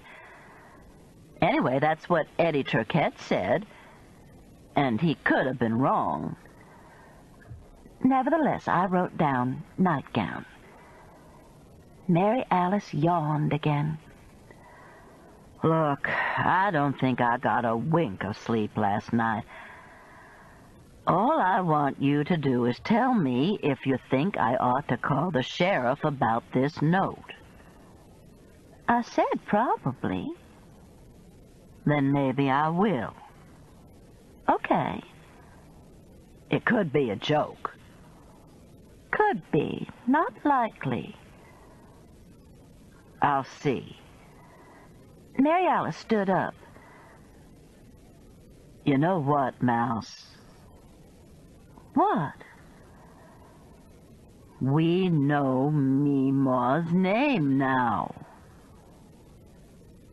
She ambled out of the door. I hoped she made it home before she went to sleep. Frances Zada is the most elegant-looking woman I have ever known. Hair a beautiful color of blonde pulled back into a chignon, face unlined, eyes round and blue. She's a 60-year-old peon to chemistry, cosmetics, and surgery. She's also a dingbat at times. She's currently madly in love with a pink Victorian house on Choctawhatchee Bay in Destin, Florida, and its owner. In that order, I suspect. He's grieving over the death of his fiancée, and Frances is keeping close tabs on which step he's on in his grief. I'm predicting a spring wedding, as he seems to be bearing up very well. In the meantime, Frances has taken the job at Jeff State. I picked up the phone and called her. Hey, Patricia Ann, she said. Good thing you called today. I'm off Fridays and Mondays so I can go to the coast. How's Jason? He's way past denial and anger, getting into acceptance. That's good. Coming right along. What's up with you? You got an hour or so? I think I'm the only one on the whole campus today. Tell me. So I told her about Haley and Philip. Frances commiserated with me. Her only son lives in London. Then I got into the Ray Sunshine story. Described the dinner party, the snooping trip Mary Alice and I took, and Chief Joseph. You were there? Frances interrupted. My Lord, I read about that in the paper. A hog butchering knife? Stuck to the linoleum. I heard Frances gasp as I segued to Sunshine's disappearance, the bloody nightgown, the search through the woods. Frances is a good listener, which makes her a good counselor, but I didn't want to push my luck. I left out a few details like Gabriel and the Porto-John and the porn movies. Interesting details that she would enjoy someday soon when we had an afternoon to visit. Anyway, I finished. I wonder if you could look Sunshine's record up for me. See what kind of student she is. If she's in any kind of extracurricular activities. If she cuts class much. I've already pulled her record up, Patricia Ann. These used to be confidential, you know. Now anybody with a computer can get to them. We'll probably have to go back to the old-fashioned manila folders and file cabinets someday. Give me a minute. Let me see what we've got. I could hear clicks from her computer. Pretty good grades, Frances announced. Came for tutoring in chemistry. Did she cut class much? My Lord, Patricia Ann, they don't have that old 3 cuts and you're out rule like they did when you and I were in school back in the Ice Age. They don't keep attendance? Nope. Not like we had to, girlfriend. Extracurricular activities? I waited for the search. Don't see any. That's not unusual, though. These are day students who go back to their jobs or their neighborhood pursuits. The only thing to pursue in her neighborhood is rabbits. In Redmond? She lives in Locust Fork, Frances, in a trailer. Are you sure you have the right girl? How many Sunshine Marie Dabbs would be enrolled here? It gives her address as 30535 Redmont Crest. Now, isn't that up on Red Mountain close to Mary Alice? One of those fancy houses? Maybe they moved, I said lamely. Well, she's a pretty girl, even in this school picture. Reminds me of Audrey Hepburn. Remember how we all went out and got Audrey Hepburn Roman holiday haircuts, Patricia Ann? She's got short, dark hair. She did last fall. I'd read somewhere that hair grows a half-inch a month. It was possible, I suppose, that Audrey Hepburn could have turned into a blonde Barbie in 11 months. Though if you were an Audrey Hepburn, why would you want to? Do you see anything else interesting? Who's listed as her father? They don't have to give that anymore, Patricia Ann. I guess they think people might be snooping in these records.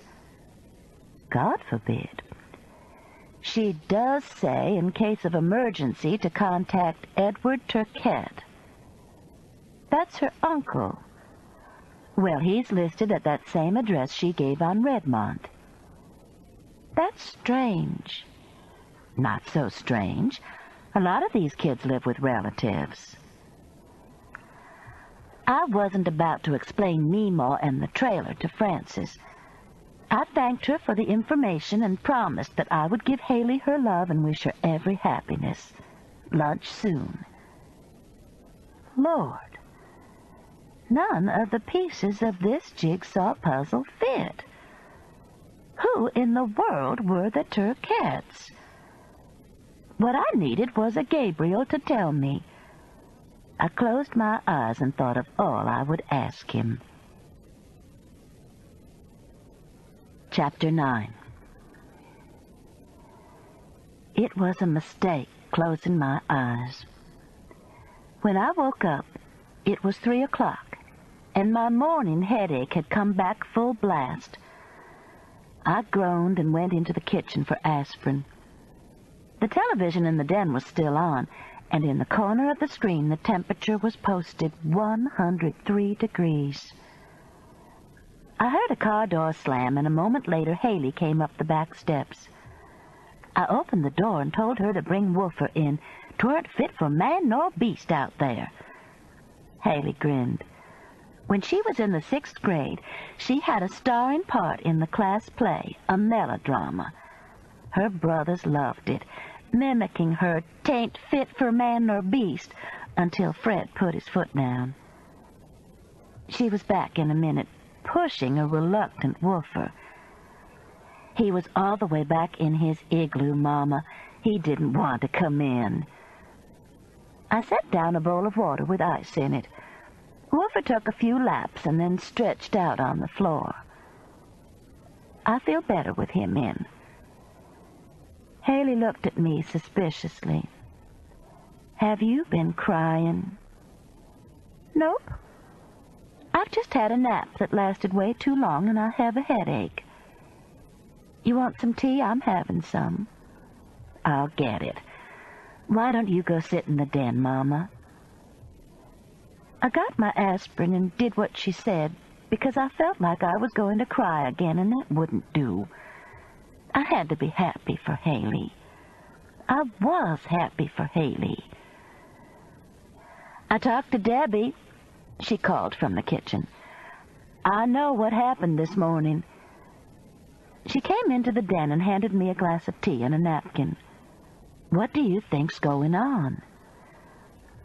"I don't have any idea. That's a strange bunch of folks, honey. They've even got Sheriff Roost's wedding." "Lord, I can't believe that." "It's the truth.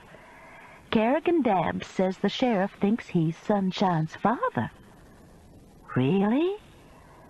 Haley thought about this for a moment. "Did she say whether he was or not?" "She said she didn't know." Haley was truly shocked. Was she serious? Seemed to be. Well, Lord have mercy. I laughed at the expression on Haley's face. "She's a gorgeous woman, Haley. Elizabeth Taylor eyes, very little makeup." "And a porn star." I nodded, yes. Haley put her tea down and sat back on the sofa. "I want to hear some more in a few minutes, but let me bring you up to date on the wedding. For starters, it's not going to be in the judge's chambers. It's going to be in the little chapel at Trinity Methodist." "Uh-huh." Somebody, namely Mary Alice Crane, had been busy with more than looking for a missing daughter-in-law. Why was I not surprised? "And I'm not going to wear my linen suit. Aunt's sister had the personal shopper from Parisian bring over some dresses for me to try on. There was one, you'll just love it, Mama, that's a pale pink silk that I just fell in love with. The lady called it blush, but I don't think they should call it that. It's not dark enough." Haley stopped for a moment, envisioning the dress. "It's pretty simple, short, but it's got about a half an inch of pearl beading around the neck and the sleeves. But the unbelievable thing," she held up her foot, a foot encased in dirty white canvas keds, "is that there are shoes to match. Pale pink shoes with beading around the toe and heel. And then we're all having lunch at the Merritt house.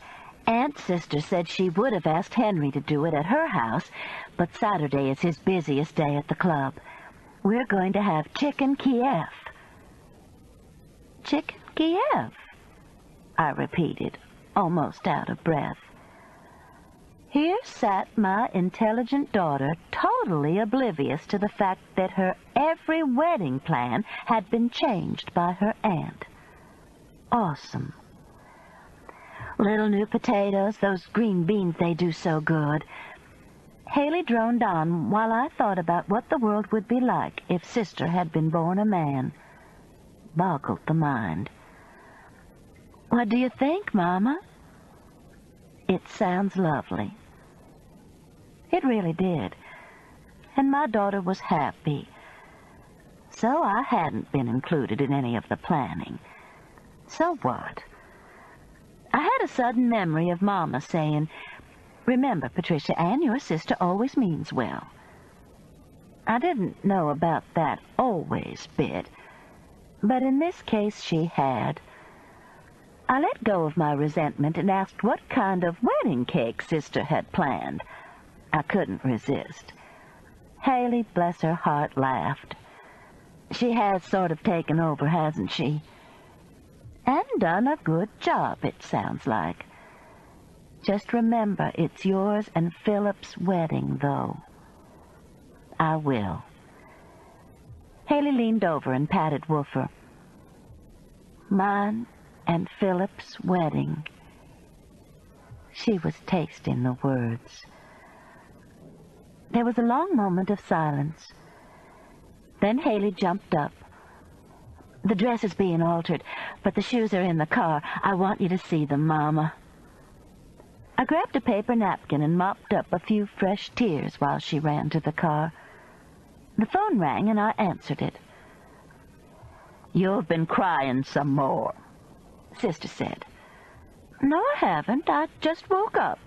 Haley's here." "She tell you about the wedding?" "Every little change." "It's a lot nicer, isn't it? Who wants to get married at the City Hall?" "A lot of people. Didn't you and Roger get married at the City Hall?" "And we shouldn't have. It was by far the least memorable of my weddings. The main thing I remember is the judge had about 3 hairs pulled all the way over from one ear to the other. I swear, I can't figure out why men's wives let them get away with that. I told Roger right after the ceremony that I didn't care how much balder he got. He wasn't going to pull his hair all the way over his head." "I'm sure he appreciated that." "He seemed to. I hope Ray doesn't get prematurely bald like his daddy did." "Prematurely bald? Roger was 60, Mary Alice." "He'd been bald a long time." "Has Haley got her outfit with her?" "She's gone to the car to get the shoes. The dress is being altered."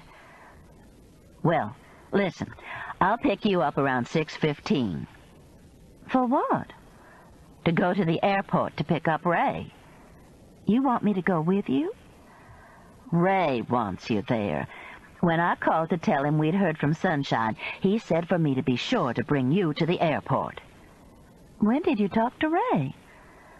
Haley came in with a shoebox, sat down, and began to pull off her kids. "This morning." "How could you talk to him this morning? He was 40,000 feet over the Pacific Ocean." "I picked up the phone and dialed him, Mouse. Simple. Anyway, I'll pick you up around 6:15. Tell Haley I want to see her outfit." The phone went dead. Haley held up a beaded shoe for my admiration. "Beautiful," I said, nodding. "You know what? Your aunt's sister says she called Ray on an airplane halfway across the Pacific. Doesn't that boggle your mind? 40,000 feet up there in the air and the phone ringing? They just bounce it off a satellite." "Yeah, just bounce it off a satellite." She was dealing here with a woman who still hasn't figured out how they squeeze all the voices onto the wires. "Aren't these pretty?" Haley got up and walked around. Even Woofer looked up to admire the shoes. "They're awesome." They really were. "I'll bring the whole outfit by in the morning for you to see. Or tonight. I'm picking up the dress around 5. Call. It seems I'm going to the airport with Sister to pick up Ray at 7. She said he wants me there. I can't imagine why. I'll be glad to see him, though." "Ray knows his mama. He wants you there so he can find out immediately what's going on with Sunshine." The answer pleased me, but I felt I had to take up for Mary Alice just like our own mother had. "She means well, Haley." "I know she does, Mama. But you hone right in. In Aunt Sister's version, Sunshine would just get lost in the story somewhere between Gabriel, Pawpaw, and Chief Joseph. I swear, the correction just popped out. Among, Haley. Sunshine would get lost among. You've got 3 people. Haley grinned. I rest my case. I could not leave him another lean cuisine. The man needed vegetables, sister. Green leafy vegetables like collards. You got Fred collards.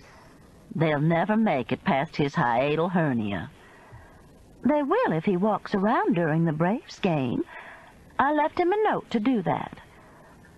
Walk from the television in the den to the one in the bedroom. He just has to keep moving. Lord.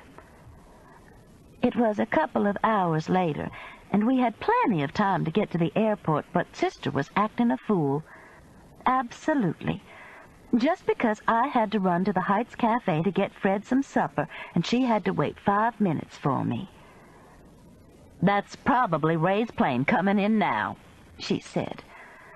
We were hauling down the interstate with a clear view of the runways. A Cessna was landing. Not another plane was in sight. I don't think so, I said.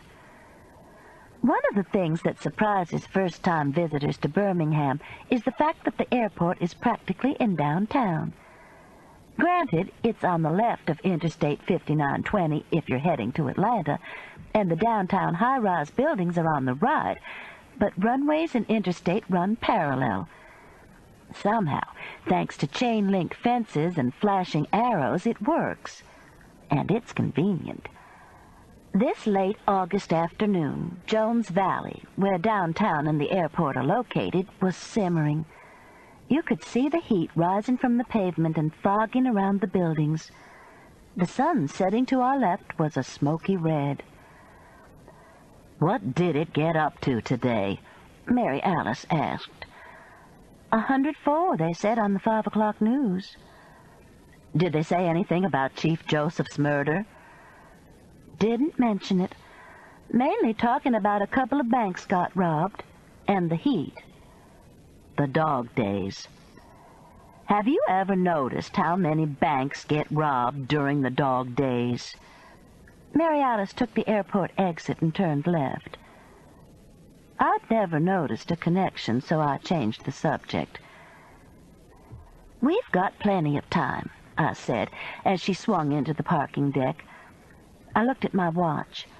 We probably have time for a sandwich. I'm hungry. You are not. You're never hungry. Mary Alice slowed down. Watch for a place. I swear, I wish they hadn't done away with St. Christopher.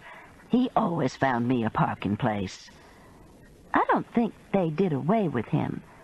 Just demoted him. How can you demote a saint, Mouse? Besides, what did the man ever do to deserve demotion anyway? I shrugged. I sure didn't know. Just confuses people, Mary Alice grumbled.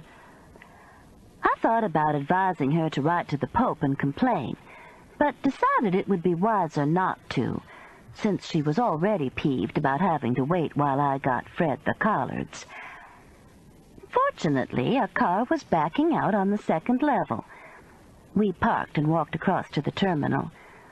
It was a short walk, but it was still over 100 degrees, and we were sweating when the doors slid open and cool air rushed out to greet us.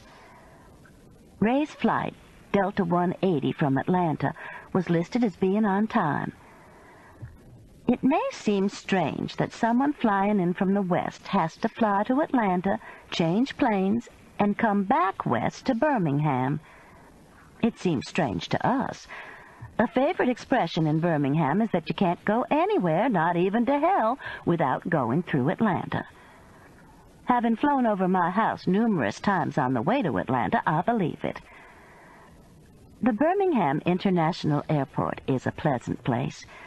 Not hustle and bustle like Atlanta's. More shuffle and pause. But that's fine. We rode up the escalator and made our way to the waiting area for Concourse C, where a few people sat watching Wheel of Fortune. "How come they call this an international airport?" Mary Alice asked, sitting in one of the connected chairs and dropping her purse on the floor with a thump. "You ever hear of an international flight coming in here?" "Maybe one stopped one time on their way to Atlanta. Hijacked or something." "Yeah, sure. Can't you just see a hijacker bursting into the cockpit and demanding that the pilot take him to Birmingham, Alabama?" "It's a nice place." "It is," Sister agreed.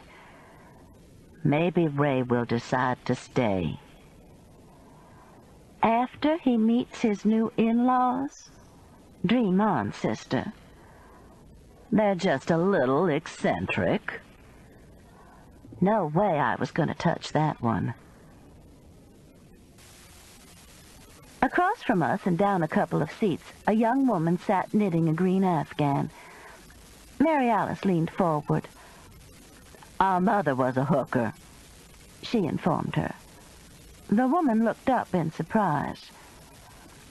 "She means she hooked rugs," I explained. "Beautiful ones." I turned and frowned at Mary Alice. "Well, she knew what I was talking about. Good Lord, Mouse."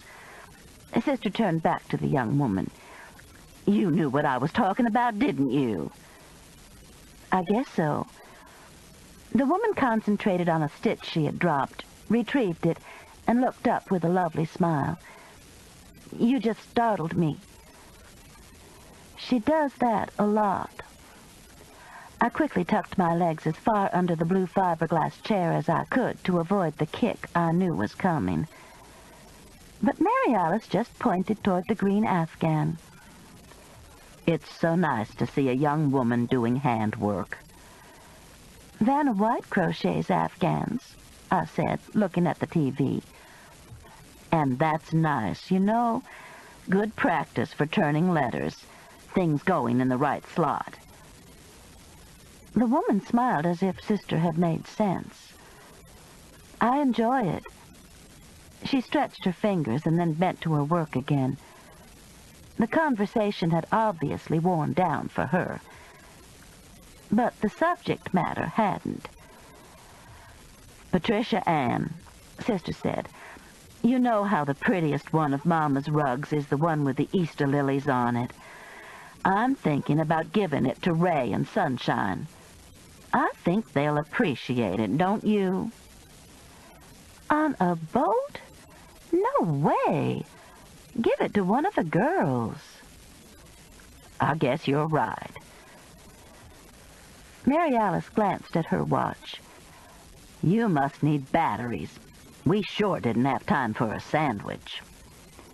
She got up and walked to the window. Just at that moment, a voice on the intercom announced the arrival of Delta Flight 180 from Atlanta. I joined her to watch the plane taxiing in. Ray was the first person up the ramp, and we let him walk right by. We had seen the wedding tape and knew he had a beard, but we weren't expecting a Viking. We were waiting for the Ray who was still our youngest child. "Mama! Aunt Pat!" He stood behind us, at least 50 pounds heavier, and grinning through a bush of golden blonde hair. "You didn't recognize me." Mary Alice clutched her chest.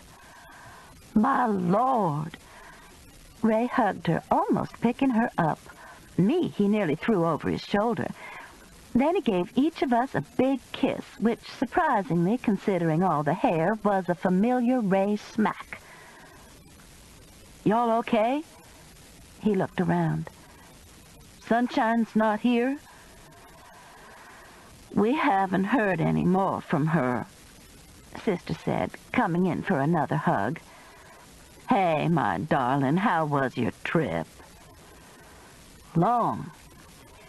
He waved at someone over our shoulders. We turned and saw a huge, bearded man walking toward us. Had I missed something? Were beards coming back in style? The last couple of days we had certainly seen a lot of them. "Mama, Aunt Pat, this is my good buddy Buck Owens. Buck's my right-hand man on the boat." "Ladies, I've heard a lot about both of you." Buck appeared to be about 20 years older than Ray, in his early 50s. His hairline was receding from his bronzed, creased forehead, and there was as much gray in his beard as there was brown. Like Ray, he was wearing jeans and a T-shirt. His smile was that of a much younger man, though, a flash of white, even teeth. "Here, Ray," he said, handing him a large paper sack. "Hold my Georgia suitcase for me and let me get hugs." He was a very competent hugger. I even got a little pat on the behind, and I think Sister did, too. She looked at me, grinning. Sometimes I think the whole feminist movement missed us. "Heard any more from Sunshine?" Buck asked as we were walking toward the baggage claim. "Nothing," Sister said. "There's sure been a lot happening, though." "Buck knows all about it, Mama." "Yeah, sounds like a mess. I grew up in Nectar, and I know the Turkettes, every one of them. Nice people. Of course, Mima's a little strange since she saw the flying saucer, but that happens sometimes, you know." "Of course," Sister agreed. "Just an everyday occurrence." We reached the baggage carousel and waited. "The funny thing," Ray said, "is that Sunshine had been on the boat for 2 days before Buck realized he knew her family. Didn't recognize the name Dabbs. Like to have had a fit when I found out she was Kerrigan's daughter." There was a buzz, and the bags clunked down the ramp and began to circle. I said, Lord, what a small world. "Here, Buck." Ray reached over, grabbed a bag, and handed it to Buck. "Thanks. I'm so jet-lagged I'm cross-eyed." "Are you going out to Nectar tonight?" Mary Alice asked. "Do you want us to take you?" He nodded. "My mama's expecting me. She's the main reason I came home. I came to help Ray, too, but the main reason is my mama. I've been away too long. And I appreciate the offer, but I'll grab me some coffee and rent a car. It's no distance." "We'll be happy to take you." "Thank you, ma'am. But I'll be fine, and I'll need a car up there." Buck Owens picked up his bag. "I'll call you tomorrow, Ray." "Okay, Buck, thanks. Bye, ladies." I watched him walk away carrying the suitcase, paper sack under the other arm. I didn't know how long Buck had been working on boats, but he had the slight roll of a sailor. Nice man, I thought. If that man lost 100 pounds, he'd be a knockout, Mary Alice said to Ray. "Did you meet him in Bora Bora, or did you already know him?" "I met him in Bora Bora. In fact, I bought his boat. I saw it advertised and went to see him. When I opened my mouth, he said, 'Man, you've got to be from Alabama.' We got a kick out of that." "How come he was selling the boat?" I asked. "He'd never had the money to fix it up for dive groups coming from the United States and Australia. They want nice accommodations and good food, and they're willing to pay good money for it. Old Buck's a great diver, but he's not much for the amenities." Ray reached over and grabbed a bag. "Anyway, he stayed with me, and it's worked out fine for both of us." He straightened. "Okay, let's go." Mary Alice pointed to the bag. "That's all you brought?" "I've got a closet full of clothes at home, Mama, unless you've given them to the Goodwill." "They're there." And they would all fit a man several sizes smaller. Ray had forgotten about that. "Geez," he exclaimed as we stepped through the door. What's the temperature? I think it made it to 105. Mary Alice looked at Ray with concern. Sweat was streaming down his forehead, the only part of his face we could see. Are you okay? Jet lagged to hell and back. And you're sure it's only 105? That's not counting the humidity, I said. The heat index is something like 115. Well, good. I thought I'd suddenly been hit by a truck.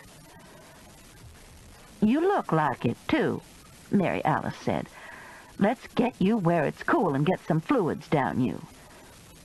And tell me all about Sunshine. You're sure she's okay?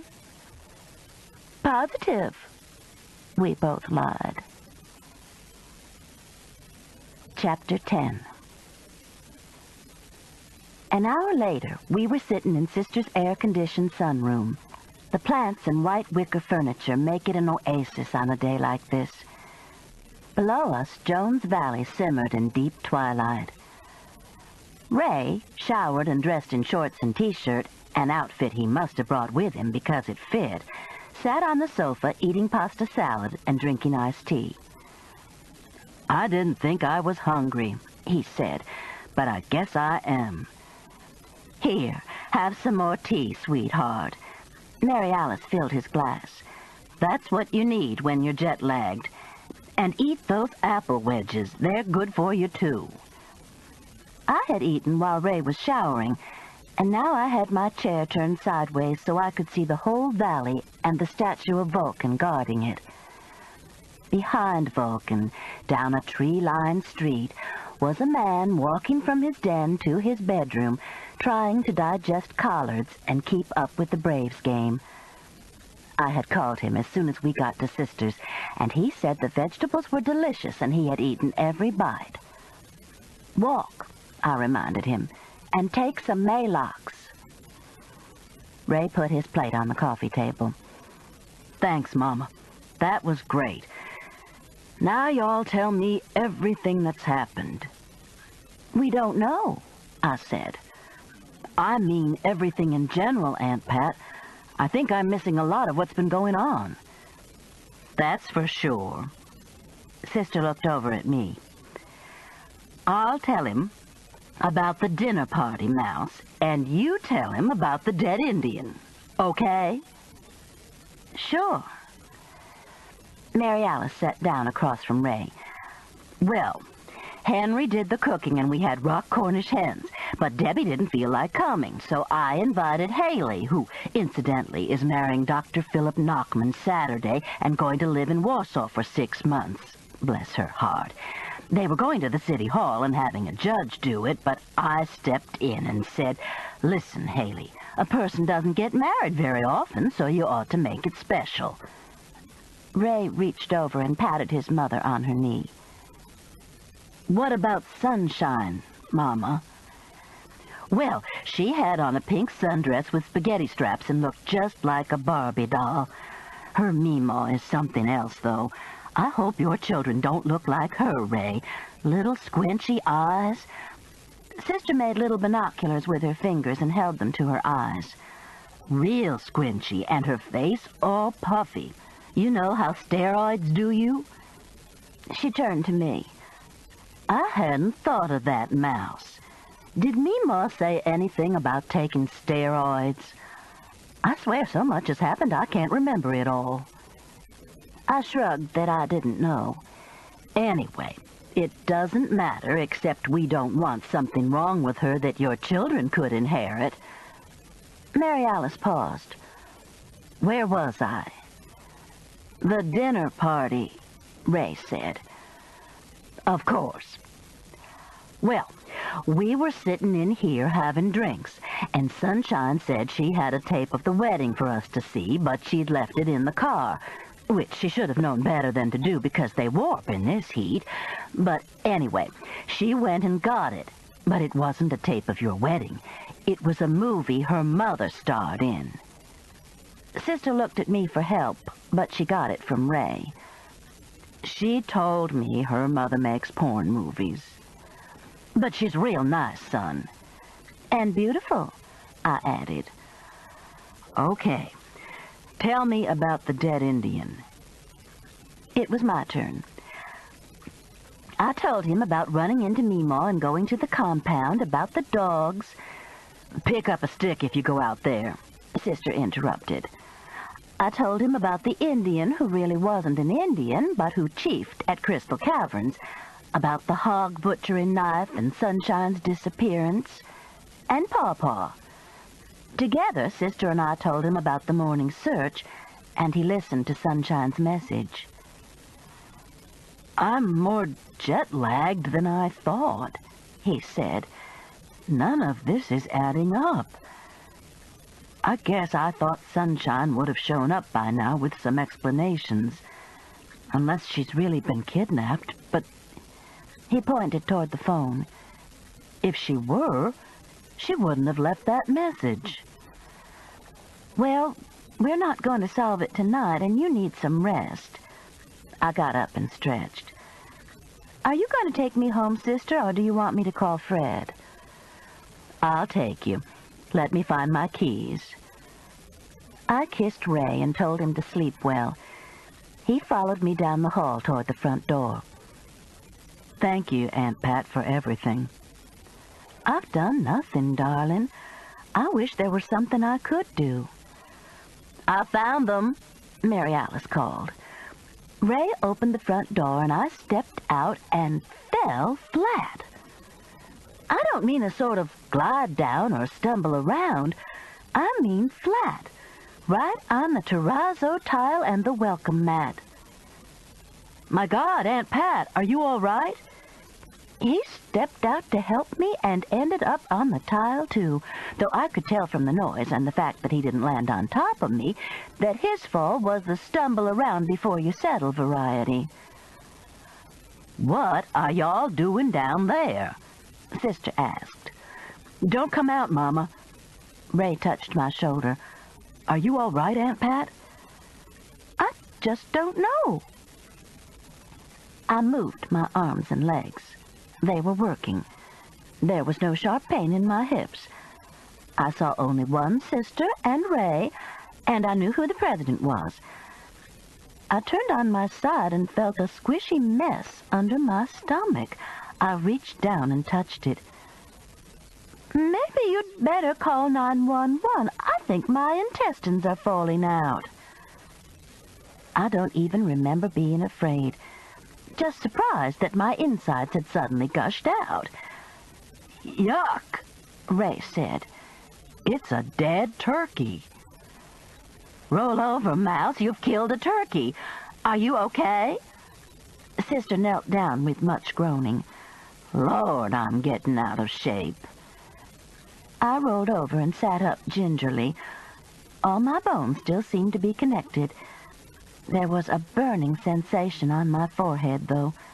I reached up and felt a knot already popping up. Ray and Mary Alice were examining a turkey, which, as far as I could tell, was split down the middle, viscera spilling out. I closed my eyes against sudden nausea and held on to a pot of geraniums. I didn't kill that turkey, I managed to say. What the hell kind of deal is this? Ray stood up, brushing himself off. Sister poked at the turkey. And he was just lying here when y'all stepped out? Of course, Mama. How come you think Aunt Pat and I ended up on the porch? This reminded Ray. He came over and gently lifted me to my feet. The world whirled around dizzily. I held on for dear life. Don't let me go. God, look at that goose egg, Ray said. Sister looked around. There's an egg, too? On Aunt Pat's head, Mama. He picked me up and carried me into the den sofa. We've got to get some ice on that. Sister followed us, looking worried. I'm okay, I told her. No, you're not. You're going to look awful at Haley's wedding. The wedding. I felt my forehead. She was right. I was going to have the shiner of all times. Ray was back in a minute with ice wrapped in a paper towel. "Maybe we ought to take you to the emergency room," he said. "That's really a big bump." "Get the flashlight out of the junk drawer and let's see if her pupils are dilated," Sister said. Ray trotted off and was back in a moment, shining a big yellow flashlight in my eyes. "What do you think?" He turned the light off and on while he and Sister watched to see what happened in my eyes. "I think you're crazy." I snatched the flashlight away and sat up. The room was reasonably still. "I'm going home. I'm going to take a very long hot shower and throw these dead turkey clothes away. Yuck. And then I'm going to take a whole bottle of aspirin and put an ice pack on my head and go to bed. Is that clear?" "I'll take you," Mary Alice said. Fred was asleep in his recliner when I went in, which was a relief. I wanted to get cleaned up before he saw me. The knot on my head would be bad enough. I didn't want him to see dead turkey all down the front of my good beige linen pants, which, regardless of what Mary Alice said, I bet the cleaners couldn't do a thing with. I crept into the bedroom, closed the door quietly so I wouldn't wake him up, and shucked off the bloody turkey clothes, which I figured were probably strep and staph incubators by now. I took the plastic liner from the bathroom wastebasket and wrapped them in it. Then I got in the shower and for the second time that day began to bawl. My head ached, I was going to have a black eye, and every joint in my body was stiffening. Every bit of it was Sister's fault. The hot water felt good on my neck and shoulders. I put my head back far enough so some of it ran down my forehead and blended with the tears. It actually felt soothing going over the bump. I wet a wash rag and draped it over my head and forehead. Haley was to blame, too, springing a wedding on us and moving to Europe like that. Mary Alice and Haley. If I ended up on Prozac, they'd be to blame. If I ended up in Brookwood Hospital's psych ward, it would be their fault. "No," I would say to Fred, "tell Haley she mustn't come all the way across the Atlantic to see about me, even though I know she's eaten up with guilt." I began to feel a lot more cheerful. "And tell Sister that the doctor says she is to remember my fragile emotional state. No more bossing me around or calling me Mouse." "Yes, my darling. You're the cornerstone of this family. We all know that now." Fred would lean over and brush my lips with a kiss. "You just get your head back on straight." He could have phrased that better. The shower door opened just a little. "Can I get in with you?" Fred asked. "You can get in, but not with me. I'm getting out." "That's okay. I've already had a shower." I turned off the water and reached for a towel. "I'll dry your back," Fred said helpfully. "Not until you see my head." I stepped out and pushed my wet hair back so he could get a good look. "My Lord, honey, how'd you get that bruise?" "I fell over a turkey." He held me by my shoulders. "Come over here in the light where I can get a good look at that thing. What do you mean you fell over a turkey?" "I mean there was a turkey on Sister's porch. A dead one. I fell over it." I closed my eyes as Fred tilted my head toward the fluorescent light over the medicine cabinet. "It's all Sister's fault." "I'm sure it is, honey." He circled the bump gently with his fingers. "Do you feel okay? Dizzy or anything?" "I was at first. I'm okay now, except everything hurts." "Well, damn." He handed me my nightgown, which was hanging behind the door. "Here, honey, put this on. I think I'd better call the doctor." But I had an inspiration. "Why don't you call Haley?" "Good idea. She needs to come over and check you out." Fred held out my summer robe. "And I want you to come sit in the den until she gets here, or until I get the doctor. I don't think you ought to go to sleep." I was feeling much better. "Haley is probably at Phillips, you know." Fred led me gently down the hall. "I'll find her. I can't believe Mary Alice didn't do something about this." Much, much better. "A turkey?" Maybe I imagined I heard a tiny snicker. "Advil's about the best you can do for something like this, Mama. You got any?" Haley sat on the edge of the couch in the den. "I've got a little package that came in the mail with some coupons." "Well, take a couple of them. I really don't see any signs of a concussion. You might want to check with the doctor, but I'm sure he'd just say call him if you have any symptoms like nausea." "That's some knot, isn't it?" her father said admiringly. "If that turkey had been an ostrich, she'd be dead." Haley and Fred both giggled. I knew I'd be hearing "Remember the time Mama fell over the turkey?" until the day I died. I shifted the ice pack to my other hand. "I'm going to look like hell at your wedding." "So am I at the rate I'm going. I'm only halfway packed, and I keep thinking of things to do, like stop the paper." "What are you doing about your job?" "Della St. Clair is coming back. She quit when her little girl was born, but she's 3 now, and Della jumped at the chance."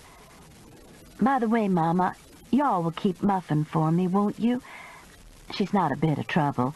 I don't think she and Woofer will bother each other at all." "Sure we will," Fred agreed. "But no heating pads on the kitchen counter." They both laughed at that. "Mary Alice's fat cat Bubba sleeps on a heating pad on her counter. Not only is it a terrible fire hazard, but it's a wonder all of us don't have hairballs." "Back to the turkey, though. It was split down the middle?" Haley asked. "With its insides falling out. It was awful."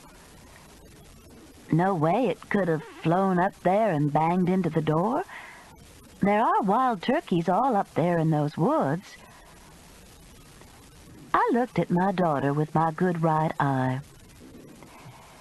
"If that's what happened, that particular turkey had the San Andreas Fault right down his middle, waiting to erupt." "No, Haley, he was cut and put there as a warning for Ray that that's what will happen to Sunshine if he gets too nosy or doesn't follow instructions. Not that there have been any. Or to one of the other turkettes." I paused. "I reckon." I shifted the ice pack to my other hand. Damn, it was cold. "That's pretty much what happened to that dead Indian guy. Split down the middle." "He wasn't an Indian," Fred said. "I know, he was Mexican or something." "His name was Dudley Cross, and he lived in Bradford." Fred seemed pleased with himself. "How did you find that out?" Haley asked. "It's in tonight's Post-Herald here." Fred reached over and got the paper. "It's on the 2nd page. It says a body found stabbed in a mobile home in the Locust Fork community has been identified as Dudley Cross, 53, of Bradford. Mr. Cross frequently worked at Crystal Caverns as an Indian chief, posing for photographs." "Dudley Cross," Haley said. "You know, I'll bet all his life people called him Double Cross." She took the paper from Fred. Does it say anything else? Anything about his family or about the Turkettes? Doesn't even say he was killed in Meemaw's trailer or that Sunshine's missing. Fred pointed out the article to her. Is Ray calling the police about the turkey? He asked me. I don't know. Maybe. What he ought to do is call Sheriff Roos. I'm sure he'll do that. Or Sister will. That ought to get some action. Fred stood up. I'll go get the Advil. Where are they, honey? In the corner by the coupon box. A little sample package. Haley handed me the paper, but I didn't have my reading glasses. There was nothing new there anyway, except the Indian's name. And learning his name saddened me. Dudley Cross, who lived in Bradford, was a real person who had lived a life for 53 years. Damn. Is Ray okay? Haley asked. You mean about Sunshine? He seems to be accepting her message that she's all right. I took the pills Fred handed me and washed them down with Coke. He looks good. A big beard and about 250 pounds. Haley was surprised. I can't believe that. Ray's always been skinny. Not anymore, not by a long shot. He looks good, though. And the guy who works with him, Buck Owens, weighs at least 350. He came home with Ray. He lives out in Nectar and said he needed to come see his mother and that maybe he could help Ray. Seems he knows the Turkettes. And he let Ray marry Sunshine? She seems like a nice girl, Haley. That's true.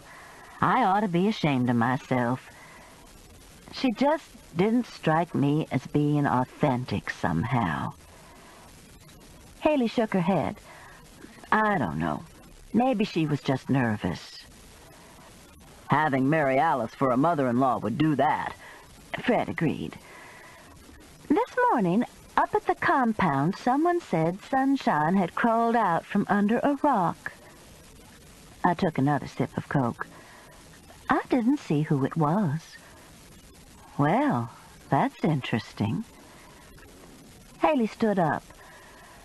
I hope they're wrong, and I hope I'm wrong. I want Ray to be happy. She leaned over and kissed the bump on my head. You'll feel better tomorrow. And don't worry about how you look, Mama. Somebody, maybe Merle Norman, has some makeup with a greenish tint to it that's supposed to cover up bruises. People use it after facelifts and things. I'd rather not think about the things. I'll check with you in the morning. Y'all get some sleep now. Fred locked the kitchen door after she left and came back into the den. Think you can sleep? Probably. It's been a long day. But long after we were in bed and Fred's breathing had become a light snore, events of the last several days played themselves over and over in my mind, like one of those avant-garde films that skips from one scene to the next, and they assume you figure out the relationship. His name is Gabriel, Meemaw said. Sunshine's not here? Ray asked. Hey, pretty lady. Tell Ray I'm fine. A porta-john. Stress-free turkeys. The last thing I remember, before sleep finally claimed me, was an image of Sunshine climbing out from under a big, big rock.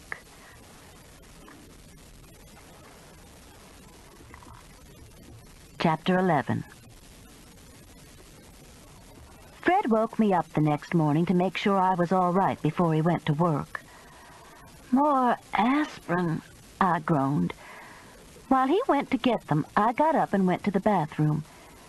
The mirror over the medicine cabinet gave me bad news. Damn, I murmured.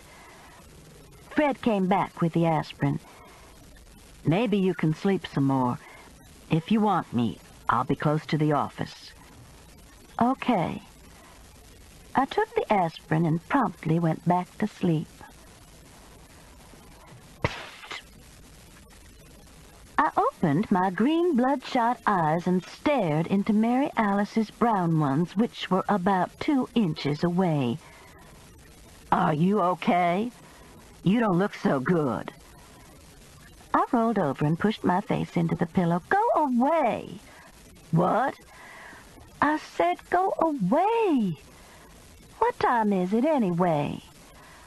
"It's about 9:15. The sheriff's here to talk to you. I told him you weren't very pleasant in the morning, but he said it would save him another trip to town." "Sheriff Roos is here in my house?" "In the kitchen, drinking coffee. It was the last cup, but I've made some more. Are there any sweet rolls in the freezer?"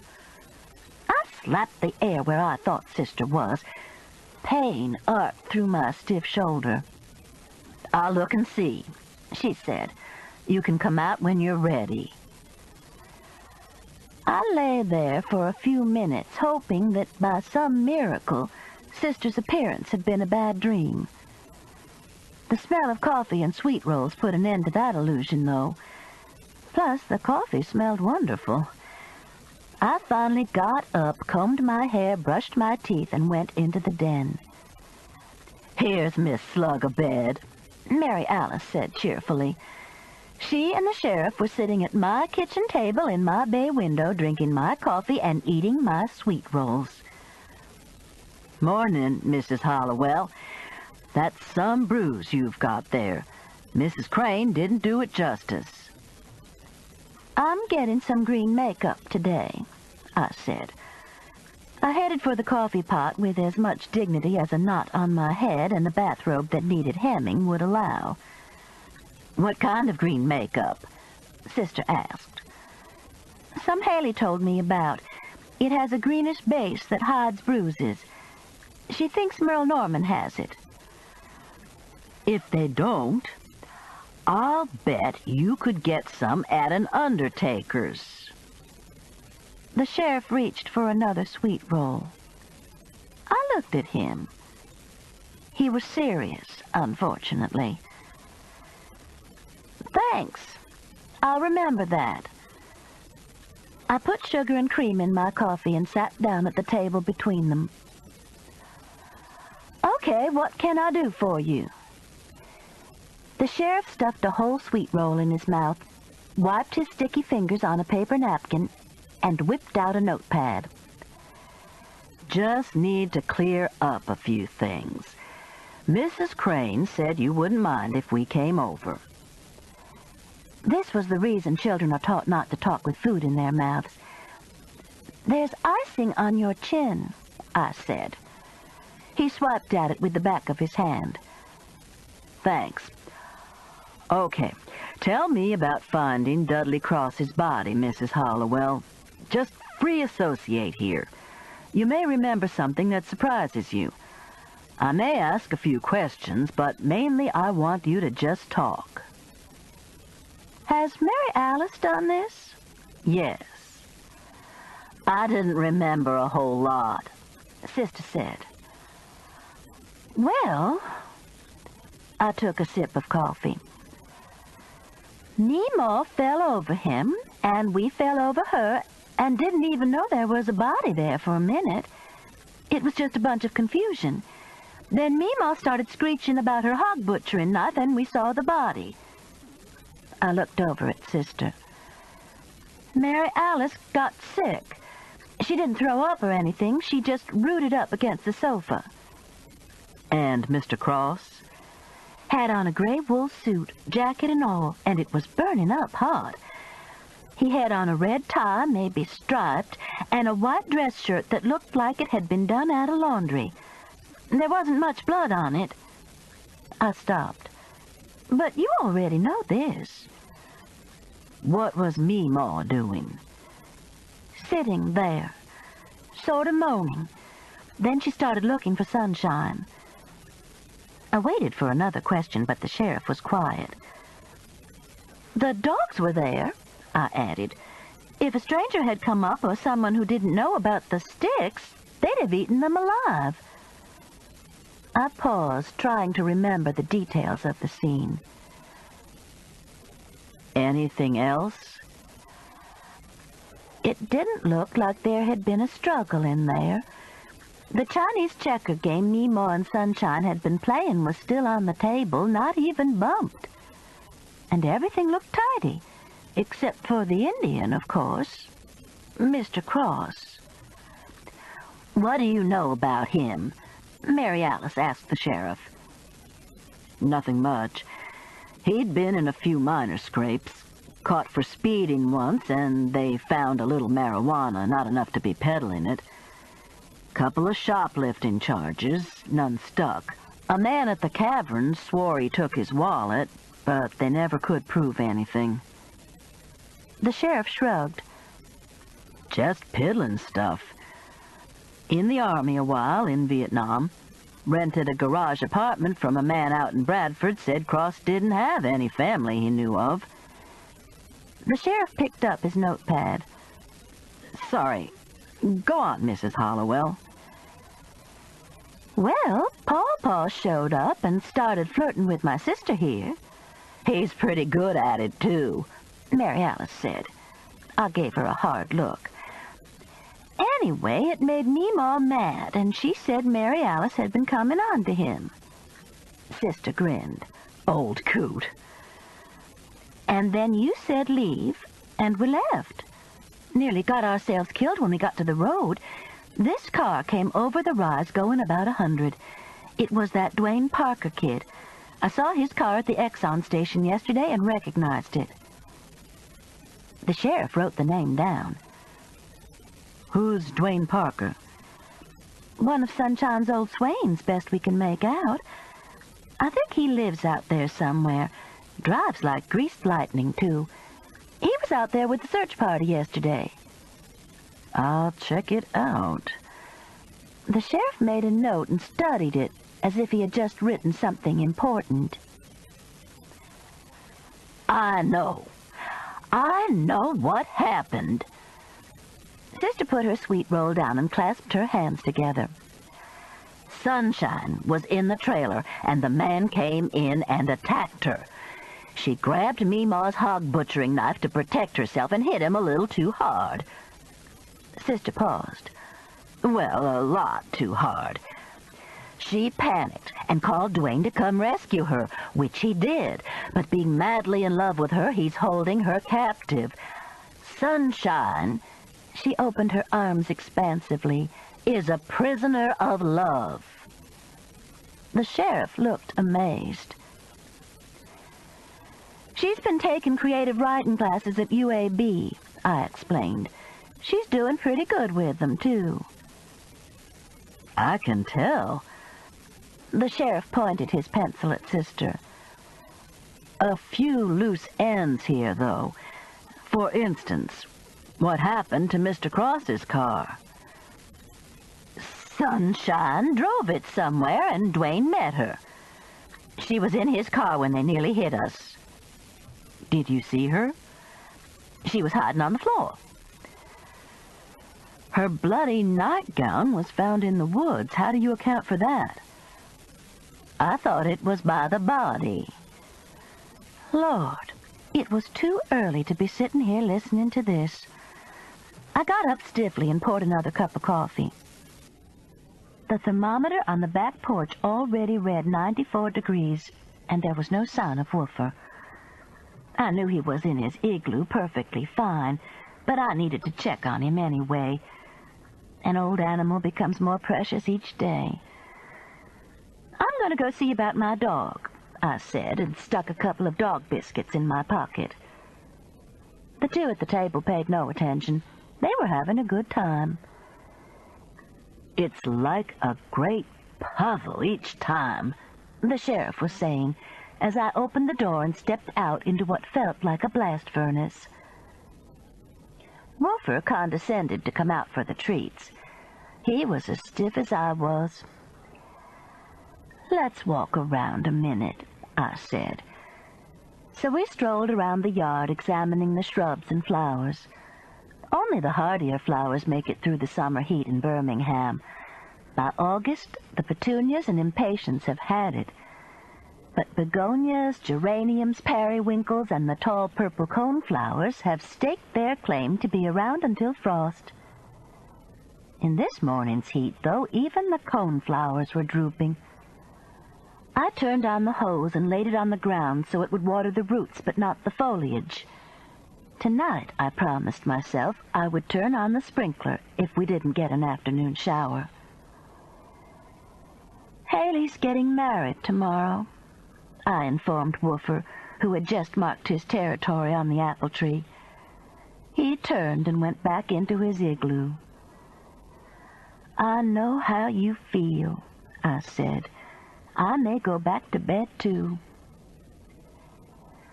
But it had to be Eddie Turquette, Mary Alice was saying as I went back into the kitchen.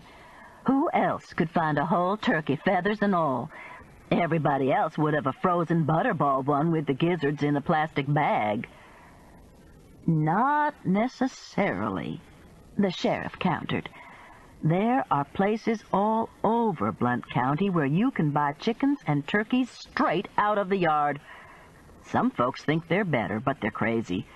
Most of them are stringy as all get out when you cook them, just like wild turkeys.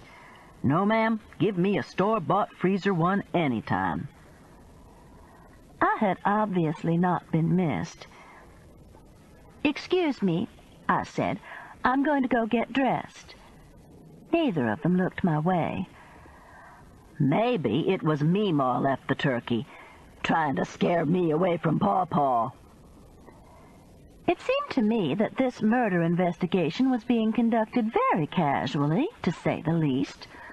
What had happened to DNA and fingerprints, and that stuff you sprayed around for hidden blood? When I left the kitchen, the sheriff and Mary Alice were laughing cozily over Meemaw's jealousy. I slipped on a loose knit dress I had ordered from Land's End and a pair of sandals. I brushed my hair, penciled on some eyebrows, and applied an apricot-colored lipstick. By the time I got back to the two chums in the kitchen, I didn't look much better, but I felt better. Their conversation seemed to have wandered to Ray's dive ship. I don't know how big it is, Sister was saying, but they take as many as 10 people out for a week, so it must be pretty big. What kind of a crew would you have to have for a trip like that? 3 or 4. A cook, of course, and a dive master. Ray says you have to have a top-notch dive master because the safety of the divers depends on him knowing the waters. I'd love to make a trip like that, the sheriff said. I've just started taking diving lessons in the Homewood pool. It would cost a bundle, though. Ray'll give you a discount. I started loading the dishwasher. I hoped the sheriff didn't show up a year from now demanding his discount from Ray. Sister licked her finger and stuck it into the crumbs on the sweet roll plate. You may know his dive master. His name is Buck Owens, and he lives out at Nectar. He owned the boat Ray bought, and he stayed on as a crew member. Don't know him. Well, he came in last night with Ray. I thought that was real nice. He said he'd check on his family and be available if Ray needed him. He's huge, I said. Looks like he'd sink to the bottom. Both of them looked up in surprise. I was right. They'd forgotten I was there. Sheriff Roos glanced at his watch. Good Lord, I've got to go. I've got an appointment with Eddie Turquette in 15 minutes. You ask him about that turkey, Sister said. I'm still trying to figure out what it meant. The sheriff pushed his chair back and stood up. It meant you need to stay away from Locust Fork until we get this thing cleared up. We won't have a problem doing that, I assured him. Mary Mary Alice walked with him to the front door and came back to inform me that she was going to the Big, Bold, and Beautiful shop to get something to wear to the wedding. "What are you wearing?" she asked me. I hadn't thought about it, other than green makeup. "I've got lots of stuff," I said. I put the last cup and saucer in the dishwasher and closed the door. "I'll go with you if you'll stop by Merle Norman's, though. I haven't seen Bonnie Blue in ages." Bonnie Blue Butler's becoming a friend of ours is the only good thing that came from Mary Alice's losing her mind and buying the Scootin' Boot, a country western bar out on Highway 78. "Okay, maybe she'll have lunch with us." Lord, the woman was stuffed with sweet rolls and already thinking about lunch. "How was Ray this morning?" I asked, as I got in Sister's Jaguar and the seat belt grabbed me. When the car was brand new, I made the mistake of getting in with a styrofoam cup of coffee in my hand. Sister swears the car still smells like Folgers. "He was still asleep when I left." Sister backed out of the driveway. "He called the police last night about the turkey. A man came by and looked and said it was probably kids." Sheriff Roos seemed to be taking it a little more seriously. "He is. I gave him that note somebody put in my pocket, the one that said Chief Joseph sent his regards to my son, and he thinks somebody's trying to scare us off. Now, if we could just figure out what they're trying to scare us off of." "And still no word from Sunshine?" "Nope." "Maybe she's hiding out at her Uncle Eddie's house. I think she lives there at least part of the time anyway. It's the home address she gave at Jefferson State." "How'd you find that out?" "Frances Sada. She's working out there part-time. Incidentally, Sunshine's grades are pretty good, too." Sister looked interested.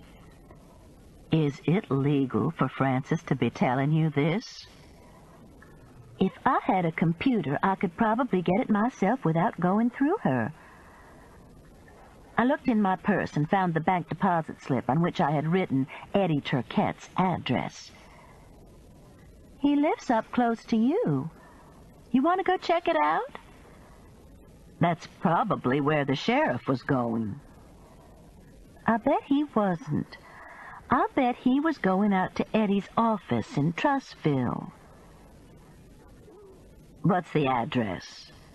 We'll just ride by." A 10-minute drive through hot, deserted streets brought us to the top of Red Mountain. The valley was hazy, still under the influence of the inversion. Sister turned onto Redmont Crest and checked the mailboxes. The houses up here sit far back on well-kept lawns. Sister's house is in this neighborhood and is similar to the others. They have no backyard since they're on the crest of the mountain. A couple of the more adventurous homeowners have had their houses built on poles, so the houses seem to float out over the valley. That would make me nervous as hell. When I step out of my back door, I want to step on the ground, not into thin air. Eddie Turquette's house was not one of the modern ones. It was a large, dark red brick, 2 stories, probably built in the 1920s and perfectly maintained. The huge lawn of St. Augustine grass didn't seem to be wilting in the heat, and the 2 old oak trees that sat on either side of the driveway had been there when Jones Valley was settled. Across the front of the property was a black wrought iron fence, the kind with little spears on it at intervals.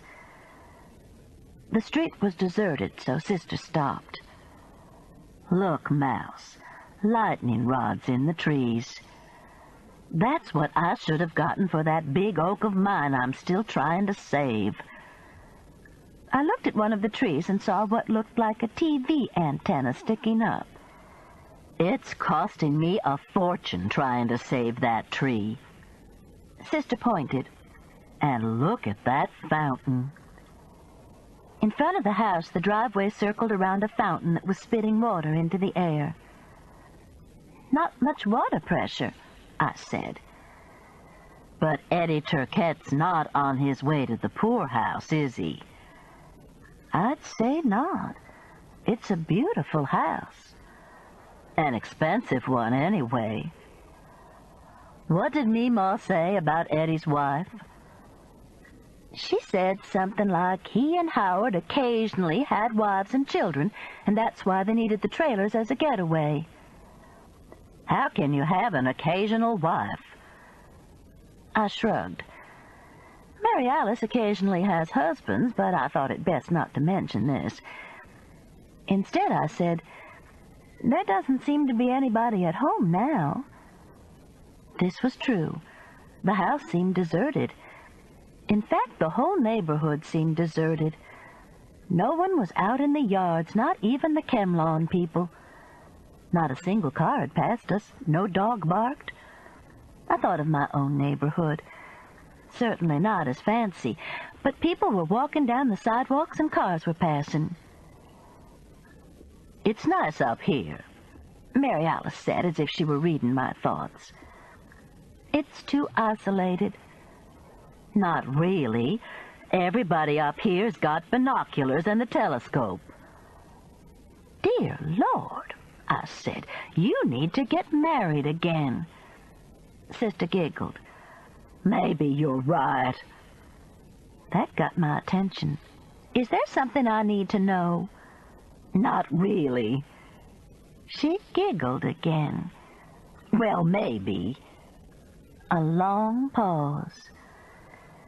Bill's back again. Bill Adams is Mary Alice's off-again, on-again line-dancing boyfriend, a handsome man in his early 70s. Several times I've thought they were getting serious, and each time they drifted apart. Bill spends the winters in Florida, for one thing, and Sister doesn't tolerate separation well. Good, I said, knowing full well that if Sister did get married again, it wouldn't be to Bill. He's been calling me all summer, but I kept telling him I had other plans. I figured he'd catch on after a while. And then you know what he did. What? I really wanted to know. This sounded romantic. He developed a kidney stone. Had them call me from the emergency room at Brookwood Hospital. In all that pain, and he wanted me. Isn't that the sweetest thing? Precious. Well, it was. Is he okay now? Oh, sure, good as new. They smushed it with sound waves. And they say it with flowers. Another giggle. Maybe I was wrong about how serious Sister was about Bill. She pointed toward Eddie Turquette's house. You really think Sunshine might be hiding up there? I don't have any idea. I just know she lives there part of the time. At least she has room to hang up her clothes. Obviously. Sister said. You want to go knock on the door? No. Besides, she wouldn't come if she's hiding. She's not hiding from us. She's hiding from the person who killed the Indian. What if somebody else comes to the door, like Eddie's wife? We'll tell them we're Jehovah's Witnesses. Absolutely not. Mary Alice reached in her purse and pulled out a small pair of binoculars, which she aimed at the house. Put those up! I grabbed at them. She ducked. I'm just looking, for heaven's sake. You're spying. Well, of course I am. Why else did we come up here? I thought about that for a moment while Mary Alice focused the binoculars and looked. See anything? I asked. No. But I'll tell you, Mouse, it's damn confusing. I just can't figure out exactly if these people are trash or not. I hate not being able to figure that out, don't you? Have Having binoculars trained on a house was pretty trashy. Best not say anything. I think somebody's up on the second floor looking through the curtains. See what you think. Trashy or not, I took the binoculars. I don't see anything. A white car pulled up beside us and a familiar figure got out. Officer Bo Mitchell of the Birmingham Police Department motioned for Mary Alice to let down her window. I was listening to the dispatcher, and I told myself, I said, Bo, girl, that can't be who it sounds like. Two women in a Jaguar skirting around looking for a house to hit on Redmont Crest. But I was wrong, wasn't I? It's y'all. Is this the house you've decided on? Hey, Bo, we both said. Everybody on the street's called. Doesn't look like anybody's at home. Don't kid yourself. Bo wiped her forehead with a handkerchief she took from her pocket. Let me in your back seat. I'm dying out here. Mary Alice unlocked the door and Bo got in. Lord, what a day. She leaned forward and grinned. Well, hello, my two favorite felons. What's going on? You've lost more weight, I said. Bo nodded. 132. If Oprah can do it, I can do it. You look great. She did. Bo's skin is the color of light chocolate, and her wide-set eyes have a slightly oriental slant to them. You don't? What did you do to your head? Fell over a turkey. Sounds reasonable to me. Bo laughed. Y'all want to tell me what you're up to? It's a long story, Sister said. I love to hear y'all's stories. Let's go down to Hardee's, and you can take your time. I could use a Coke and a potty. My house is closer, Mary Alice said, and this really is a complicated story. Do Jesus, a complicated story. I'll follow you. Chapter 12. Ray was sitting in the sunroom eating cereal and watching The Price is Right when we came in. He had on khaki shorts and a faded blue shirt that looked as if it had seen many a diving trip. He looked considerably more rested than he had the night before. We introduced him to Bo Mitchell, who informed him she had apprehended us lurking around on Redmont Crest. It's where Eddie Turquette lives, Mary Alice explained to Ray.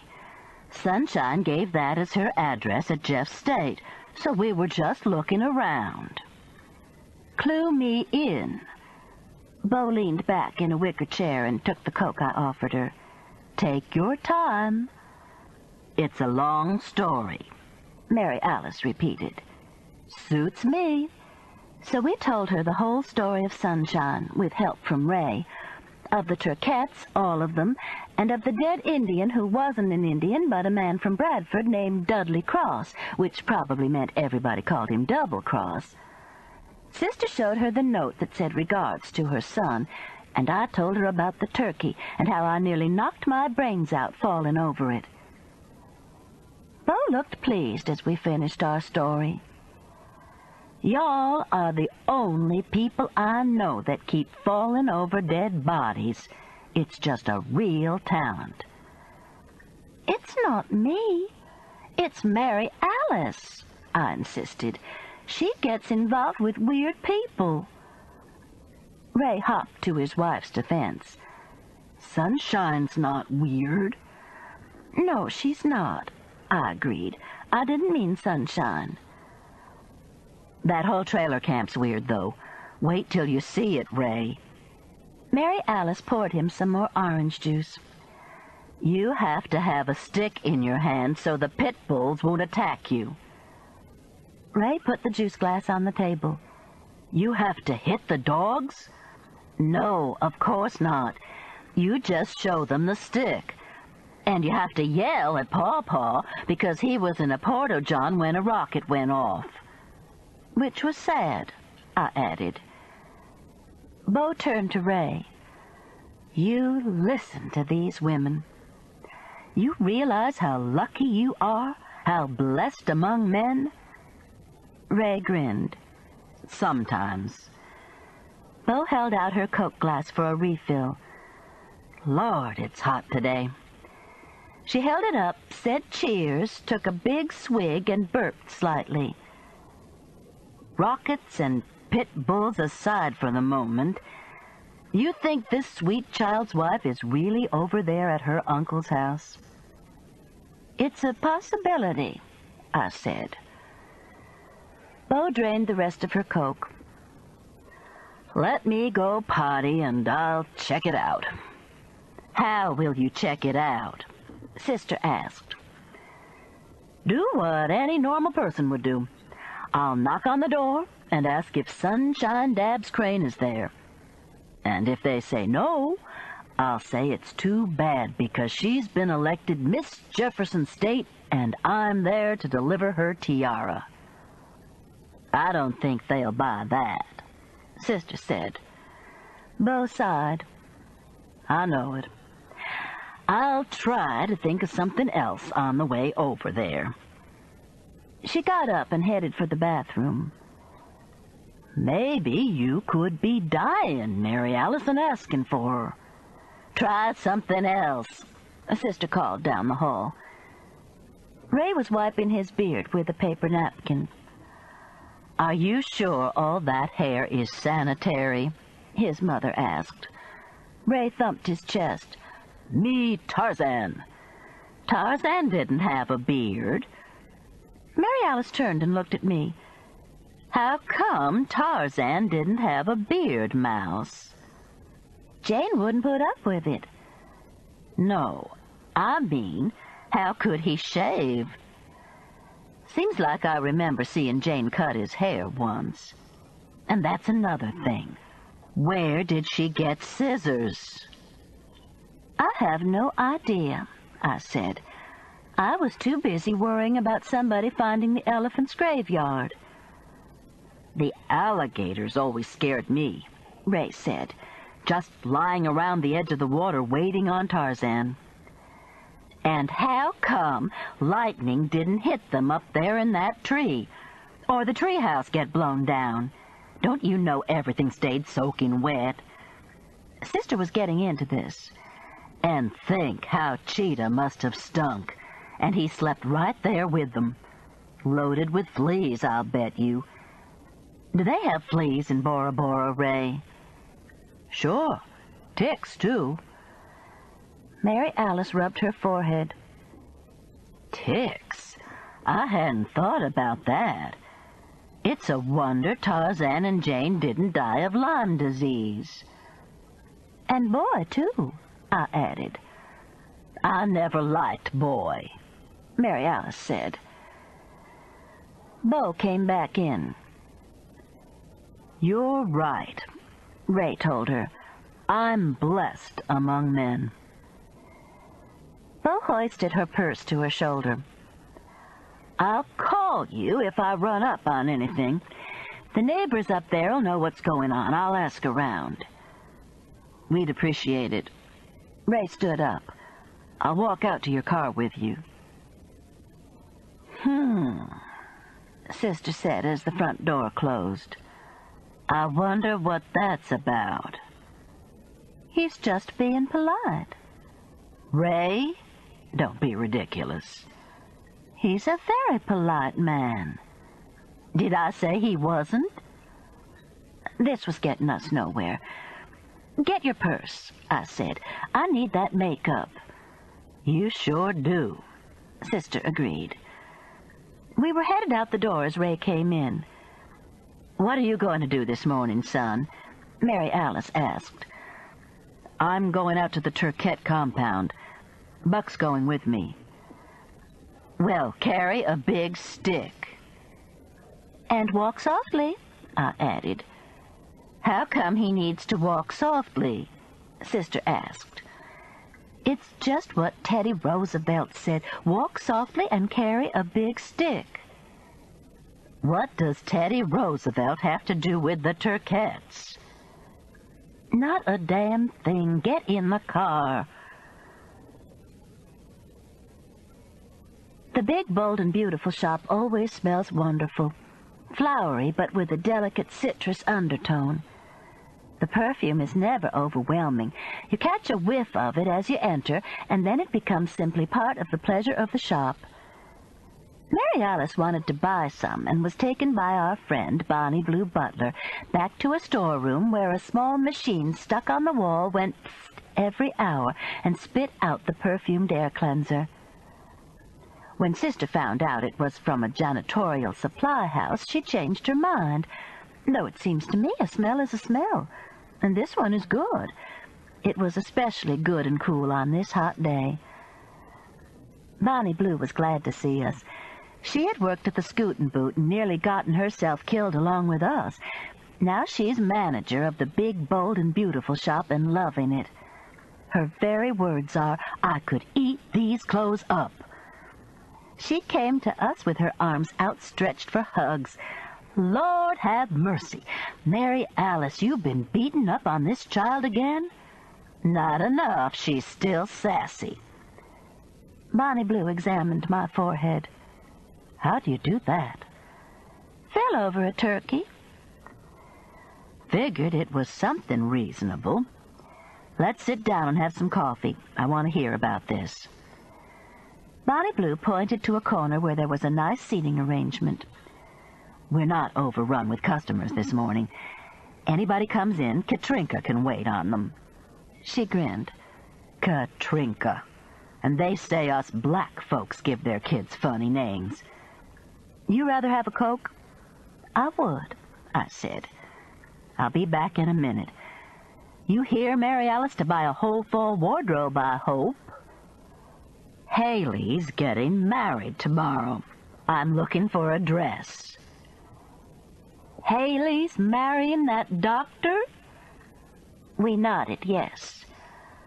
"Great. And we got a big summer sale going. You just wait." We watched Bonnie Blue disappear into the back, and if Sister was thinking what I was, it was how fond we were of this large black woman who had come into our lives under such traumatic conditions and become a friend. "Okay." Bonnie Blue put the Coke and a plate of cookies on the coffee table. "It's not diet either. You need all the calories you can get, Patricia Ann. You're not big as a flea." She poured Sister and herself coffee. "Now, tell me what's been going on." We took turns telling about the Turkettes and Ray's marriage to Sunshine and finding the body. Bonnie Blue put her coffee down. "Old Double Cross? The one who chiefs down at Crystal Caverns? I know him. He used to come in the Scootin' Boot all the time, always ordered Boilermakers." "You know anything about him?" Sister asked. "Not really. Seemed like a right good old fella. I think everybody liked him pretty good. He'd always have on a suit, or at least a tie and a dress shirt." "He had on a suit when he was killed," I said. "A gray one." Goosebumps popped up on my arms. "It's cold in here." "No, it's not." Sister leaned forward and helped herself to a couple of cookies. "Did he have any special friends?" Bonnie Blue shrugged. "I don't know. I couldn't keep up with everybody. I just remember the Boilermakers." The door opened and a definite potential customer came in. Katrinka, blonde and a size 4, maybe, came from the back smiling. "Are you sure Katrinka's good for business?" Mary Alice whispered to Bonnie Blue. "You just watch. That woman will buy the store out." "I hope not. I've got to get a dress for the wedding." And I know just which one. Now, you all tell me what else has been happening. How's Debbie's morning sickness? Lasting all day, Sister said. Bless her heart. She's going back to the doctor today. I hope he can help her. And Haley's moving to Warsaw. Tears welled up in my eyes. You mean like in Poland? Bonnie Blue asked. Just for a few months, Sister said as if it were nothing. Well, do. Do indeed, I thought. I brushed my eyes with the back of my hand. Let's look at those dresses, Bonnie Blue said. When you said wedding, I thought about this off-white one, a two-piece with real fancy pearl and gold buttons. She got up. Patricia Ann, I can't do much about fitting you, but the new People magazine just came in. That's fine. I took the magazine she handed me and settled down to wait. Mary Alice usually doesn't take a long time trying on clothes, and chances were that if she liked the dress Bonnie Blue was talking about and it fit, she would buy it. Not even the article on the clinic for sexually addicted movie stars interested me, though. For one thing, my eyes were blurry. I took off my glasses and rubbed my eyes, wincing as I hit my bruise. I blinked and looked outside, and then blinked again. Sunshine Dabbs was walking down the sidewalk across the street. There was no mistaking her. She was even wearing the pink sundress that she had worn to the dinner party. "Mary Alice!" I yelled, jumping up and dropping the magazine. "It's Sunshine!" And even as I was yelling, the pink-clad figure disappeared into a hardware store directly across the street. I didn't wait for Sister. I ran out of the dress shop and crossed the street, holding up my arm for cars to stop. Fortunately, it was not the busy time of the day, and I made it to the other side with only a couple of obscene gestures aimed at me. I barreled into the hardware store expecting to see Sunshine. Instead, all I saw was a middle-aged woman sitting on a stool at a cash register, reading the same People I had just thrown down. "A girl in a pink sundress just came in here." I was out of breath from my run. "Did you see which way she went?" The woman shrugged. "Didn't notice." She continued her reading. No help there. I scouted across the front of the store, looking down each aisle. No Sunshine. In fact, I didn't see another woman. Several men were browsing through tools and strange-looking pipes and fittings.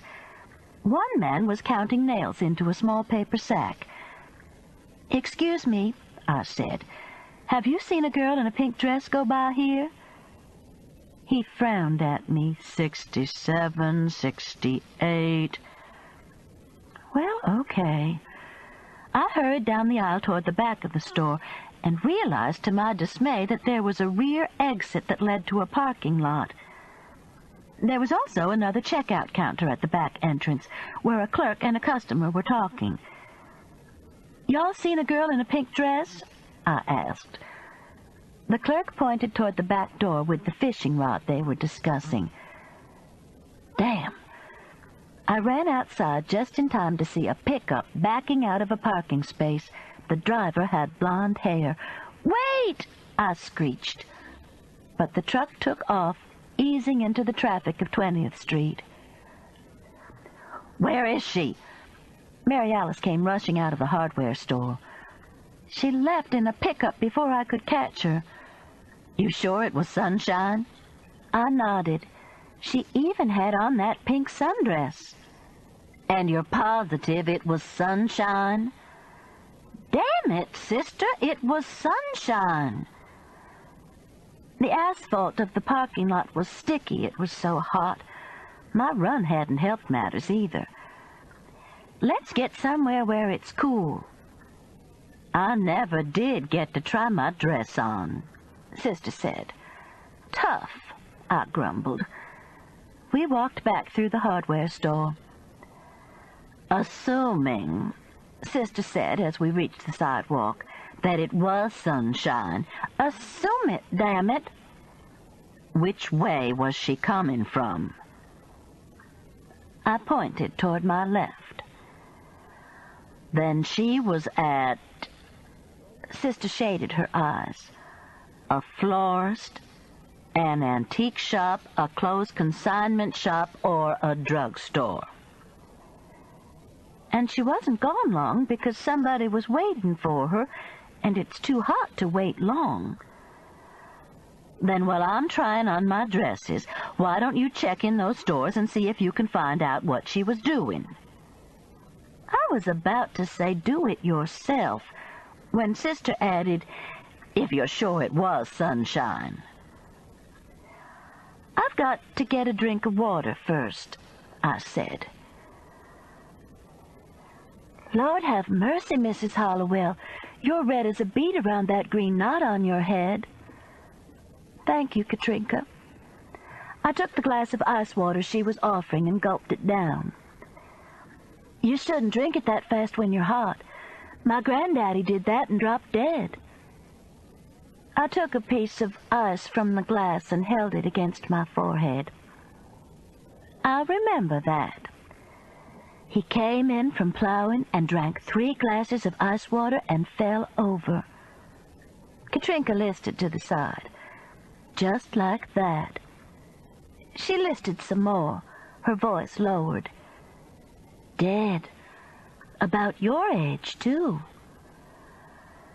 Katrinka, come here, girl, Bonnie Blue called, fortunately. Bring me that green silk jacket, 24. Yes, ma'am. Katrinka gave me an appraising look, decided I wasn't going to pull her grandfather's stunt, at least not this moment, and went to get the jacket. Holding the ice against my forehead, I walked outside and looked at the shops across the street. Might as well start with the drugstore on the corner. This time I crossed at the light, and remembering Katrinka's description of my face and her grandfather's demise, walked slowly. Nope, said the cashier in the drugstore. I'd have remembered somebody who looked like Barbie in a pink dress. Ask the pharmacist. Maybe she picked up a prescription. No, ma'am. I've got some ice packs you put in the freezer, though. Fit right over your ears, kind of like glasses. They'd do wonders for that bruise. How'd you do it, anyway? I walked into the consignment shop carrying the ice pack. Barbie? The woman's hair was so black you could hardly see it. It made her face look startlingly white. You must be kidding. We tend to run low on Barbie sizes. I thanked her and left. It had been cool in the consignment shop, but there had been a faint odor of cigarette smoke that made you realize that the sign, "All our clothes have been cleaned," wasn't true. Unless the woman was a nicotine fiend. The antique shop smelled of lemon furniture polish. I could have spent the day in here happily. A very handsome young man came forward to help me, asked if I would like to sit down or if I would like something to drink. Some coffee? A Coke? A Coke would be lovely. We sat in 2 chairs that were marked $2,500, and which I thought was $25 until I finished my Coke without spilling it, thank God. Priceless. The nice young man rubbed his hands over the carved back of the chair as we got up. But they weren't, of course. They were $2,500. Lord. And no, he hadn't seen sunshine. That left the florist. I thanked the man and told him I would recommend him to my sister. Actually, I wasn't sure even Mary Alice would pay those prices. I was glad I had saved the florist for last. Cool, white, fragrant. It was a wonderful place to enter from a hot August sidewalk. No one was in the showroom. The sound of voices led me to a work area, though, at the back of the store, where 3 women were working on flowers for a wedding. Independent Presbyterian, they explained, a big wedding. One of the women held up a small bouquet. Fussy mussies for the bridesmaids. I caught my breath. For a few minutes, I had repressed the thought that I was going to a wedding in the morning. Now it came back painfully. I should be doing something about flowers and all sorts of details. After all, I was the bride's mother. "Would you like a Coke?" one of the women asked. "Some aspirin? Would you like to sit down a minute?" Lord, I must look awful. And no, they hadn't seen a girl in a pink sundress. A bell over the door rang, and Mary Alice walked in, carrying a plastic hanger bag from the big, bold, and beautiful shop. "Have mercy," she said, looking around. "We forgot about flowers for the wedding, didn't we?" "What wedding?" the ladies wanted to know. "My daughter's," I said firmly. "Tomorrow morning at Trinity Methodist Chapel." 3 astonished faces confronted me. "And you don't have any flowers?" "It was rather sudden," I explained. The women looked at each other. 2 of them shook their heads. The third one, probably the owner of the shop, said, "We could probably rustle you up some white glads and a couple of ferns." "We'll need a wedding bouquet, too," Mary Alice said. "Don't you think you ought to talk to the bride?" one of the ladies suggested. I shrugged. "She's forgotten, too." "We could probably rustle her up a fussy mussy in white," the shop owner said. "I think we've got enough white roses. We might have to stick something else in." So we rustled Haley up some flowers. It didn't make me feel a bit better. A wedding should be planned and looked forward to, not rustled up. "What have you got in your sack?" Mary Alice asked as we left the florist. I showed her the ice pack. And nobody had seen sunshine in any of the shops. Sister shrugged. "But I saw her." "I believe you. You still want to go to Merle Norman's?" "I need all the help I can get." We were quiet all the way to the nearest mall. Chapter 13. I could hear the phone ringing as I unlocked the kitchen door. I picked it up as the answering machine started its "we are unable to come to the phone" bit. I'm never quite sure how to handle this. Usually end up shouting "hello" over the message so the caller won't hang up. "Mama, I was just about to hang up." Haley sounded tired. "Are you okay?" I asked. "That's what I called to ask you. How's your head?" "Feels better and looks better. I'm just coming in from getting my makeup." "Good. Are you at work?" "Just left. It made me sad." "I'll bet." "Your Aunt's sister and I bought flowers for tomorrow. One arrangement for the chapel and a bouquet for you. Just a small one. White. You haven't already gotten some, have you? Because we can cancel ours if you have." "Thanks. I forgot about flowers." Haley really sounded down. We were in a flower shop and remembered. "Sure you're okay?" "Tired." "Can I bring Muffin over after a while? The packing and confusion are making her nervous." "Sure." We talked for a few more minutes, mostly about the cat's likes and dislikes. Muffin had never struck me as being a strange cat, but after listening to Haley, I wasn't sure. I had hung up before I realized I hadn't told Haley about Sunshine. Mary Alice had wanted to stop somewhere and have lunch, but I had declined. What I wanted, needed, was something light, something to fortify me. I peeled what was probably the last Alabama peach of the season and sliced it into the blender. a cup of peach yogurt and a few ice cubes, Henry adds whipping cream, a few seconds on blend, and I had a wonderful fruit shake. I poured it into a large glass, went into the den, and turned on Jeopardy. It was over, and I was greeted with men who sleep with their stepdaughters or some other family member they shouldn't be messing with. I changed quickly to an episode of MASH that I knew by heart, the one where Colonel Potter arrives. The Korean War was more soothing than the men who sleep with their stepdaughters, etc. Fred says the people on those shows are paid and make it all up. I haven't figured out if this makes me feel better or worse. The doorbell's ring made me jump so hard I realized I must have been on the verge of dozing. I glanced at my watch and went to the door expecting the post lady. She's a cute brunette who wears shorts that I'm sure aren't regulation length. But when I opened the door, there stood Meemaw Turcat. The Chevy Bel Air's fins flared defiantly in my driveway. "Well?"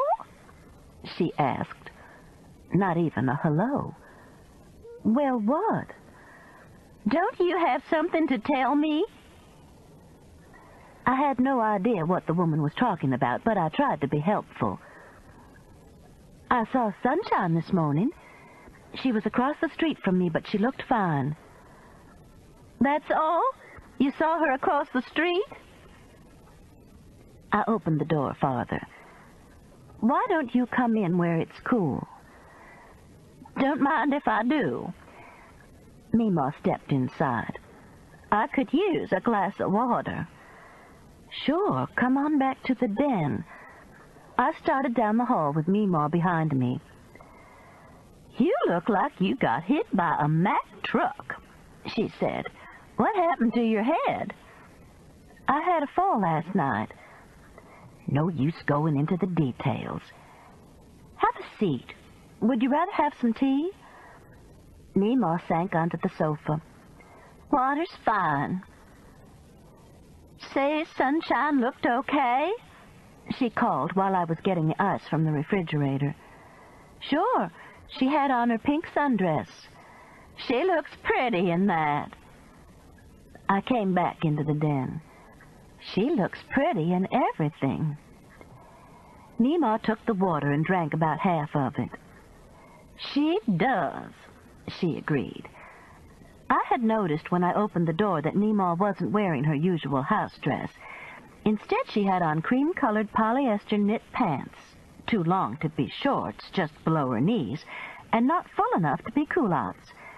Now she said, "Lord, it's hot today," and unstuck the polyester knit from her ample thigh. Then she ran her fingers under the elastic waistband. "I'd like to just dump this ice right down me. I'm sweating like a whore in church." To hide my grin, I glanced at the outside thermometer. "It's sitting right on 100. Maybe it'll rain after a while." Meemaw drank the rest of the water. "Did you see Ray this morning?" I asked. Meemaw looked puzzled. "Ray Crane, Sunshine's husband. He was going out to Locust Fork." Meemaw shook her head no. "Kerrigan's there, though, and Pawpaw and Howard. I told them I had to come in to see you." The light dawned. "Let me guess. Gabriel sent you?" "Said you had something to tell me. Very specific about it, more specific than usual. In fact, a lot of the time he's downright vague." "I can imagine." Meemaw looked up sharply. I felt a twinge of guilt. "I mean, he's got to be vague, considering the territory he's covering." The Cabbage Patch eyes nailed me. "What do you know about Gabriel's territory, Missy?" "Not much," I said sheepishly. "Would you like some more water?" Meemaw held out her glass. I escaped to the kitchen. I just want to know what it is you've got to tell me, she said, as I handed her the refilled glass. I could at least be truthful this time. I don't know anything except I saw sunshine this morning. Don't you expect that's the message? No, there's more. She got in a pickup and drove off. What kind of pickup? An old red one. I hate to admit I can't tell one vehicle from another. She'd been to a drugstore, a consignment shop, an antique dealer's, or a florist. I asked in all of them, though, and none of them had seen her. Meemaw looked interested. A clothes consignment shop? Yes. The lady who runs it looks like she dyes her hair with tar. Does that ring a bell? No. I just like consignment shops. I got these pants at one in Oneonta. This one's called Play It Again. I'll look into it. Okay. A deep silence settled between us. I thought I heard the last of the peach shake hit my stomach. I could go to sleep here, Meemaw said finally. I haven't been sleeping worth a damn since all the commotion. I didn't get much sleep last night myself. I touched the knot on my head, which felt huge. I'd forgotten about the ice pack I'd bought at the drugstore. I'd put it on as soon as Meemaw left. Silence stretched out again. This time I broke it. I guess you heard they found out the dead Indian's name, Dudley Cross from Bradford. The sheriff told us. I don't know the man from Adam's house cat. Meemaw put her empty glass on the coffee table. I think if I'd known him, it wouldn't have been so bad. I think I'd rather find the body of somebody I don't know. Not stuck to your own linoleum with your own hog butchering knife. Especially stuck to my linoleum. Well... Meemaw fanned herself with the damp paper napkin that had been around the water. I got up and turned on the ceiling fan. Are you okay? Oh, sure, I'm just heated up. I'm easy to heat up. But she didn't look okay. She looked like an old lady packing too much weight and stress on the hottest day of the year. If the enlarged varicose veins coursing up to the polyester shorts were any indication, I'd best keep my finger on the 911 button. Let me get you a cold wash rag, I offered. You could hold it against your forehead. Thanks, but I'll just suck on some ice. She fingered a cube from her water glass. Don't chew it, I said, out of habit. Meemaw and I smiled at each other at this mother's refrain, which, so to speak, broke the ice between us at this point. Do you have any inkling why Gabriel sent you to me? Meemaw sucked the ice thoughtfully. Said you had something to tell me. Well, how about I just say things? Like my daughter Haley's getting married tomorrow. That's not it. I know. I gave her my schoolteacher look. Just listen and you might catch the message. Meemaw was quiet, so I continued. She's marrying an ear, nose, and throat doctor named Philip Knockman, who's the nephew of my sister Mary Alice's second husband. His name was Philip Knockman, too, which confuses people sometimes, but Mary Alice calls him nephew, so we can usually keep it straight. The nephew, not the uncle husband who was the father of Debbie, Henry's wife, who's pregnant. You met Henry the other night. He cooked the supper. They're going to go live in Warsaw, Poland for several months. Haley and nephew are, and it's the most jumped-up wedding I've ever been involved in. They didn't even have any flowers. We bought an arrangement of glads and one of those little bouquets that you hold in your hand. They call them fussy-mussies. Did you know that? Mima shook her head no. We were at the big, bold, and beautiful shop this morning, buying Mary Alice a dress for the wedding, when I saw sunshine, and I went running out and nearly got myself killed on 20th Street, but she went out the back door of a hardware store.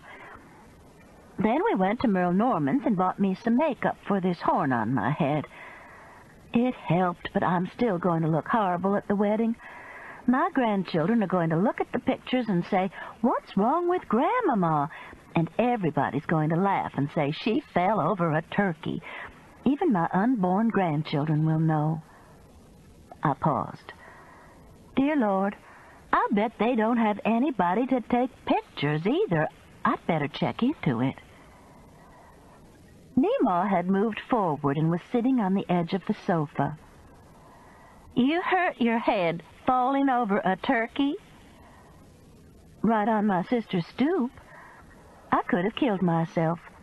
A whole turkey, not a frozen one, but feathers and all, just lying there with its insides hanging out. I shuddered. Yuck! Mima shook another piece of ice into her mouth and stood up. Thanks, Patricia Ann. For what? Was the turkey the message? Probably. I got up, too. What does the message say? We figured it was some kind of warning. I don't know, but I saw a light. I used to see lights when I was getting a migraine. Zigzag, like a zipper lights. Hormonal, so I don't get them anymore. This is a flash. Are your retinas okay? Mima actually giggled as we walked toward the door. They're fine. Heat poured through the door as I opened it. You going to be all right out here? I asked. Sure, thanks. She unstuck the polyester shorts from her rear end. Will you let us know when you find out what the message means? Soon as I find out. I watched her walk toward her car. Sunlight was bouncing off the car's fins. As she drove off, I wished that I had called her back, fixed lemonade, had her tell me about her life. For I realized, as she gave me a wave and backed the car out of my driveway, that I liked Mima Turquette. A bubble out of plum, maybe, but I liked her a lot. The slight doze and the peach shake had revitalized me. I checked the answering machine and didn't have any messages, which made me feel bad. Mary Alice's phone is always full of messages. Of course, she belongs to every organization in town and is on the board of half of them. Probably doesn't know what meeting she's attending half the time. I checked the utility room. The washer and dryer are in there, but Muffin's litter box could go in the corner under a shelf. There'd be room for her to get in. We'd have to leave the door cracked, but it was either there or the guest bathroom. A plastic bag lying on top of the washing machine reminded me that I had done nothing with my turkey-spattered clothes. I opened the bag, holding my breath, and took out the shirt, underwear, and linen pants. By the time I got the spray and wash down, though, I was forced to breathe. There was a definite odor, but it wasn't as bad as I had thought it would be. I sprayed the washable things, added a few more clothes from the hamper, and turned the machine on. The linen pants needed to go to the cleaners right now. I shouldn't have waited this long. Holding them away from me, I went through the pockets. A stick of Freedent, a receipt from the Piggly Wiggly, a Kleenex, a Pebble, a Tum, 2 pennies. I dumped the stuff on the kitchen table, grabbed my purse, and went to the cleaners. Turkey? The lady asked, looking from my forehead to the pants. You're sure? I nodded that I was sure. Because I've got a number right here. She opened a drawer, a domestic violence hotline. My husband's the most non-violent man in the world. She looked at me speculatively. You got children? Hey, it's turkey blood. Clean it. Well, it could be evidence, you know. This woman was going to have Fred or the kids in jail before nightfall at this rate. But she truly looked worried. It's all right, but thank you. She seemed to believe me. But I left the cleaners knowing more about domestic violence in our neighborhood than I had wanted to know. I checked my watch. I had time to stop by the grocery and get some shrimp. Shrimp salad would be good for supper. Split a croissant and put the salad on it with a couple of slices of tomato on the side, and Fred would think I'd been cooking all afternoon. I ran into Mitzi Pfizer at the store, though, and had to explain my forehead. I didn't mention the turkey, just that I had fallen on Mary Alice's porch. Witch hazel, she recommended. You need to keep dabbing witch hazel on it. Haley was sitting at the kitchen table drinking a beer when I got home. Sorry, I said, putting the shrimp into the refrigerator. You been here long? Just a few minutes. Muffin's hiding in the closet in your bedroom. I thought I'd put her litter box in the utility room. Haley pushed her hair back with both hands. Okay. Everything's out in the car. Her voice was teary. She'll be fine. I know. It's just everything's happening so fast. I pulled out a chair and sat down. You can get married when Philip gets back. That way you'll have plenty of time to plan everything. Haley looked up in horror. Mama! I grinned. Then go get Muffin's stuff and let's get her settled. Do you need any help? I can get it. In a few minutes she was back and came into the utility room where I was putting the clothes in the dryer. This food, where shall I put it? I pointed to a shelf. Guess what? I've seen Sunshine and Meemaw both today. Really? Sunshine showed up? Not exactly.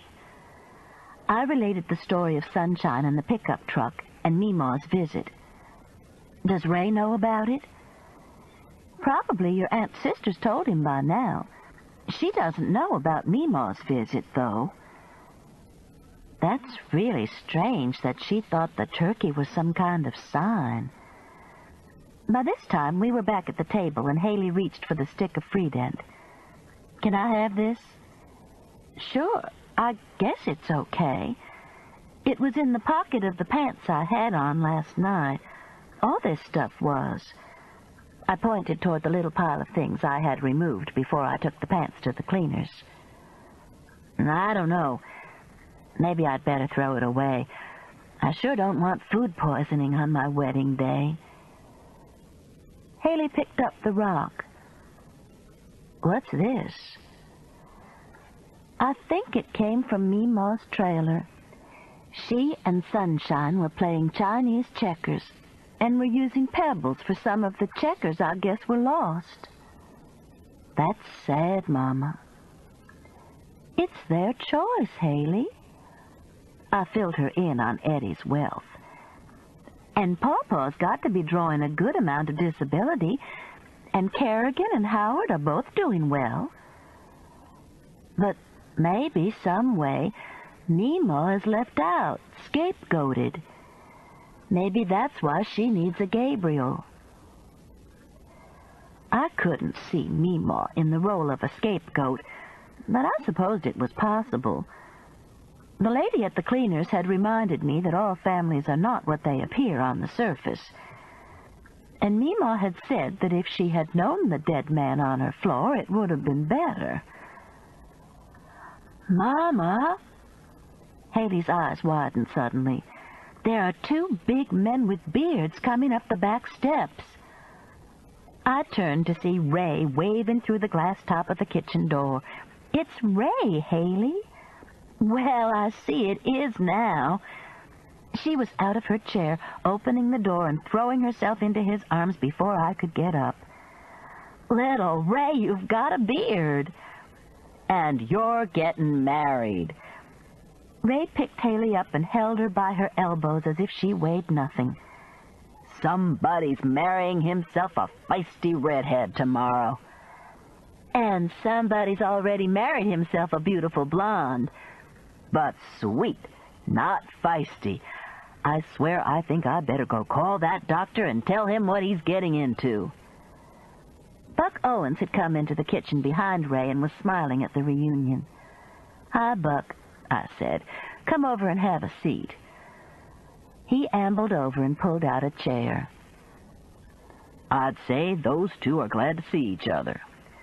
"They're the two youngest. They've always taken up for each other." "Hey, Aunt Pat." Ray deposited Haley in a chair and leaned over to kiss me.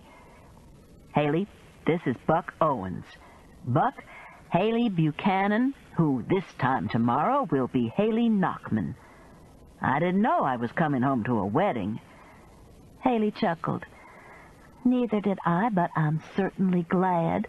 Y'all want a beer?" "Sure," Ray said. "I'll get it. Buck? Got any Diet Coke?" "In the pantry, Ray." I turned to Buck and asked him if they had been out to Locust Fork. "Yep." Ray met his in-laws. All of them except Meemaw and Eddie. "Interesting folks," Ray said, disappearing into the pantry. He reappeared in a moment with a can of Diet Coke. "Buck's in love with Kerrigan." Buck gave an aw-shucks grin. "Best-looking woman I've ever seen." "She's beautiful," I agreed. I turned to Ray. "Did your mama tell you I saw Sunshine this morning?" "She said on 20th Street in a hardware store." Ray brought the Coke to Buck and sat down. "That's why we came by, to find out the details." I repeated the story again and was asked by Buck what kind of pickup it was. "Mama doesn't know one car from the other, let alone a truck," Haley explained. "I know Meemaw's car. It's an old Chevrolet, a Bel Air with fins." "Those things are worth a fortune," Buck said. "Is it in good shape?" "It runs," I said. Then I explained that Meemaw had been by because Gabriel had sent her, which called for more explaining. Haley pushed her chair back. "I've got to go, Mama. Gabriel's going to take a while, and I've still got a million things to do." She kissed me on the forehead. "I'll call you after a while. Muffin will come out when she's ready." It was just as well the two men were there. It kept me from crying when she went out the back door. "Meemaw's channeler?" Ray nudged me back onto the subject. "Is she serious?" "Absolutely." I repeated Meemaw's story of the flying saucer she had seen on the way home from bingo. "He told her to come here today," I said. "Told her I had a message for her." "Did you?" Ray asked. "Not that I know of. I finally just started talking, and when I told her about falling over the turkey, she said that was the message." "A message about what?" "I don't know. She just said that was the message and left."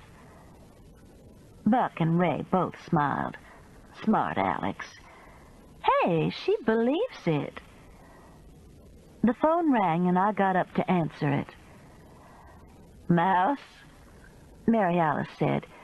It was her tight voice, the one that always means something's very wrong. "What?" I held my breath. "Bo Mitchell just called me. They answered an emergency call at Eddie Turcotte's house, and apparently Meemaw's had a stroke." "Oh, Lord," I said, leaning against the counter. "It's my fault." "How come? What did you do?" "Let her go out in the heat." Don't be ridiculous, Mouse. You couldn't very well sit on her. She looked awful, though. Well, of course she did. She was sick as a dog. This wasn't making me feel any better. How bad is she? I don't think they know yet. Bo called me because she said Meemaw was asking for me. So she's not unconscious. That's a good sign. Was Eddie there? Did he call the rescue squad? I have no idea. Bo says they're taking her to university, though. I'm going on down there. Is Ray still at your house? He's right here. Let me speak to him a minute. I handed Ray the phone. It's your mama. Meemaw's had a stroke. I sat back down at the table. It's my fault, I told Buck. I thought I was going to have to call 911 while she was here. A heat stroke or a stroke? Buck asked. I don't know. She's conscious, but she's not thinking right. She's asking for Sister. Ray hung up the phone. I'm going down to University Hospital to meet Mama. Buck, if you'll drop me off, you can use my car to go home. Sure thing. Buck drank the last of his Coke and stood up. These folks are having their share of troubles, aren't they? Yes, they are. I agreed, and part of them were my fault. Chapter 14. The smell of shrimp being peeled brought Muffin into the kitchen. She's a large calico that Tom and Haley found as a kitten abandoned in a Winn-Dixie parking lot. It was instant love. The apartment complex where they were living didn't allow pets, so they moved. Muffin was anemic and had flea allergies. She was given vitamins and allergy shots, was combed every day. She became sleek and then plump. She was put on a special diet. Now middle-aged and shiny with good health, she leaped gracefully to my kitchen table and looked at me. You're not allowed on the kitchen table, I said. Muffin looked surprised and hurt. I'll give you just one shrimp if you'll get down. The deal was struck. I took the shrimp into the utility room and put it in her bowl. This is your apartment, I explained. Bathroom, kitchen, and bedroom. Muffin dragged the shrimp from the bowl and onto the floor, where she proceeded to tear it into small bits before she ate it. We were going to have to discuss this some more. I hoped Haley had checked out how Philip felt about cats. The back door opened, and Mitzi Pfizer called, Patricia Ann? I'm in here with Haley's cat. Mitzi stuck her head around the door. What are you doing? Making sure she understands the rules. Mitzi snorted. Rules for a cat? Muffin walked by both of us and leaped onto the kitchen table again, where she began an elaborate grooming session. Mitzi laughed. That's what I want to come back as, a big fat cat. She held out a bowl. Here's some fruit salad. I figured the next couple of days are going to be hectic for you, and it'll come in handy. You want me to put it in the refrigerator? Thanks. I've got shrimp on my hands. Go ahead and finish peeling them. Mitzi put the salad into the refrigerator and sat down at the kitchen table. She and Muffin both looked at me. Actually, I admitted, I don't have much to do at all. The wedding is just sort of happening. I offered Mitzi a shrimp. She shook her head no. Alan and Lisa are coming over from Atlanta, but are going straight back home. One of their boys is in a baseball tournament. Freddie's out of town, and Debbie may not feel like coming. I shrugged. It's certainly different from Haley's first wedding. But they'll be just as married. Mitzi rolled the pebble that was still on the table toward Muffin. Muffin ignored it. Of course they will. But I didn't want to talk about the wedding. I told Mitzi that Meemaw had been here earlier and might have had a stroke, that they had taken her to University Hospital, and that she had been asking for Mary Alice. Maybe she wants to confess to her that she killed the Indian guy. Mitzi shuddered. Lord, I'm glad I didn't walk in on that. I wish I hadn't. I peeled the last shrimp and put the shells in the plastic bag they had come in. Nope, I don't think Meemaw did it. I think she knows a lot more than she's telling, though. I soaped my hands.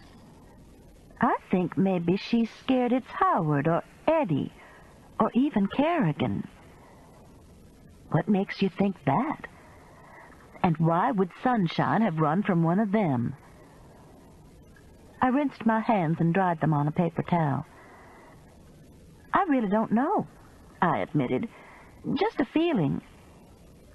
It could have been Sunshine. She was there by herself, I agreed. I suppose the fellow could have been breaking in.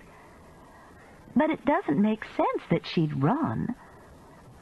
I got the celery from the refrigerator, pulled it apart, and offered Mitzi one of the tiny stalks from the center. Sure. I rinsed it and handed it to her. I took one, too. Maybe, Mitzi crunched into her celery, maybe it was all of them, like that Agatha Christie movie, where Mia Farrow and Ingrid Bergman were going down the Nile. She chewed thoughtfully. I don't even remember who they killed. I just remember it was all of them, and Mia Farrow looked pitiful in it. You know how washed out she looks when she doesn't have on eye makeup. I don't think that's the right movie, I said. Wasn't it the one on the Orient Express? And was Candace Bergen in it? I don't remember. I just remember Candace Bergen hanging around Gandhi all the time. He'd be trying to say something wise, and here she'd be taking his picture in those droopy diaper pants. Mitzi took another bite of celery. I know he was one of the greatest men who ever lived, but I declare, Patricia Ann, the man should have worn some sure-enough pants. We were both quiet for a moment, as quiet as we could be while eating celery. The mention of nice pants suddenly reminded me of the clothes that Dudley Cross had been wearing, the neat gray suit. Mitzi's thoughts were obviously roaming in another direction. What kind of pants did Jesus wear, Patricia Ann? Do you remember? How come I should remember what kind of pants Jesus wore? From the pictures on the front of the Sunday School Weekly Readers.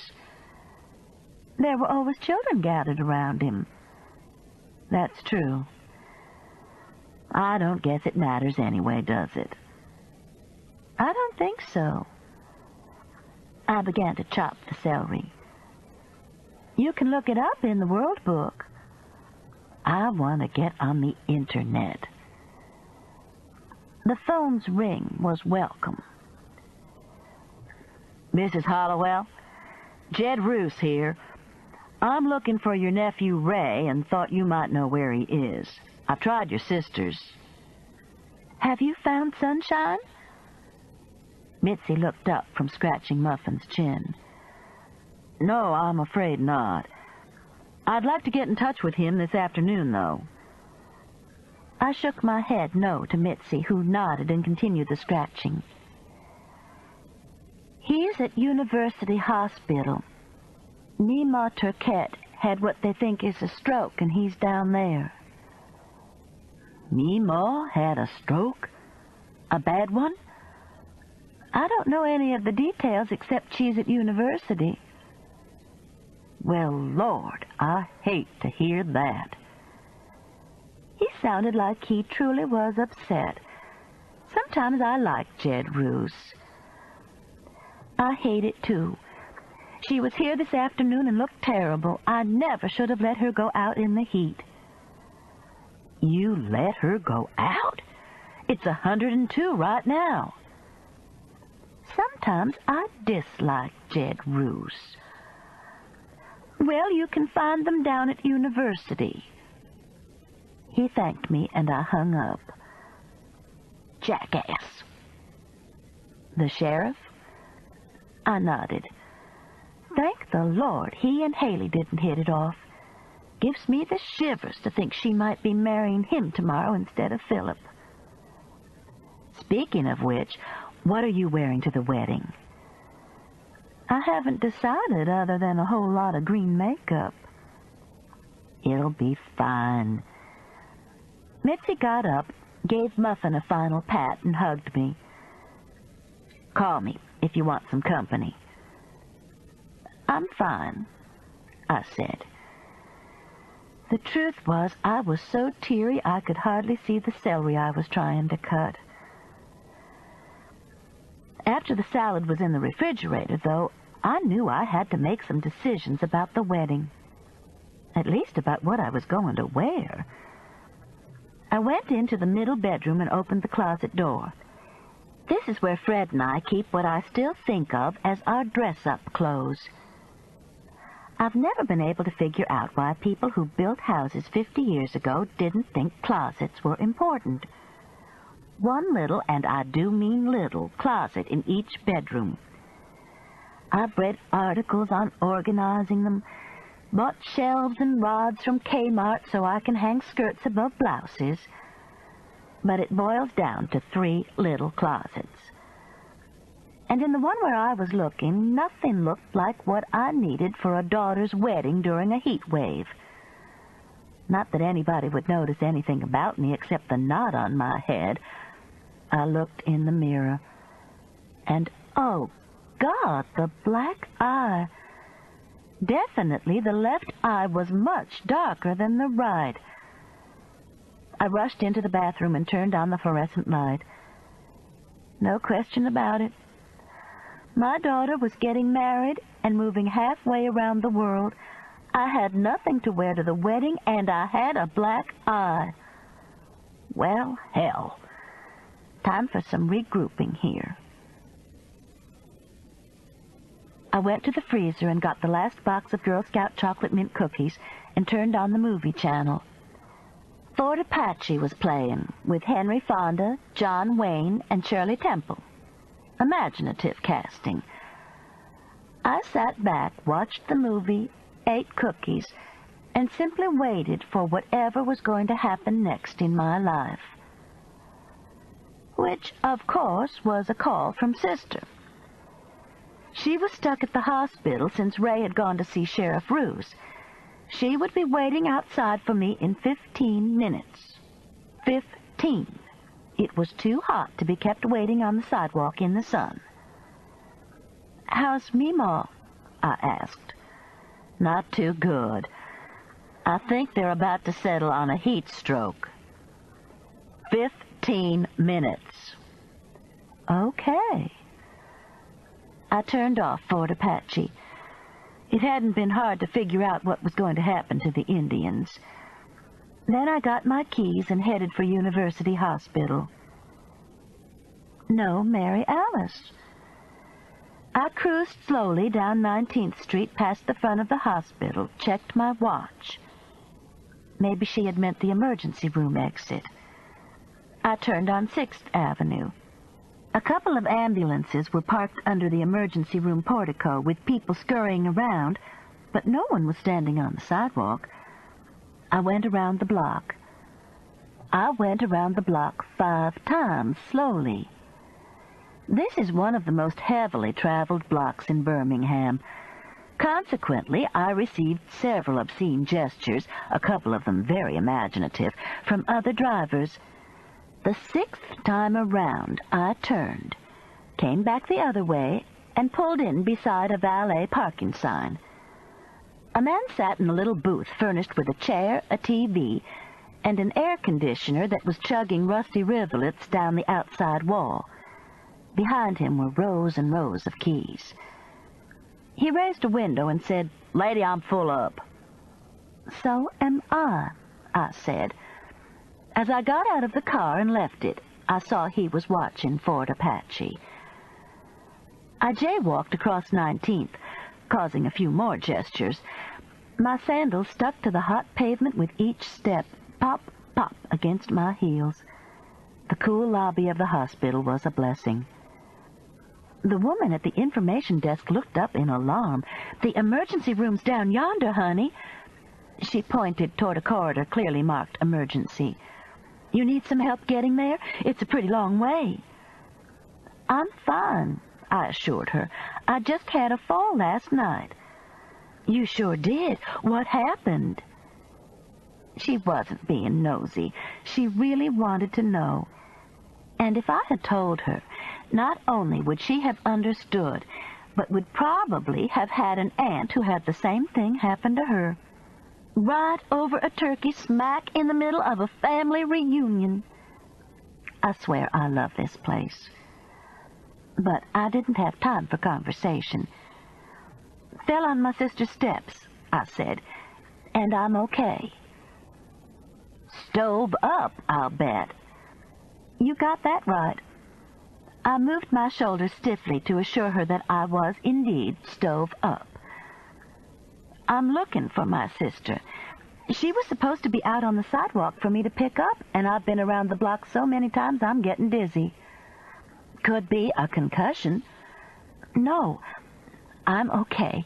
I just need to find my sister. She's here with a woman named Mary Louise Turquette. They brought her in this afternoon. Heat stroke, they think." "I'll check." The woman, whose name tag identified her as Grace Oliver, picked up her phone. "Mertice, it's Grace." A pause. "Lord, don't I know it. 104 last I heard." She settled back for a good talk. I unstuck my sandals from the tile floor. The noise reminded her of the reason for her call. "Listen, I've got a lady here looking for her sister. Name something like Turkey. Heat stroke. She in the emergency room?" "Turquette," I said. "Mary Louise Turquette. She's the patient. My sister's with her." "Mary Louise Turquette," Grace relayed. She smiled at me and mouthed, "Just a minute." Then, "Out of the emergency room?" "Okay. Thanks, Mertice." Grace hung up the phone. "She's in intensive care on the 7th floor." "Thanks." I headed for the elevator, slightly worried about Mary Alice. She had been so emphatic about the 15 minutes, and usually she's punctual. But as I walked into the intensive care waiting room, there she sat at a card table, playing gin rummy with Kerrigan and Howard. Kerrigan saw me first. "Good Lord, Mrs. Hollowell, what happened to you?" "I fell last night." Sister looked up. "Is it 15 minutes already?" "Many 15 minutes." "Gin." She put her cards down. Kerrigan and Howard groaned. "She's been whipping our tails off," Howard said. I sank down on a sofa. "How's your mother?" "Pretty sick," Howard said. "They're pumping her full of stuff." Sister shuffled the cards. "Doing something with electric lights." "Electrolytes?" "Whatever, I'm no doctor." Sister handed Kerrigan the cards. "Nora, Eddie's wife, is in there with her now." Kerrigan began to deal the cards. "Nora was at the house when Mama showed up sick. She and Eddie are temporarily separated, but she was there picking some clothes up. She was the one who called 911. Kerrigan stopped. "You want me to deal you in, Mrs. Hollowell?" I shook my head, no. "Personally," Kerrigan continued, I think Nora was there looking for Sunshine. They're real close.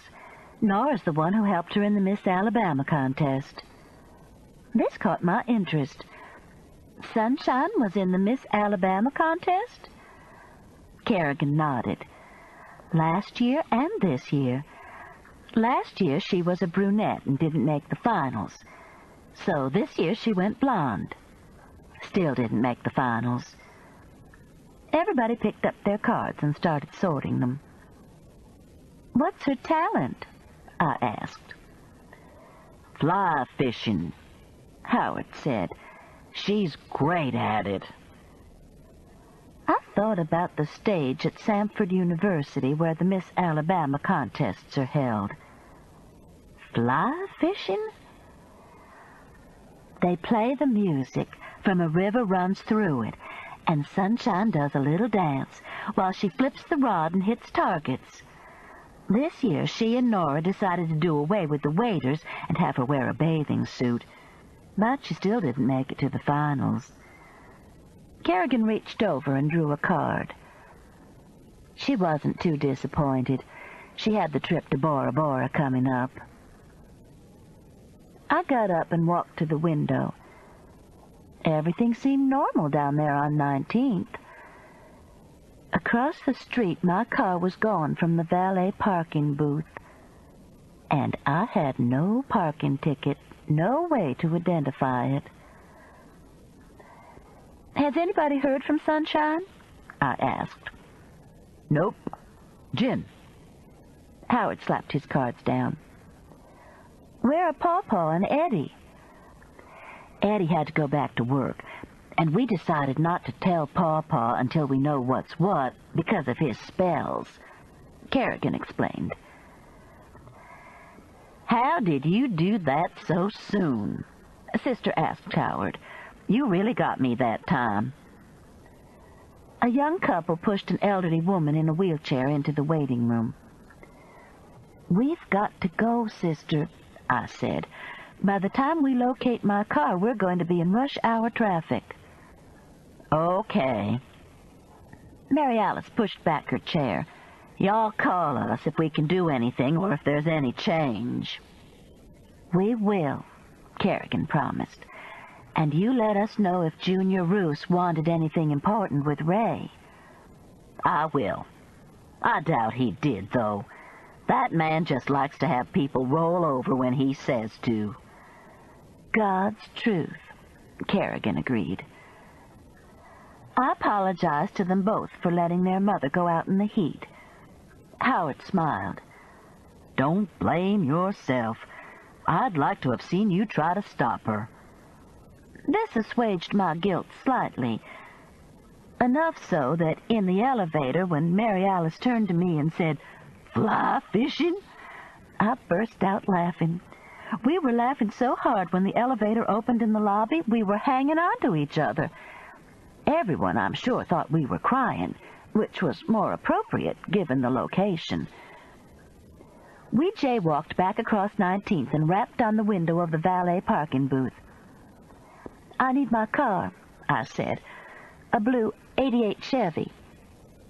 "Where's your ticket?" "You know I don't have one." "Gotta have a ticket." He shut the window and turned back to his TV. Mary Alice opened the window, lifted several sets of keys from the wallboard, and dropped them into her purse. "A blue '88 Chevy?" the man asked. "I think I remember." When he brought the car up, Mary Alice rewarded him with the keys she had snitched and a $5 bill. Then we got in and hauled. "What did Meemaw want to tell you?" I asked her as we headed up the mountain. "I don't know. All she kept saying was Sunshine Turkey. Just over and over, Sunshine Turkey. Didn't make sense." "Well, maybe it did. Maybe she was saying that Sunshine left the turkey on your front porch. When I mentioned the turkey, she said that was what Gabriel had sent her to find out." "Find out what?" Gabriel wanted her to know that someone left a turkey on your front steps, I think. Why? Hell, I don't know. I'm not a channeler. I thought for a moment. And this whole thing is tacky. I hate to say it, sister, because they're your in-laws.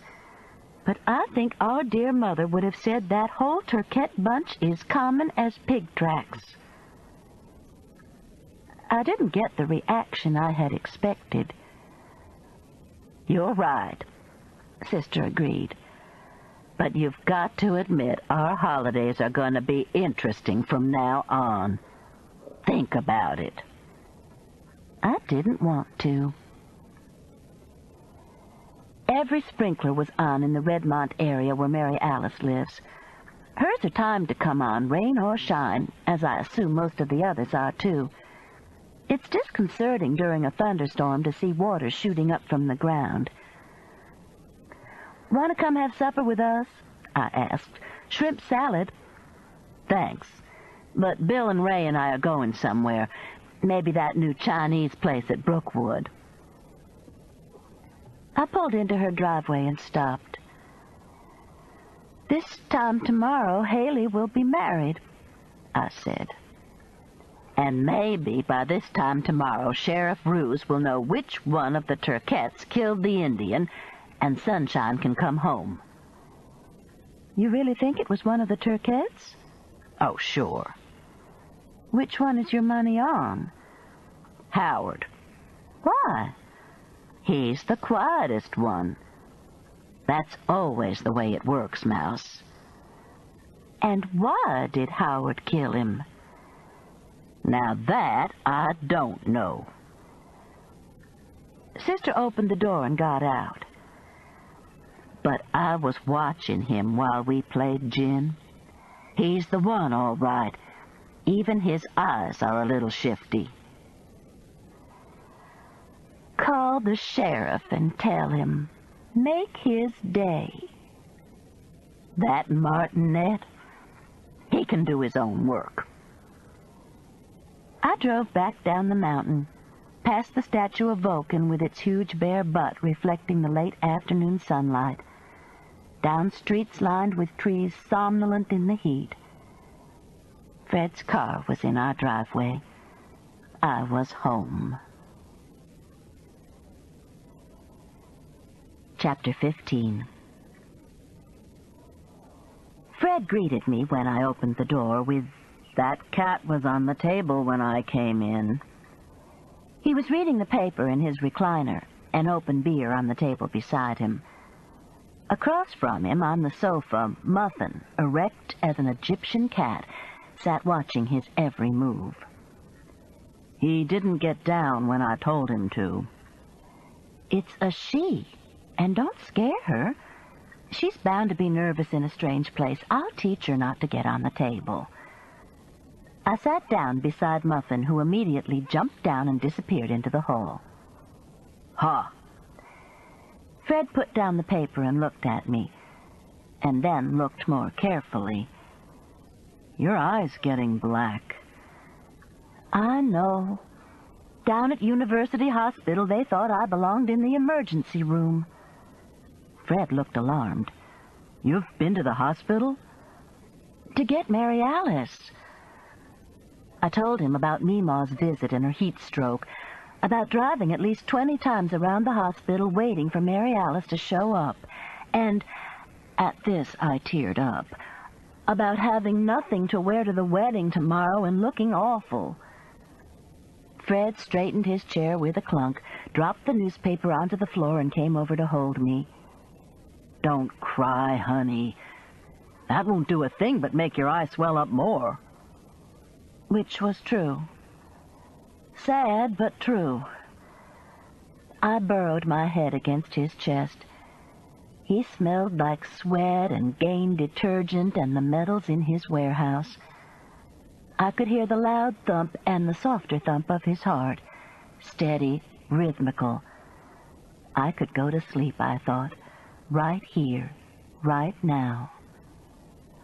Let's go look in the good closet and see what we can find. How about the dress you wore to Debbie's wedding? That was pretty. Too dressy. Your red suit? Too hot. Yes, indeed. I could go to sleep right here. Well, let's go look. Or we can go down to the mall tonight and get you something. Okay.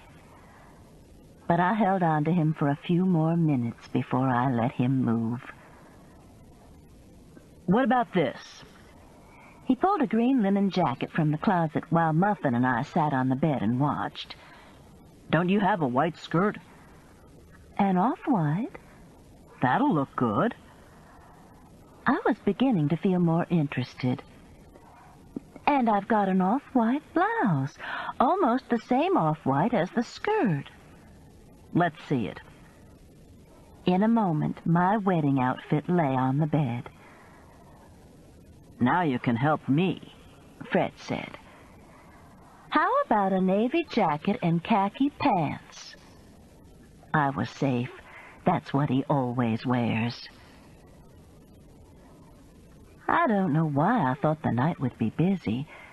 As it was very quiet. I went out and walked Woofer around the yard a little, and then brought him into the house for a visit and to meet Muffin. The cat bristled a little when she saw Woofer, but he couldn't have cared less that a cat was in his house. He drank some water and went into the den to lie across the air-conditioning vent, ignoring her. We ate our shrimp salad and watched the ball game. Around 9 o'clock, Haley called to say she was still doing last-minute things. I didn't tell her about Meemaw. You need me to come over in the morning? I asked. Help you get ready? Maybe get to the church a little early to check me out. We're not making this a big deal. But it was a big deal. A very big deal that would change all of our lives. Haley, I told Fred as I hung up. He nodded but didn't say anything. Wise man. The Braves trounced San Francisco, but Fred didn't see it. Sometime during the 7th inning, he began to snore. After the 10 o'clock news, the weather was the #1 story. I woke him up to go to bed. I thought I would have trouble going to sleep, but the steady hum of the air conditioner was soothing. Muffin joined us, but Fred didn't know. As for me, I liked her purring. The sound of the doorbell was part of my dream. I was at a wedding and the bell was ringing. What's that? Fred grumbled. The doorbell? It rang again. This time, both of us came straight up. I turned on the light. 3 o'clock. Don't open it, I said to Fred, who was looking for his robe. It could be one of those home invaders. Some of them ring the doorbell. Home invader? Hell, it better be an emergency. Oh, God, an emergency. I grabbed my robe and followed. Fred turned on the porch light and looked through the peephole. It's sunshine, he announced. At 3 o'clock in the morning? Right here. Well, let her in. How do we know it's safe? Sunshine? You think sunshine might be dangerous? I looked through the peephole.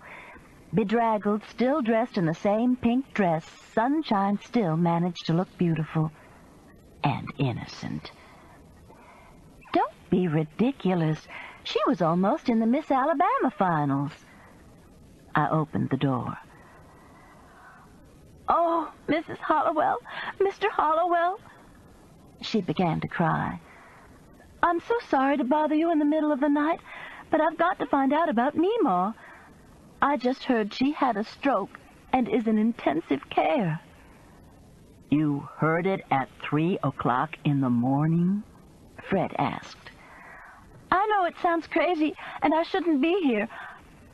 I apologize, but I couldn't go to Mother Crane's. Ray's there, and I didn't even know which hospital to call. I gave Fred a hard look. Come on in, Sunshine. Your grandmother is in intensive care at university, but it's a heat stroke, not a stroke. They think she's going to be okay. Sunshine leaned her head against the door jamb and cried harder. Come on in, honey, I repeated. I'll get us some coffee. It's just all so terrible. Sunshine stepped inside, mopping at her face with her palms. I'll get you a Kleenex, Fred offered. As we got to the den, he came in with a whole box. Here. Sunshine took a couple, sank down on the sofa, and held them to her face. I really should go. You're sure Mima's going to be all right? She's pretty sick, or she wouldn't be in intensive care, but she's not paralyzed or anything like that. It's a matter of getting her stabilized. Making sure she doesn't have brain damage, Fred added. I gave him another dirty look for that happy information. It's true, he insisted. The body's cooling system shuts down. You quit sweating, and your temperature goes sky high. Well, when she was here, she said she was sweating like a whore in church, so she couldn't have been shut down long. Sunshine looked up with a slight smile. That sounds like Mima. She's going to be fine, I said. Now how about I fix you some coffee? Sunshine sank into the sofa. That would be wonderful. I'm going back to bed, Fred said, and left. I got the coffee going and came back into the den. I thought Sunshine was asleep, but she opened her eyes as I sat down. Mrs. Hollowell, is Ray all right? Fine. Missing you. I'm sorry to do him this way. Then why don't you call him? I can't. I really can't. We were silent for a few minutes. Muffin came in to see what was going on and hopped up on the sofa beside Sunshine. Sunshine rubbed the cat with one hand and mopped tears with the other.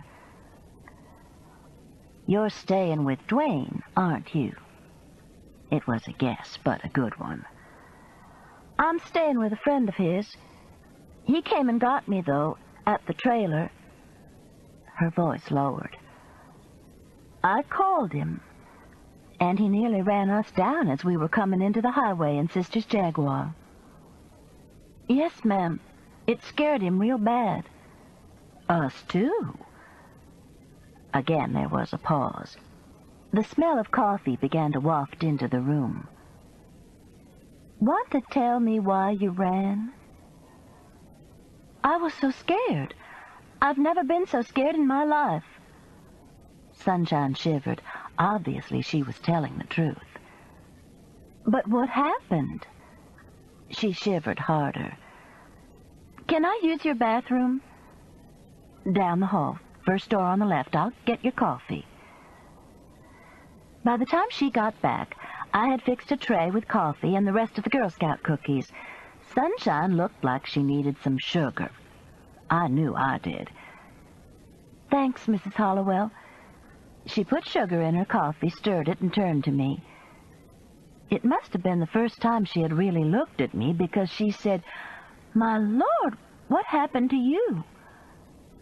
I fell over a turkey somebody left on my sister's front porch. I emphasized somebody. But it apparently struck no guilt chord. How could you fall over a turkey? Sunshine asked, her eyes wide. Easy. It was a dead, feathered one, split down the middle and right in the front door. I picked up my coffee, keeping an eye on Sunshine. Old school teachers can spot in a minute when somebody's lying. We figured it was a warning of some kind. Of what? She looked sufficiently bewildered. Maybe she hadn't known about the turkey. We don't know, I admitted. You got any ideas? She shook her head slightly. Doesn't make sense. Are you okay? just bunged up. I sipped my coffee. Sunshine sipped hers. I ate a cookie. Sunshine ate one. The deep silence of 3 a.m. begged not to be disturbed, but there were questions that needed answering. I put my cup down. You were going to tell me why you ran. Sunshine put her cup down, too. I was so scared. The man who killed the other man saw me. I was asleep, and I heard all this commotion and opened the bedroom door, and there he was. The man was on the floor with the knife in him. Sunshine shuddered. And this guy was looking right at me. I figured I was dead.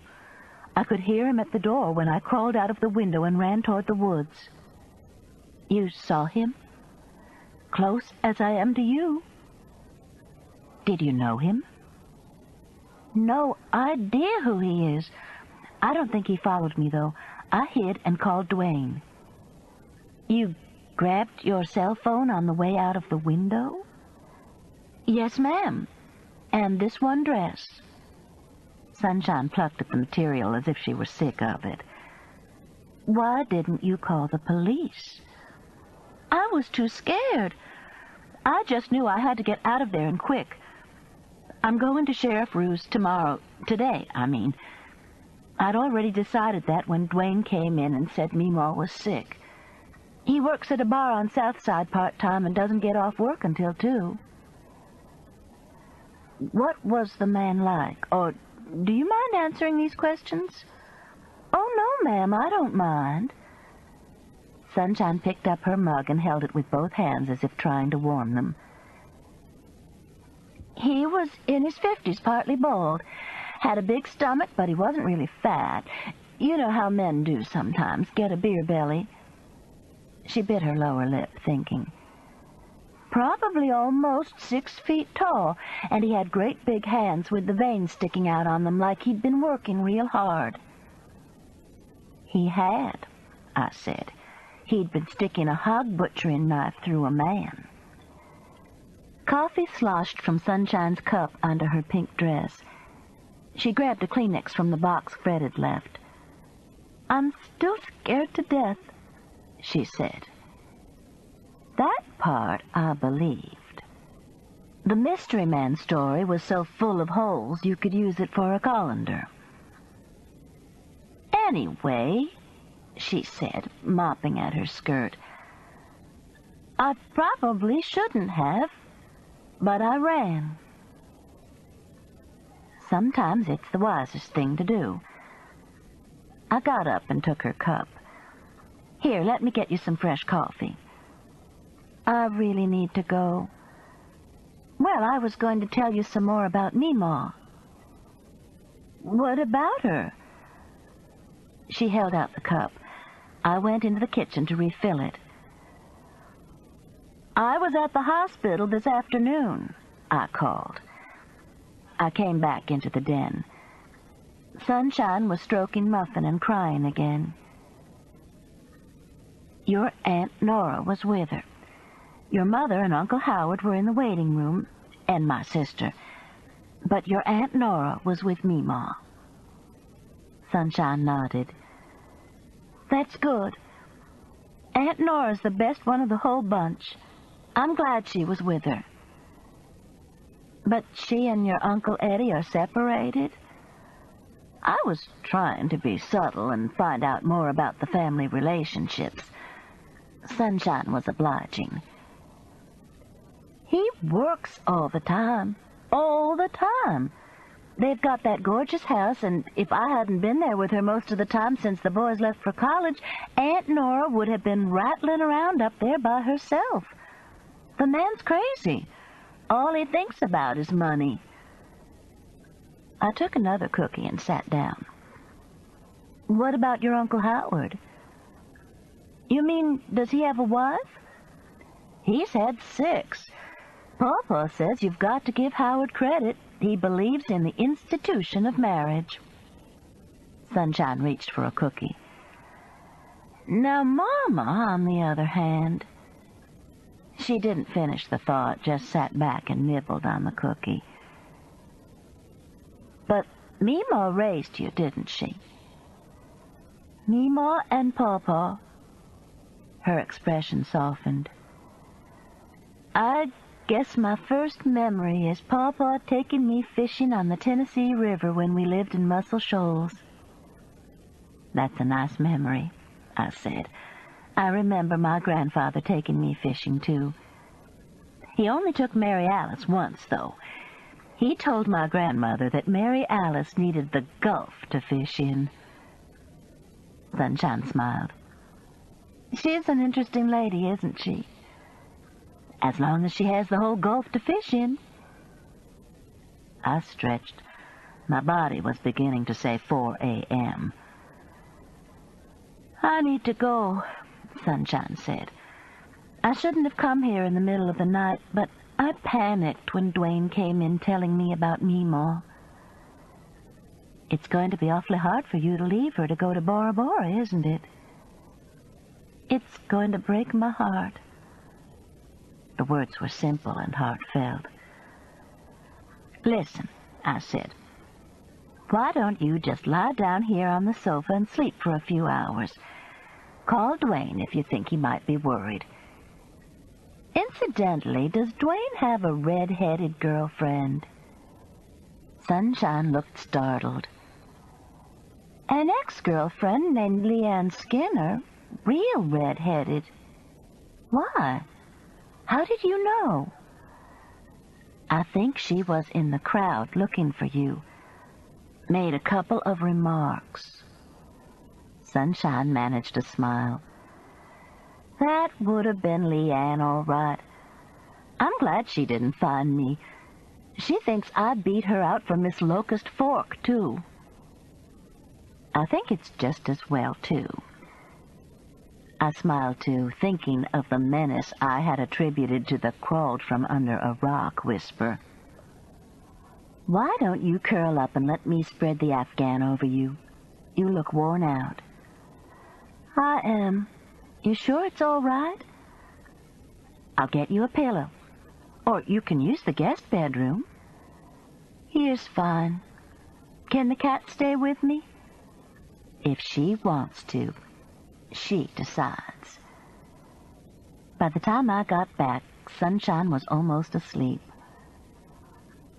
One more thing, I said. This morning I saw you on 20th Street. I tried to catch you, but you went out the back door of the hardware store. Wasn't me, Sunshine said. She took the pillow. Thank you. Have a good nap. I covered her, and she sighed.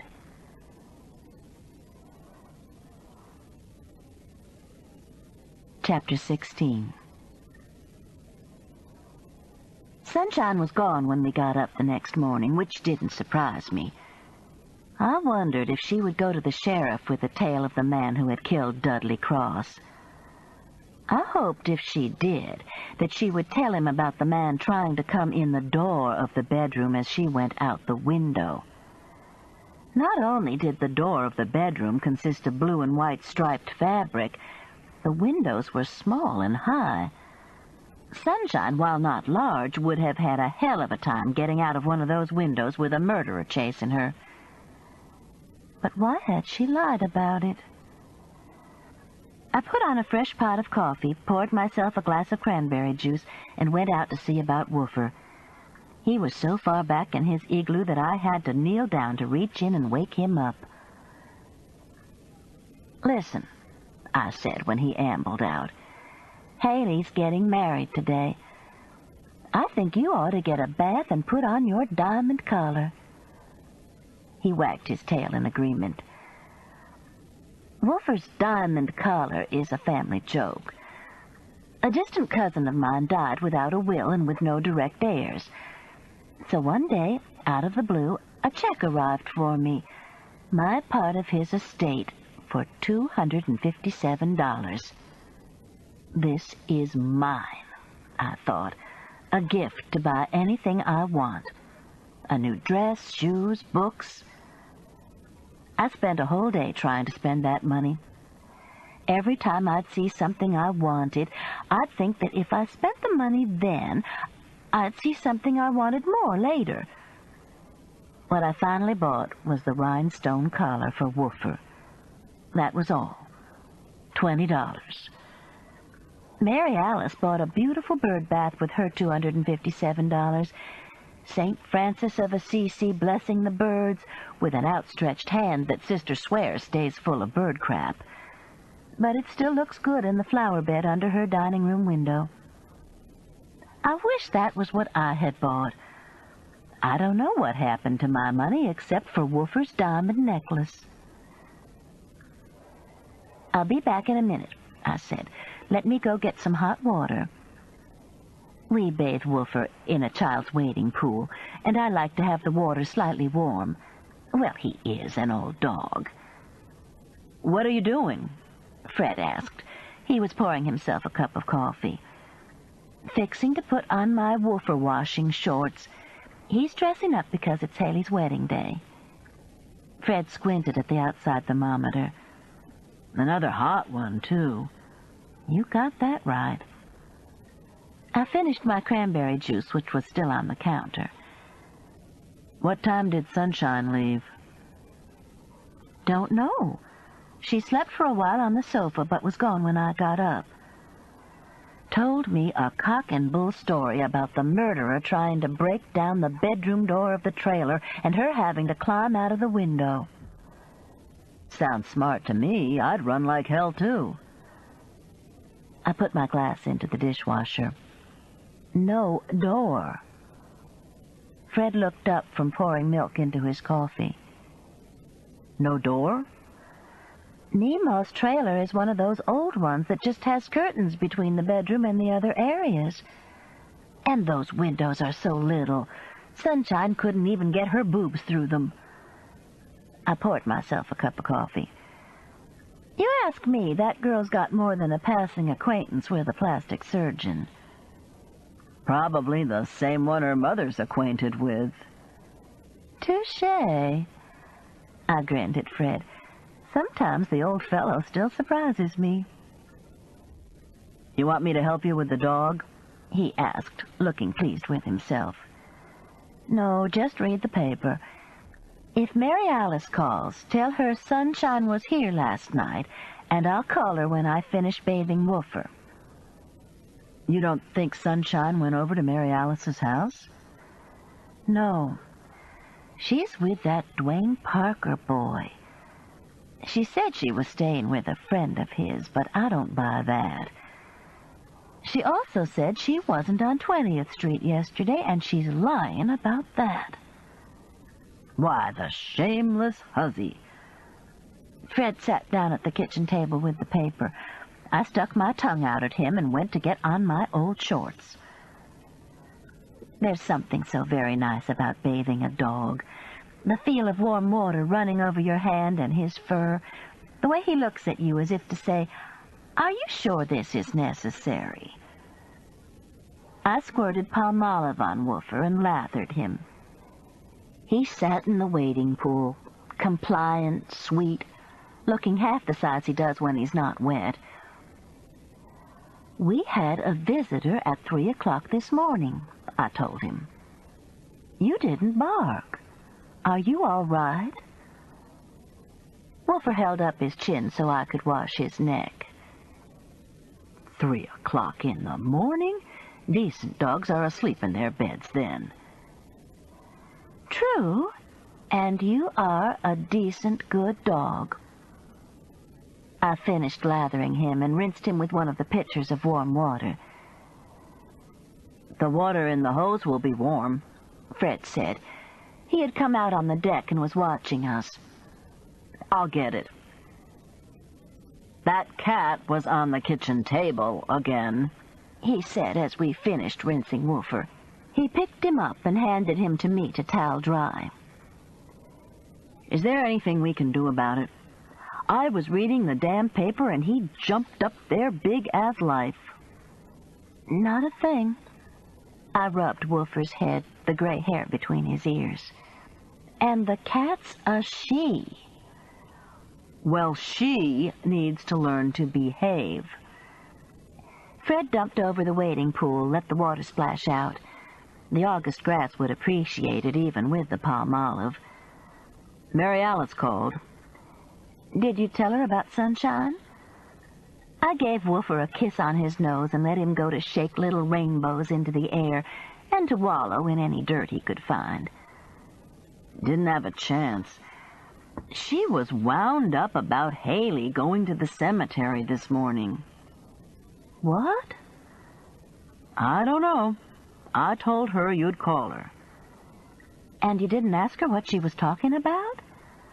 Honey, you know I don't get much sense out of your sister. Lord, Fred, she's not that bad. I dried my hands down the side of my shorts and headed for the phone. Haley going to the cemetery? God's truth, Sister said when I got her. She and nephew are going out to Tom's grave before they come to the church. They're taking flowers, and they're going to have a conversation with him. Sister paused. A real one-sided one, if you ask me. A conversation? I don't know, Mouse. That's just what nephew said. I guess he's going to tell Tom he'll take good care of Haley or something like that. You really need to call her and tell her not to do it. But I think it's sort of sweet, letting Tom know he's not left out. Listen, Mouse. Tom is left out. The minute that 18-wheeler hit him, he was left out. No, he wasn't. He'll never be left out of Haley's heart. Or ours either. Well, be that as it may, I'm telling you, you ought to call and tell her not to go. Why? Just because you don't go out and visit your dead husbands doesn't mean Haley shouldn't. I visit them all on their birthdays, Miss Smarty Pants. Take flowers to every one of them. That's not the point. What time is the wedding? I was slightly confused. 11. And how hot is it? Very hot. And they're going to the cemetery before the wedding? They'll be sweaty and wilted. Haley's hair will be frizzed to hell and back in the wedding pictures. Incidentally, I hired a photographer. And what's more, she'll probably cry and her face will be all red and puffy. Sister paused for breath. You really ought to call them, Patricia Ann. I'll think about it. I knew I wouldn't. If Haley wanted to visit Tom one last time as his wife, that was her business. I changed the subject. Sunshine was here at 3 o'clock this morning. You're kidding. Where is she now? I have no idea. Well, what did she want? She wanted to know how Meemaw was. I told her what I knew. Have you heard anything else about her condition? Haven't heard this morning. And that's another thing. What if nephew and Haley have a heat stroke out there at Elmwood? No way I was going to get back on that subject. She said she saw the murderer, and he saw her, and that's why she's hiding. Well, my Lord. She also said she climbed out of the trailer window when he tried to come in the bedroom door. There was a long pause on Sister's end of the line. I could see her picturing Meemaw's trailer. I waited. That's interesting, she said finally. Yes, it is. Call Haley. I'll see you at the wedding. A dial tone. Sister drives me nuts doing this, hanging up without so much as a goodbye. I went to get Woofer's diamond necklace. Muffin was sitting on the kitchen table looking at me as I came back through. You're not allowed up there, I told her. Muffin yawned. Haley and Philip got married. There was music, something classical that I didn't recognize. The girls at the florist had come through with a large, elegant arrangement of white flowers. Haley and Philip walked down the aisle together while the photographer crawled across our feet to get a good shot. When they reached the altar, a young man and woman who had been sitting across from us got up to stand with them. Philip's children. Haley looked beautiful. Philip looked handsome. Neither looked sweaty or red in the face. They said their vows clearly while I snuffled all my green makeup off onto tissues. Mary Alice sat across from us on the groom's side. "Well, he is my nephew by marriage," she explained at lunch. "And it looked bare over there. It's tacky to take sides at such a small wedding anyhow." We had a private dining room at the Merritt House, a beautiful Victorian home on Birmingham's south side, just a few blocks from where Debbie and Henry live. Debbie had made it to the wedding, but Henry showed up for the lunch by himself, explaining she couldn't face food. We met Philip's daughter Jenny and his son Matthew. I reminded Fred they were now our step-grandchildren, so he should be especially nice to them. "Which is which?" he asked. "Matthew is the one with the long blonde hair." Fred squinted at Matthew. "Tell me he's not wearing makeup." "Neither one of them is," I assured him. Fred rolled his eyes, but he went over to introduce himself. Haley and Philip floated into the room. Hugs, kisses, champagne toasts, beautiful and delicious food. Lisa, my daughter-in-law, leaned around Fred and informed me it was the best salmon she had ever put in her mouth, and weren't Philip's children precious? "Precious," Fred said. I gave him a slight kick, and he grinned. "And to think they're our step-grandchildren now." "You deserve it," Lisa said. I gave him another kick, this one a little harder. He yelped, which startled Lisa. "Fishbone." Fred pointed in the general direction of his mouth. "Well, be careful, Pop. I haven't seen a single bone."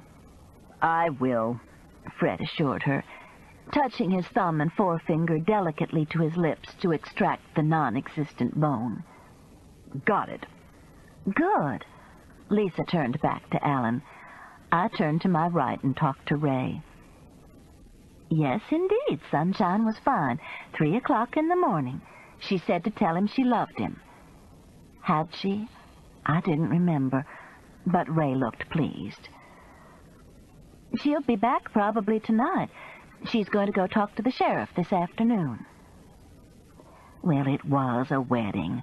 A little lying is necessary. Then the cake. The waiters cleared the table, and we could hear them conversing in the hall. Then the door opened, and 2 of them wheeled in the wedding cake. The most unusual wedding cake I have ever seen. Instead of a 2- or 3-tier cake with a bride and groom on the top, this seemed to be a huge mushroom. Mary Alice stood up and saw that the waiters placed the cake just right, the more sloping side of the mushroom toward the wedding couple. "Voila!" she said to Haley and Philip. "You'll never guess what it is." Haley and Philip looked at each other. "A mushroom?" Philip guessed. "Close. I'll tell you because you'll never get it. You know what today is?" "August 6th, Haley said. "It's Philip's birthday." None of us had known this. There were calls of happy birthday and a few claps. Haley leaned over and kissed him. "But," Sister said, holding up her hands to hush us, "on the day Philip was born, there was another earth-shaking event. It was a big day all around." Fred and I looked at each other. We had both realized at the same time. "It's an atom bomb cake," he murmured. It's an atom bomb cake, Mary Alice announced. Fireworks for your wedding day. It explodes? Haley asked, moving back slightly. Of course not. That was a metaphor. A metaphor? Sister was getting a lot out of her writing classes at UAB. I was downright proud of her. Everyone, including the two waiters, crowded around to see the atom bomb cake. Who made it? Henry wanted to know. He was looking at the cake with a chef's eye. Some lady in Homewood. She does all kinds of specialty items. Somebody get a picture before we cut it, Haley said. How are we going to cut it? Philip asked. Sister handed him a cake knife. It doesn't matter, just dive in. One side doesn't have coconut because not everybody likes coconut. I, for one, hate coconut. It keeps getting bigger the more I chew it. Fred was laughing so hard he had to sit down. Pretty soon he had his face in his napkin, his elbows propped on the table. Is he all right? Sister asked me as she began to pass out cake. Fred, you want some atom bomb wedding cake? Fred looked up, tears streaming. I love you, Mary Alice. I love you too, Fred. She pulled me aside. Do you think we ought to call 911? Fred giggled all the way home. An atom bomb wedding cake. Do you know, honey, I think that's top on my list of Mary Alice stunts. Just because it's the most recent. I was thinking about the happy look on Haley's face as she and Philip got in his car. But think about it, honey. The ultimate weapon of destruction with coconut on half of it. He wiped his eyes. She meant well. And the look on Philip's face, and them trying to cut it. You didn't have to tell them you wanted half coconut. I couldn't resist. Well, we'll always remember Philip's birthday and their wedding cake. Fred laughed harder. Usually I'm the one who cracks up over black humor, but I was still too distracted by the wedding. Arthur Pfizer was out in his yard picking up a can some litterer had tossed. He had on a white undershirt, plaid shorts, dark socks, and wingtip shoes. Arthur, Mitzi says, isn't quite ready for the millennium. Hey, he called. How did it go? Fred went to tell him about the atom bomb wedding cake. I walked into a house that seemed strangely empty. I went back to the kitchen to get a drink of water, and Muffin looked up from the table and meowed. I pulled out a chair, sat down, and stroked her.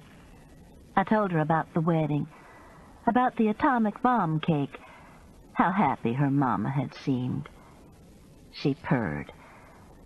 As I heard the back door open, I whispered to her that she didn't have to get down unless she wanted to, that she was to pay no attention to that cross old man because she was a good pussycat. Yes, she was. Aunt Pat? I jumped. Sorry. Ray pulled out a chair and sat down across from me. Uncle Fred said you were in here. I thought you were him, he, whatever, coming in. Sometimes English grammar gets the best of all of us. Nope, it's me. I came by to find out some more about Sunshine. You want a big glass of ice water? That'd be great. I fixed us both one and sat back down at the kitchen table, pulling off my shoes. You want me to start at the beginning? Please. I started with the doorbell ringing at 3 o'clock in the morning and didn't spare any details this time, except my suspicion that Sunshine was staying with Dwayne. I told Ray a friend. I also told him about the windows and doors, or lack of them, in the trailer. What do you think? He asked. I shrugged. I heard the front door open and Fred head for the bedroom. I drank my water and idly rolled the small pebble that had never gotten thrown away toward Muffin. She slapped it onto the floor, and Ray reached down and picked it up. My Lord, Aunt Pat. I'm sorry, Ray. I know I ought to be able to tell you more, but I just don't know her that well. Ray looked at me strangely. Do you know anything about black pearls, Aunt Pat? The shift in conversation confused me for a moment. It's one of Elizabeth Taylor's perfumes. Pretty exotic. I tried it down at Rich's one day, and I really prefer one more citrusy. This, Aunt Pat. You don't know what this is, do you? I leaned over and looked at the rock in the palm of his hand. It had a greenish hue, but I guessed black pearl? A beautiful one. Where did it come from? Nemo and Sunshine were playing Chinese checkers with them. I took what I had thought was a pretty rock from Ray. They're expensive, aren't they? You'd better believe it. That baby you're holding would run at least $10,000 and up.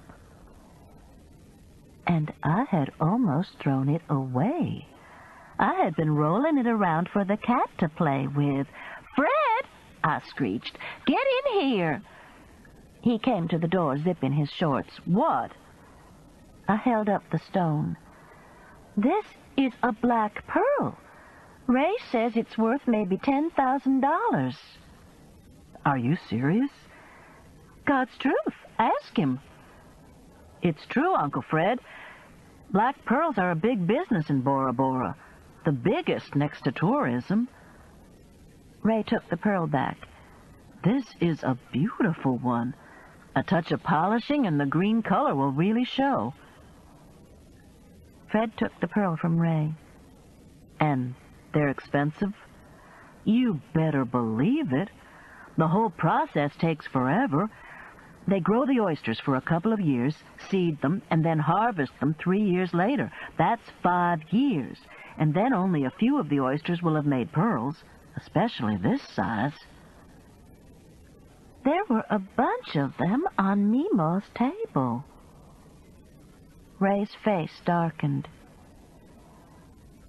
I think we've just found out what's caused all the trouble out at the Turquettes. Is it illegal to bring them in? Fred asked.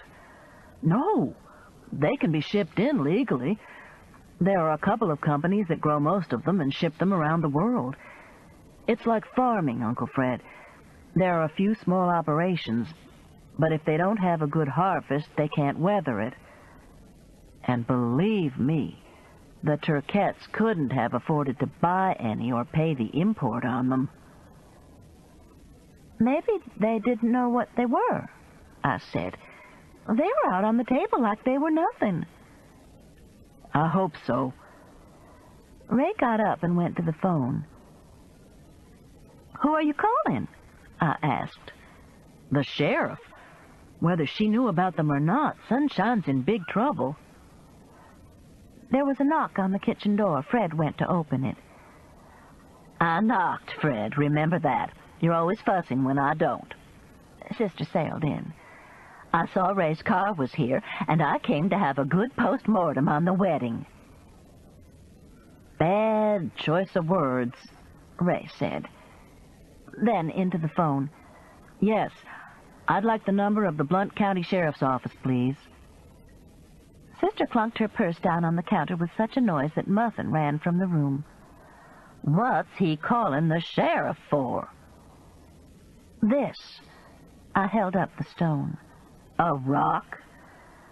It's a black pearl. It's the one I picked up in Nemo's trailer. Remember? She and Sunshine were playing Chinese checkers with them. Mary Alice sat down in the chair Ray had vacated and took the pearl. It's green, she said. Ray says it's a black pearl, though, and worth a lot of money, Fred said. Then what were Mima and Sunshine doing with them? I shrugged. I don't know.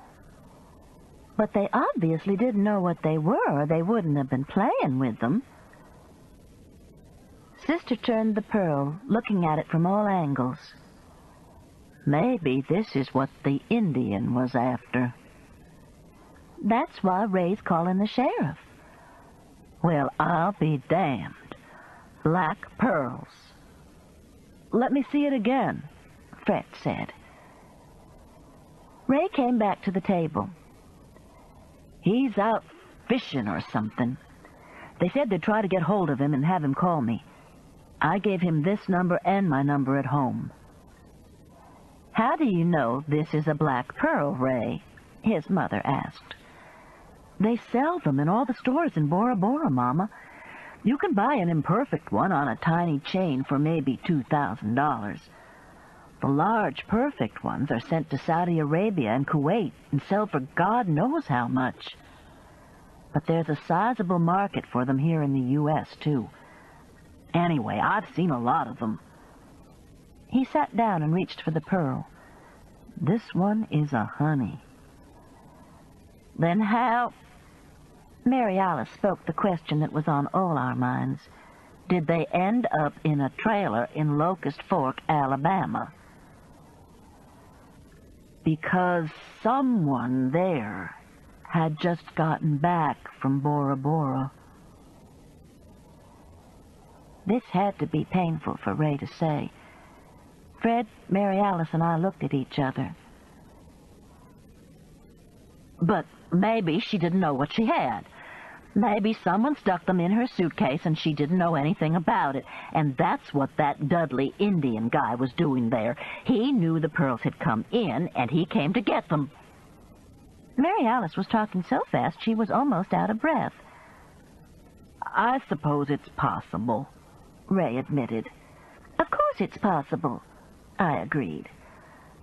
What I want to know is how someone would get them, Fred said. You say they're farmed? I know this is a simplification, but couldn't you buy some from the farmers? Not as an individual. It's pretty much a cartel. Ray rubbed the pearl against his sleeve. And that suits the French government fine. Bora Bora is one of the few Polynesian islands that's paying its way.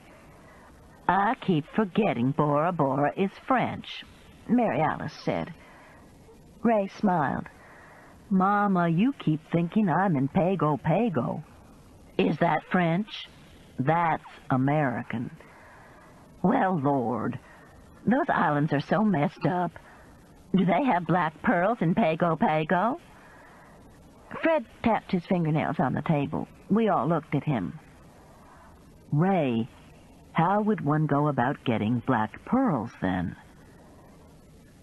Pay a mint for them? Or steal them? Ray looked at the pearl. And I don't know anybody who could buy a bunch of these. How would you go about stealing them? Fred wanted to know. The only way I know you could get away with it would be to rob the oyster beds. He pointed to the 3-tiered wire basket I keep potatoes and onions hanging in. You see Aunt Pat's basket there? That's sort of like the contraption they put the oysters in. They seed them and put them in the baskets and lower them into the lagoons. I suppose a diver could snip off a basket, but he'd sure be taking a hell of a chance. Ray thought for a moment. Let's put it this way. He wouldn't be treated with much compassion by the authorities if he were caught. But if he weren't caught, I said, he'd be sitting on a gold mine. If he were lucky enough to get some good oysters. Ray thought for a moment.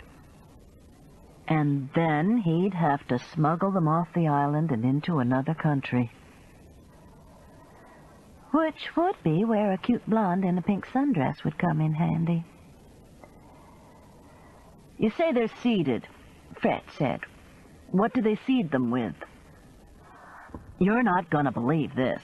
They use freshwater mussels from right here in the Tennessee River. Use a little bead of the shell as a nucleus. Practically every pearl you see a woman wearing had its start right here in Alabama or Tennessee. I ran the string of pearls I was wearing through my fingers from the Tennessee River. Do you think a person living in Muscle Shoals would know this? They might. It's a big business. Mostly one big company. The telephone rang and all of us jumped. "I'll get it," Fred said. He talked quietly for a moment, then hung up and said, "That was Henry. He's taking Debbie to the emergency room at university. She's bleeding."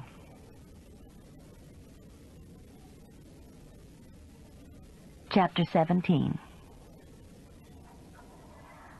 "Things come in threes," Sister said as we were on our way to the hospital. "First, there was the Indian's murder, then Sunshine's kidnapping, then Mima's sunstroke, then Haley's wedding, and now this." "That's 5. "I know. That's what's worrying me." She made an illegal U-turn on 19th Street and whirled into the valet parking. A different guy, young, probably a student at UAB, stepped out of the booth to greet us. "Hot today, ladies," he said pleasantly. Mary Alice hopped out of the car, as much as 250 pounds can hop, and said, "Put a scratch on my Jaguar and curses will rain on you and your progeny." The boy jumped back. "Ma'am?" "Into perpetuity." She started across the street. "What's that lady talking about?" the boy asked, handing me the parking ticket but keeping a wary eye on the figure dodging traffic. "She just wants you to be careful with her car." "That's not what she said." "It's what she meant." I gave him what I hoped was a reassuring smile and hurried after Mary Alice. Deja vu all over again, I thought, jaywalking just as I had done the day before. She had already disappeared into the hospital as I started up the steps and nearly ran into a man who was coming out. "Sorry," I said, and then we went through that embarrassing thing where each of you steps to the same side several times. The man looked familiar, but in a place as small as Birmingham, you're always running into people you've met. "Sorry," I said again, and this time we got by each other. Mary Alice was at the information desk, and the lady there was confirming that Debbie was already in the emergency room. "Down that long hall over yonder," she pointed. "We know," we both said. "She's going to be all right, sister," I said as we hurried down the long hall. "Remember, I did that with Freddie. The doctor put me to bed for a few days, and I was fine. And now they've got all sorts of things to keep them from going into labor." "I hope so, Mouse." So did I, with all my heart. Henry was sitting in the waiting room. He jumped up when he saw us. "They've taken her for a sonogram. She said she knew you'd be coming, so I should wait for you." Tears flooded his eyes. "She's taken it real good. She already called the doctor when I got home, and he said it wasn't all that unusual. She's not bleeding much." I did the same thing with Freddie, didn't I, sister? And he was a week late and weighed over 8 pounds. Debbie's going to be fine, Henry. Henry sat down, and we sat on either side of him. "You know," he said, "all the way down here I kept thinking about how complicated women's reproductive organs are. So easy for things to go awry, it's a wonder anybody gets born." Sister patted his hand, comforting him. "Men's organs are complicated, too." She paused. "All my husbands went awry at times. And you're right, it doesn't take much for it to happen." I hoped Henry would forget this conversation. "How long has she been gone, honey?" I asked him. "Just a few minutes. They said it would take about a half hour." "Then you know what I think I'll do? I think I'll go check on Mima Turquette." "If you see her, maybe you can bring up the subject of Chinese checkers," Sister said. Those Chinese checkers are none of my business. Of course they are, especially now that we know Elizabeth Taylor is involved. Henry was so sunk in his worries, he didn't seem to think this was a strange conversation. Or, truth to tell, he'd heard stranger from us. I'll see what the checkerboard looks like. This was as much promise as I was going to make. Back to the information desk, where I found out that Meemaw had been moved to a private room on the 6th floor. And sure, she could have visitors. Up to 611, where the door was slightly ajar, I knocked and opened it cautiously. "Come in," Meemaw said. "I'm awake." She was propped up in bed watching an old movie on TV. She was still attached to an IV, but her color was good, and she smiled when she saw me. "Sit down," she said, pointing to the brown reclining chair by the window. "Howard just left." "You look like you're feeling much better." "Honey, a dead dog would feel better than I felt yesterday. I almost cashed it in." "I'm sorry. I shouldn't have let you go out in the heat." "I should have had more sense. It's not your fault." "Thanks. I want you to know Sunshine came by my house early this morning, actually in the middle of the night. She heard you were sick and wanted to know how you were." Meemaw looked pleased. "Tell me about her. Is my baby all right?" "She's fine. Said she was staying with a friend of Dwayne Parker's." "That Dwayne? She hadn't got a bit of business messing around with him." I didn't have a reply for that, so I told her about Haley's wedding and about the lunch. What I really wanted to do was what Sister had suggested. Ask her if she knew what those pebbles were that she and Sunshine had been playing Chinese checkers with. And I was about to get up the nerve to do it when Kerrigan walked in, beautiful in pale lavender walking shorts and a white sleeveless shirt. "Guess what, Kerrigan?" Meemaw said. "Sunshine was at Patricia Ann's house during the night." "You're kidding. Tell me about it," Kerrigan said. Which I did, and which is why Henry and Mary Alice were gone from the emergency room when I got back. "They're up on 5th in maternity," the nurse told me. "Oh, God, she's not—" "She's fine. They're just monitoring her. Got her wired up to see if she has any contractions." I rushed back up to the 5th floor. Henry and Mary Alice were standing out in the hall. "They ran us out," she said when she saw me. "They're hooking her up to all sorts of things." "Just precautionary," Henry assured me. "The doctor says everything looks fine. He asked me if I wanted to know if it's a boy or a girl." "Which is it?" Sister asked. I told him I didn't want to know. "Are you crazy? Of course you do." "No, I don't, Mary Alice." "Yes, you do. Where's that doctor?" Sister stomped toward the nurse's station. Henry grinned at me. "It's a boy. I bet Debbie, her mother, could find out in under 2 minutes." I looked at the nurse who seemed to be in charge, a Nurse Ratched look-alike who was already eyeing Sister coldly. "You may lose that bet." He didn't, of course. Sister was back immediately. "It's a boy. I hope you don't name him Philip. We've already got so many Philips, it's confusing."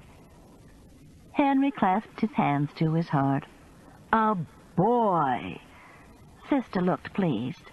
"I knew you wanted to know." A nurse stuck her head out of Debbie's door. "Mr. Lamont, you can come in now. Ladies, if you could wait for just a few minutes." "Why?" Mary Alice asked. The nurse shut the door in her face. "Come on," I said. "Let's go sit at the end of the hall." Mary Alice surprised me by following without complaint. "A boy," she said. "A grandson." We sat down. You know, Mouse, I think being a man is so much easier than being a woman.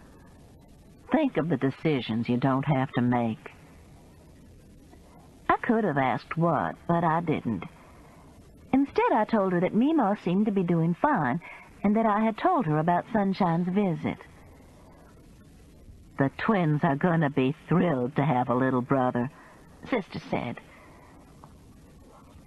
This woman had just learned she was going to have her first grandson. I might as well forget conversation. While she talked, boys' clothes are cuter than they used to be, Mouse. I gazed down at the traffic on 19th. A dark-haired woman wearing lavender shorts and a white shirt crossed the street and got into a white van that pulled up beside her. I think I just saw Kerrigan leaving, I said. A white delivery van with writing on the side.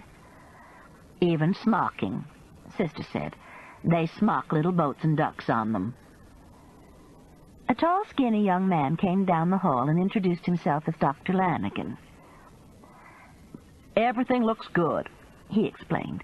We're going to keep her here tonight, and she may have to stay in bed for a few days, but I think that baby's going to hang on just fine. Can we go see her now? Sister asked. Sure. He patted each of us on the shoulder and loped off down the hall. Medical schools, I decided right then, should teach more patting. I felt better. Henry was sitting by Debbie's bed holding her hand. She saw us and began to cry. You see, Sister told me, I told you it's easier being a man. Maybe so. We didn't stay long. Debbie and Henry needed to be alone. Even Sister realized that. The boy at the valet parking booth rushed out to assure Mary Alice that her car was fine, good as new, right as rain, slick as a whistle. My God, she said as he ran to get it. That boy needs to be on Ritalin. When he drove up, she gave him a generous tip to help with his medical expenses. You know what? I said as we pulled into the traffic. When we went into the hospital, I almost bumped into a man who looked familiar. I just remembered who he is. Who? Sister turned the air conditioner on high. Lord, this car's hot. That guy from the antique shop. What guy? When you were trying on dresses and I saw Sunshine. Remember, I went in the stores up to the corner to see where she had been? One of them was the antique store. That's the guy. So? I hate it when people say so like that. So, nothing, I reckon. Only maybe he was driving a white van and picked up Kerrigan. Maybe he was just visiting a sick relative. I guess so. Or he could even be one of Kerrigan's boyfriends for all we know. Hand me the phone. I'm going to call Ray. I handed her the phone reluctantly.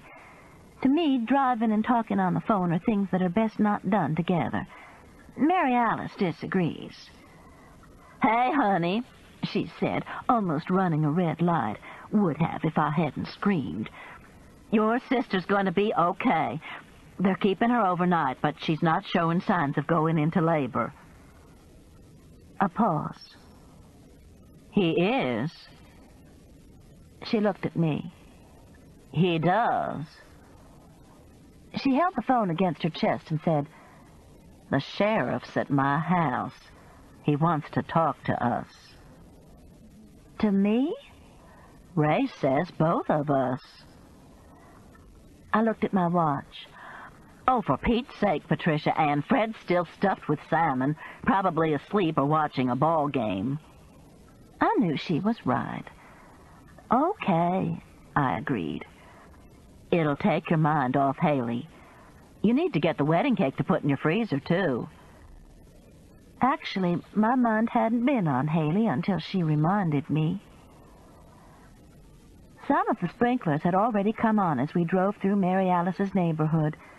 From the top of the mountain, we could see thunderclouds pushing in from the west, though.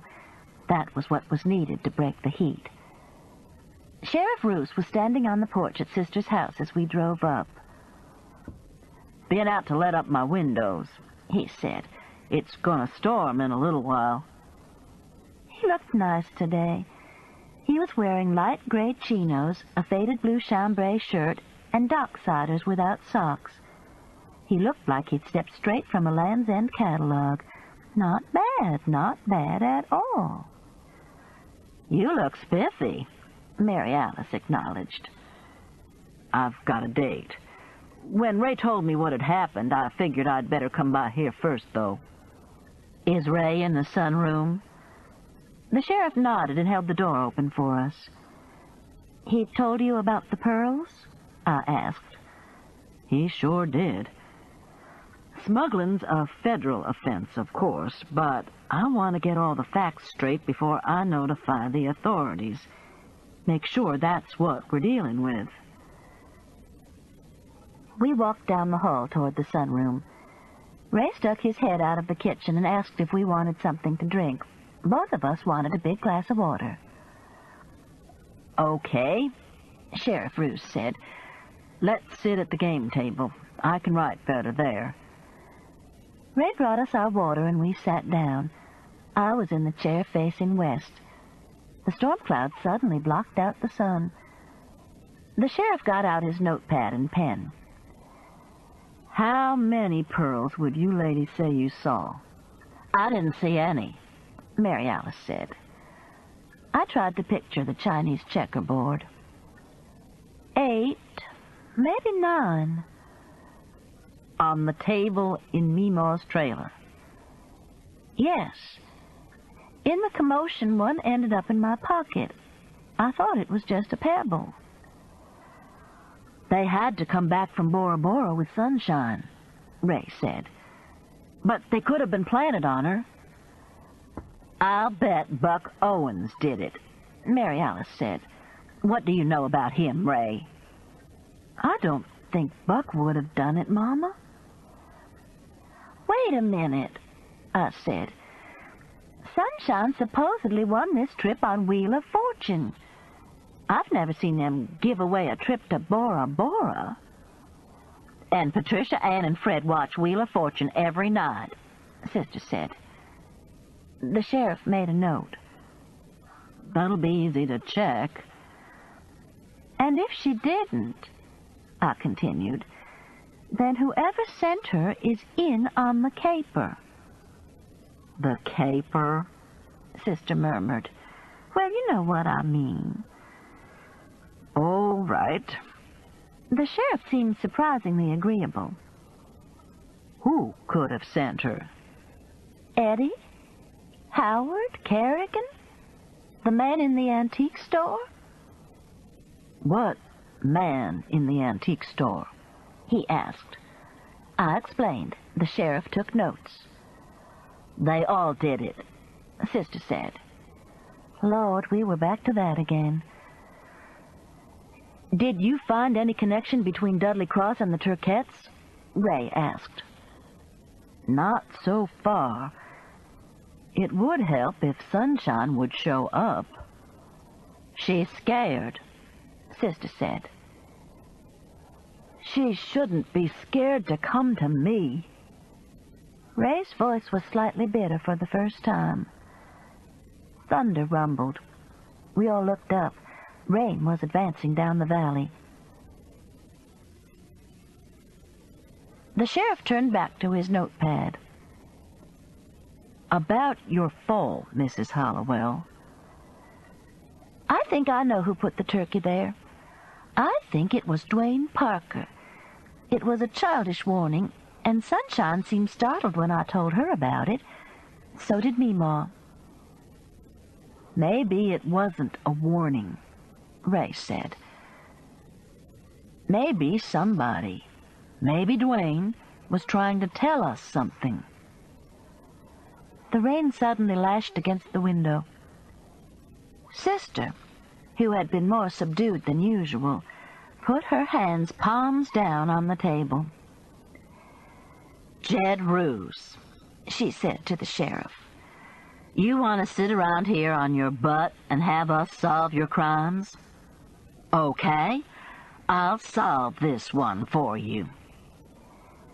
Kerrigan Dabbs and Buck Owens have got a pearl smuggling ring going. They're using my baby boy's boat to get the pearls, which may get him in a lot of trouble, and they're using my baby boy's wife to bring them back into this country." The sheriff smiled. "You just may be right." He put his notepad back in his pocket. "Guess I'd better make some phone calls." He paused. "Okay, Ray? You want to add anything else?" "I've got nothing else to tell you, Sheriff. Call."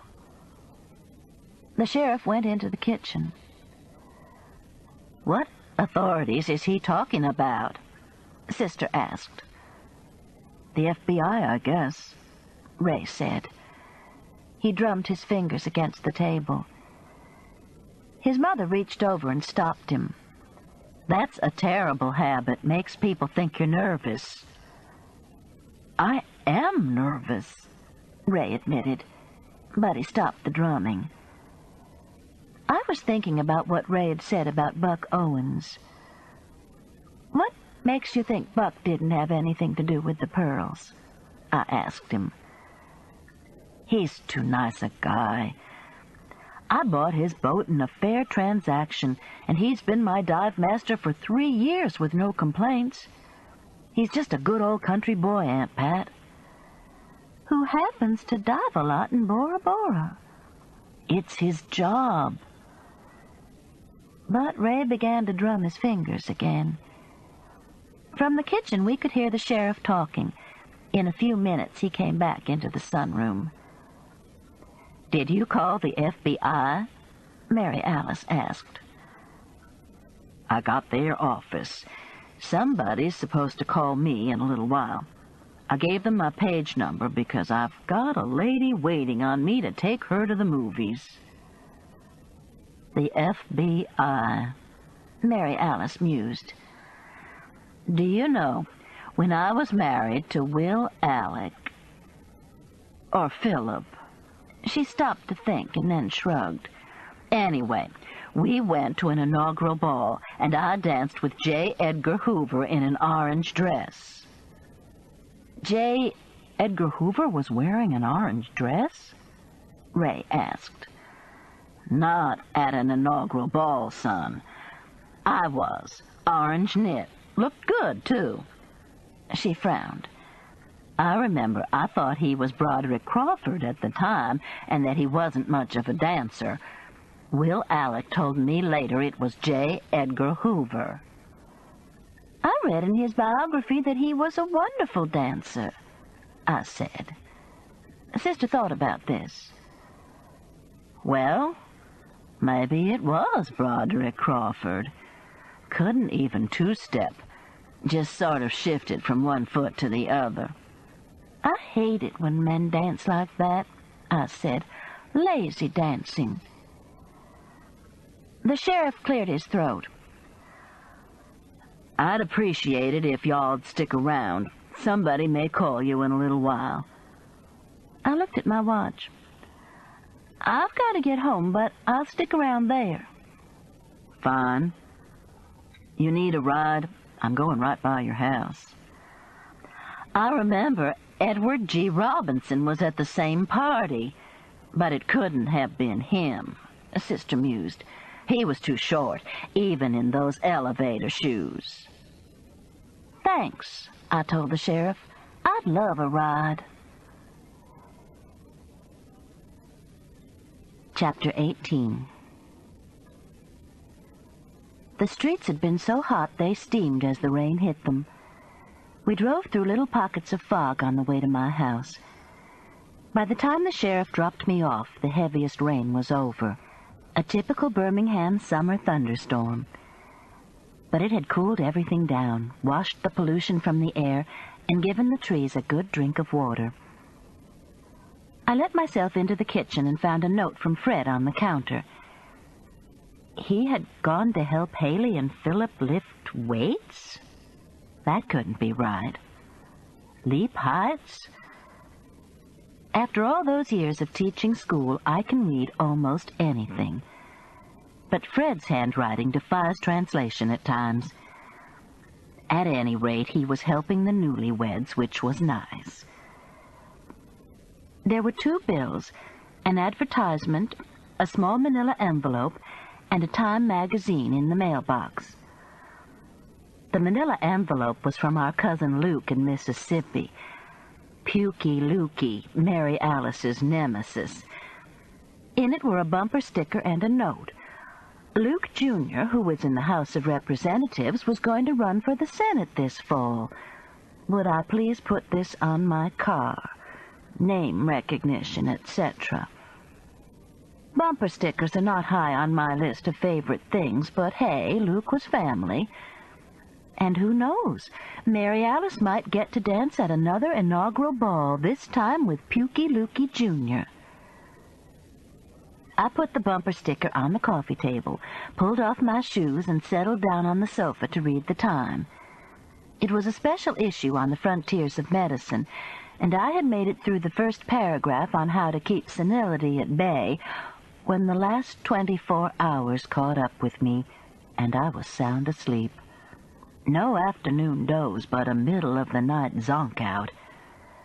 The doorbell must have rung several times before I came awake enough to know what it was. Damn, I grumbled and turned over. Maybe whoever it was would go away. But several rings later, when Muffin jumped up on me demanding that I do something, I got up and staggered to the door.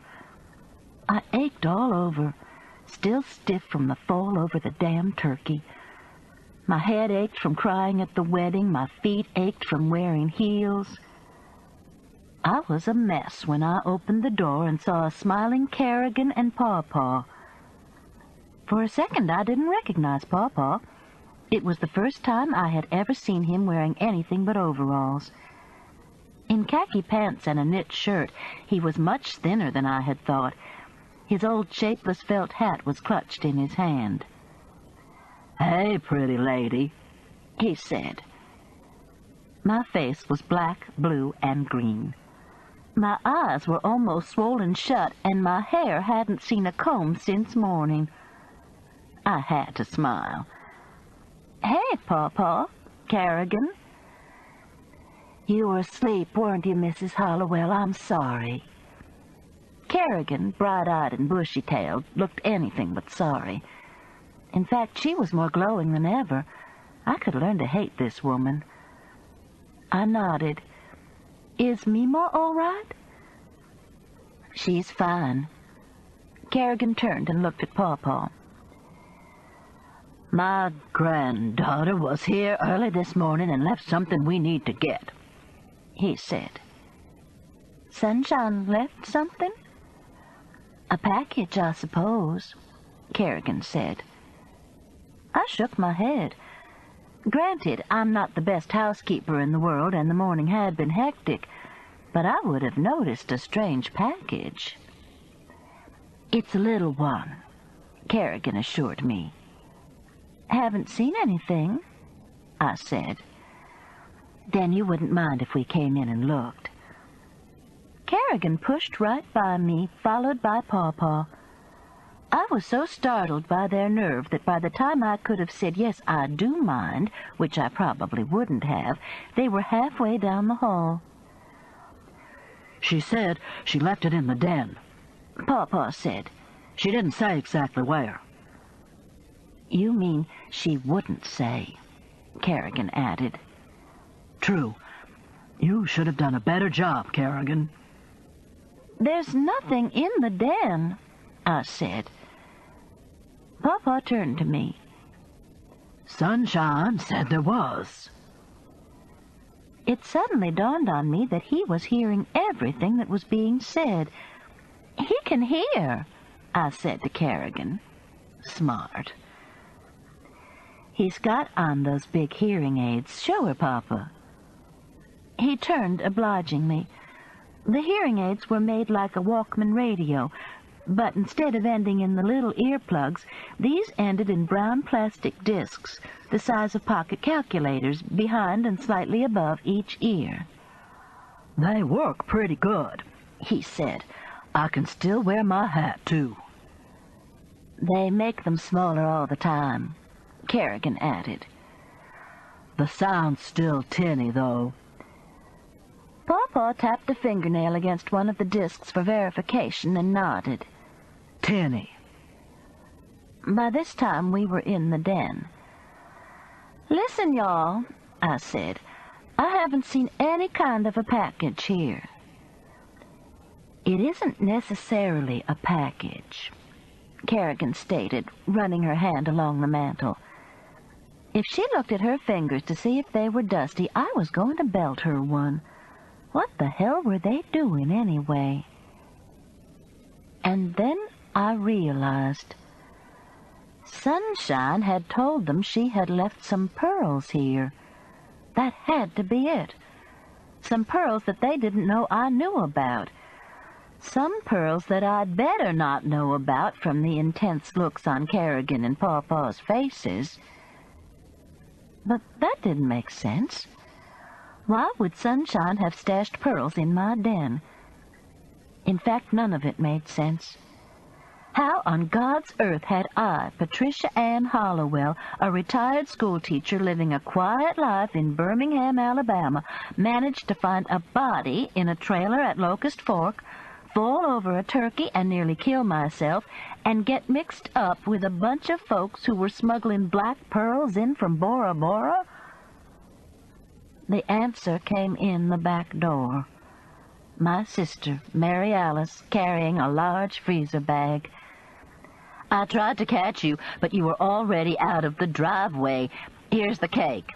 You forgot it, and I don't have room in my freezer." She saw me standing in the doorway between the kitchen and the den, saw what must have been a strange expression on my face. "What's going on?"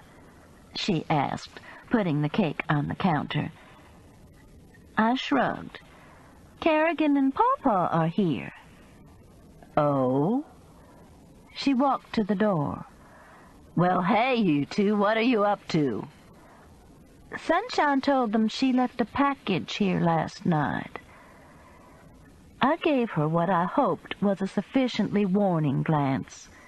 Subtlety is lost on Sister, though.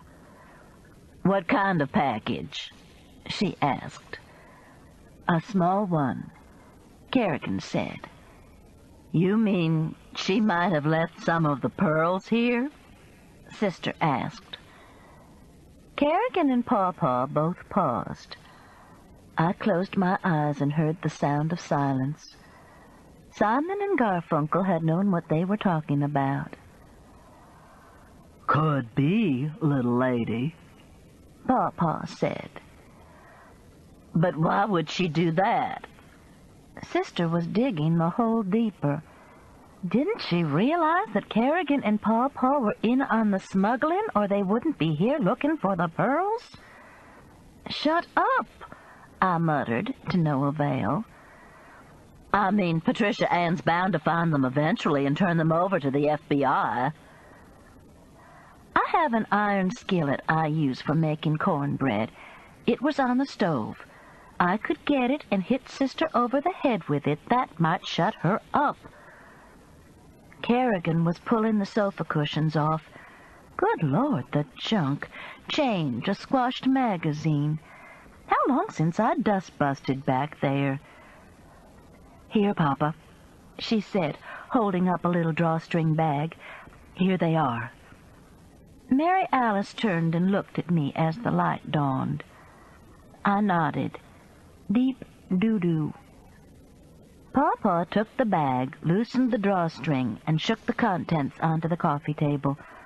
About a dozen black pearls rolled out. "Think that's it?" he asked Kerrigan. "It better be." "Well," Mary Alice said, "how nice. I'm glad you found them." Would you like a Coke or something before you go? Maybe a beer? Pawpaw can hear you, I said just as enthusiastically. Show her your hearing aid, Pawpaw. He turned and showed her the plastic discs. Sister was thrilled, just thrilled. We have wedding cake, too, I said, starting into the kitchen. Atomic bomb wedding cake.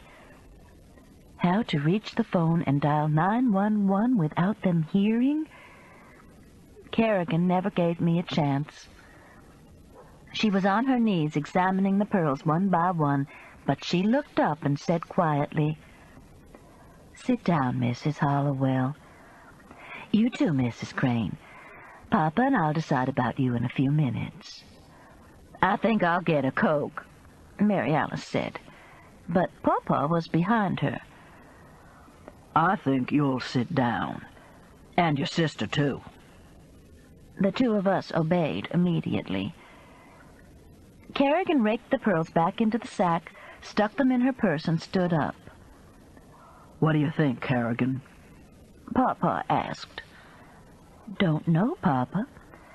I guess they'll have to go with us while we decide." "I'm sorry, but I have a dinner date tonight," Mary Alice said.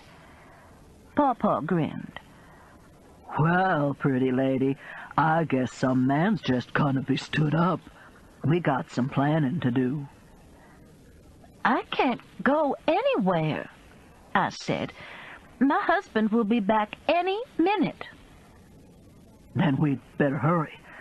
I guess you'd better show them some encouragement, Kerrigan." "Let's go," Kerrigan said, pulling what looked like the biggest pistol in the world from her purse.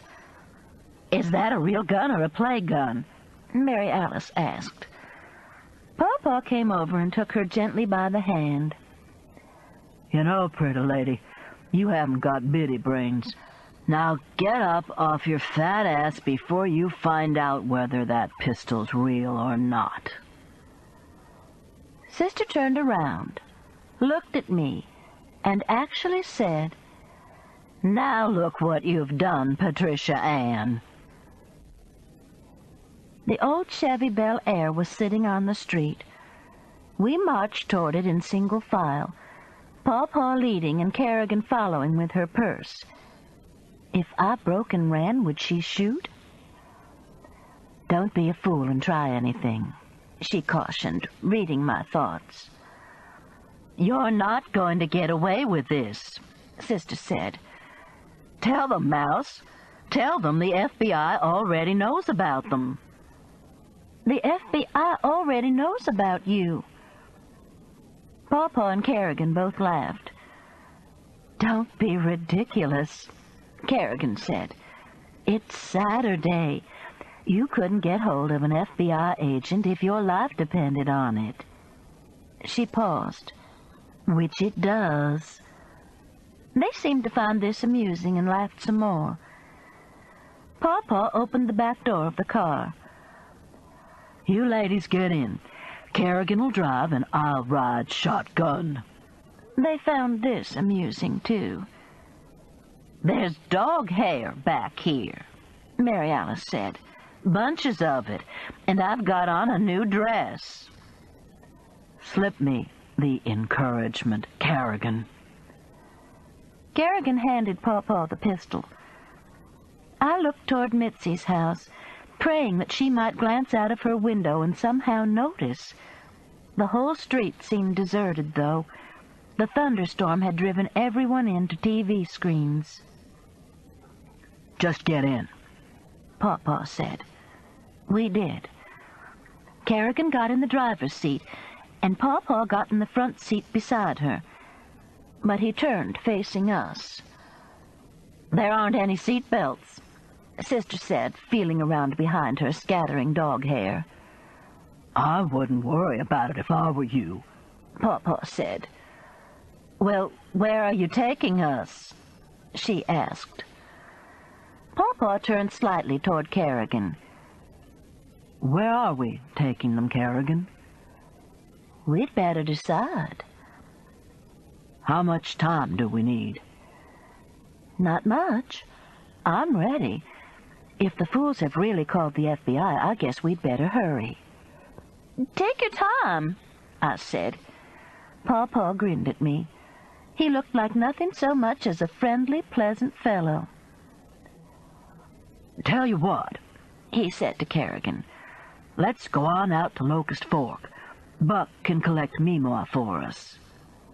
So you are all in on it, stealing the pearls, I said. Mama doesn't know a thing about any pearls. Kerrigan turned onto the interstate ramp, and Sunshine didn't until that damn fool broke into the trailer. Damn fool in there after our pearls, Pawpaw said. And you stabbed him? I asked. Now, Missy, there's no way I'm going to tell you I did or I didn't. Somebody sure did, though. How did he know about the pearls? Mary Alice asked. Kerrigan swung the car skillfully into the traffic. What are we going to do with them, Papa? Get rid of them, I reckon. It won't hurt to go on and tell them. Well, it's kind of a long story. Kerrigan passed an 18-wheeler and waved. The driver blew his horn happily. Pawpaw and Buck worked this thing up years ago. When Pawpaw lost his hearing, he worked for a while for a company in Muscle Shoals that ships the nacre to the South Pacific. That's what they call the stuff they seed the pearls with, nacre. Buck worked for them, too. We decided to go into business for ourselves, Pawpaw added. Buck had made a couple of trips to Bora Bora by that time, Kerrigan said. Mary Alice poked me and whispered, I told you it was Buck and Kerrigan. I poked her back, hard. They were kidnapped and being taken God knows where, and all she could think about was being right. We even bought a boat, Pawpaw said. We were going to grow the things, but we found out how long it took. And anyway, there were thousands of them already there just waiting to be harvested. That's why Buck sold Ray the boat, so he'd have more time. Kerrigan changed lanes and turned to Pawpaw. I'm going up Old Highway 31, okay? These old fools just might have somebody looking for them. Old fool was right. Listen, Kerrigan, I said. Sheriff Roos knows about the pearls, and he's called the FBI.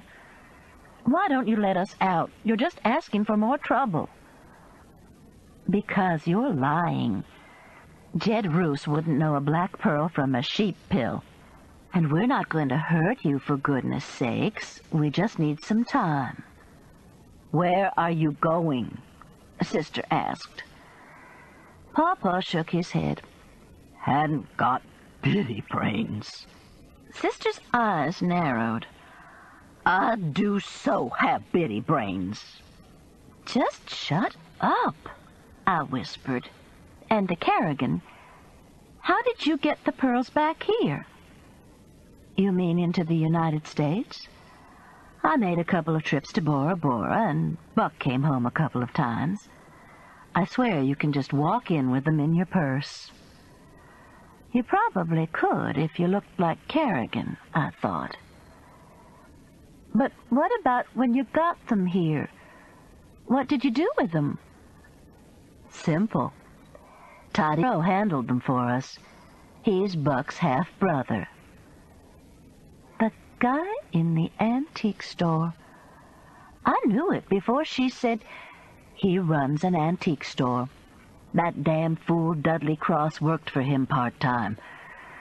The only thing we can figure is he heard Toddy and me talking about Sunshine bringing some pearls back. Or that Toddy Monroe fella sent him out, Pawpaw said. Squinty eyes. He looked disgusted. Never have trusted that guy. Don't say that in front of Buck, Papa, Kerrigan warned. "Is this Toddy Monroe taking off tonight, too?" I asked. "I guess he'll have to now." Kerrigan turned onto an exit ramp. Mary Alice grabbed my arm and motioned toward the traffic light at the top of the ramp. "If it's red, jump," she mouthed. "Jump? Ignore old bones, traffic, and a gun aimed at us? But Pawpaw had also noticed the light. He turned and said, Kerrigan was lying when she said we wouldn't hurt you.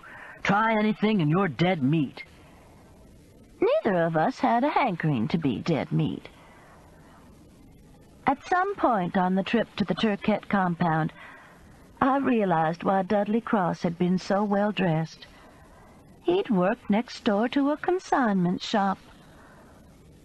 I don't know why that struck me as being very sad.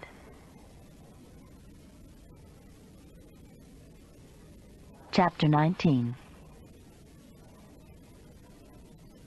As we pulled into the circle of trailers, the dogs came up, wagging their tails at the sight of the familiar car. "I swear I hate to leave the dogs," Pawpaw said. "Shoot them," Kerrigan said. What a doll she was. "No way. I'll leave them some extra food and water. Eddie'll be out here looking for us. He'll see about them." "Probably shoot them," Kerrigan said, getting out of the car. Pawpaw opened the back door for us. "Y'all come on in my trailer. Kerrigan, come help me put some duct tape around their hands and feet. I don't want to be worrying about these two for a while." "I have to go to the bathroom," I said. "Well, I've got one right in my trailer you're welcome to use." "And I'm thirsty, too." "Well, Missy, we're not mean folks. We'll give you a glass of water, too." A light fog had crept up from the river. The sun was low in the sky, a murky glow. Because of the thunderstorm, it would be cooler tonight. But as those of us who have lived here all our lives know, when the sky looks like this, the heat will build up again the next day. This had been an afternoon heat-type storm, not a front moving in. Mary Alice was being very calm. She stepped from the car and walked into Pawpaw's trailer without protest. Like me, she took advantage of Pawpaw's bathroom, drank the glass of water he offered, held out her wrists for the duct tape. Her only comment when I asked her if she was all right was a whispered, "I'm thinking." "What are you thinking about?" I asked her as soon as Pawpaw and Kerrigan left. For some reason, I thought she might have figured out a way for us to get out of this mess. "I'm thinking about having a child." "What?" I practically screeched it. "Listen, sister, you've lost your mind. They did all kinds of things to that 62-year-old woman who had a baby, all sorts of hormones and stuff. And I know good and well she had to lose weight and quit eating things like boiled peanuts that would make her blood pressure go up. And now she's got to go to the PTA all over again." Sister was looking at me as if I were crazy. "I didn't mean give birth to a baby, Mouse. Lord, how could you even think that? Men there done that, thank you, ma'am, 3 times. "Well, that's what you said." "I meant I was thinking about the last few days. Who have we been worried about?" "Ray, Debbie, Haley." "Our very grown children." I nodded. She was right. "And who," she continued, "got us into this predicament?" "Ray?" "No, Mouse. We got ourselves into this. We're still trying to mother our children too much. We need to let go more." I looked down at my bound wrists and ankles. This was because we were mothers? "Listen," I said. "We may not have to worry about letting go, But if we live, we'll all go for family counseling. Even Fred. I didn't answer that. Instead, I asked, what do you think the Turkettes are going to do to us? Well, they're not the most polite people in the world. A slight understatement. I wondered what Pawpaw and Kerrigan were doing. I couldn't hear any noises from outside, but the air conditioner was groaning so loudly it would have to have been a loud noise. It was growing dark. There were no lights on in the trailer, but a mercury vapor light high on a pole lighted the whole compound and cast enough light through the windows for us to see. We couldn't see outside because of the high windows, but we could see inside the trailer well enough to walk around. If we could have walked around, Fred would be wondering where I was. He would have called Mary Alice's house. He wouldn't be alarmed yet. I'm hungry, Mary Alice said. Somewhere along here, I lost track of time. I may have dozed some, so I have no idea what time it was when we heard the car drive in, heard voices outside. Must be Buck and Meemaw, Sister said. I'm glad Pawpaw made him get Meemaw. She'd have been so hurt if her stud muffin had gone off without her. I agreed. But I was thinking of the two couples, Kerrigan and Buck, and Meemaw and Pawpaw. If they were going off together to start a new life somewhere, wouldn't the older couple be excess baggage for Kerrigan and Buck? Wouldn't it be simpler for them to go it alone? Especially if the FBI was after them? I shivered, remembering how calm Kerrigan's voice had been when she said, "Shoot them," about the dogs. But surely she wouldn't do Meemaw and Pawpaw any harm. They were her parents. Don't bet on it. It was a man's voice speaking right into my ear. I jumped so I almost toppled over. What? Sister asked. What? I think I just heard Gabriel. Don't be ridiculous. You're dreaming.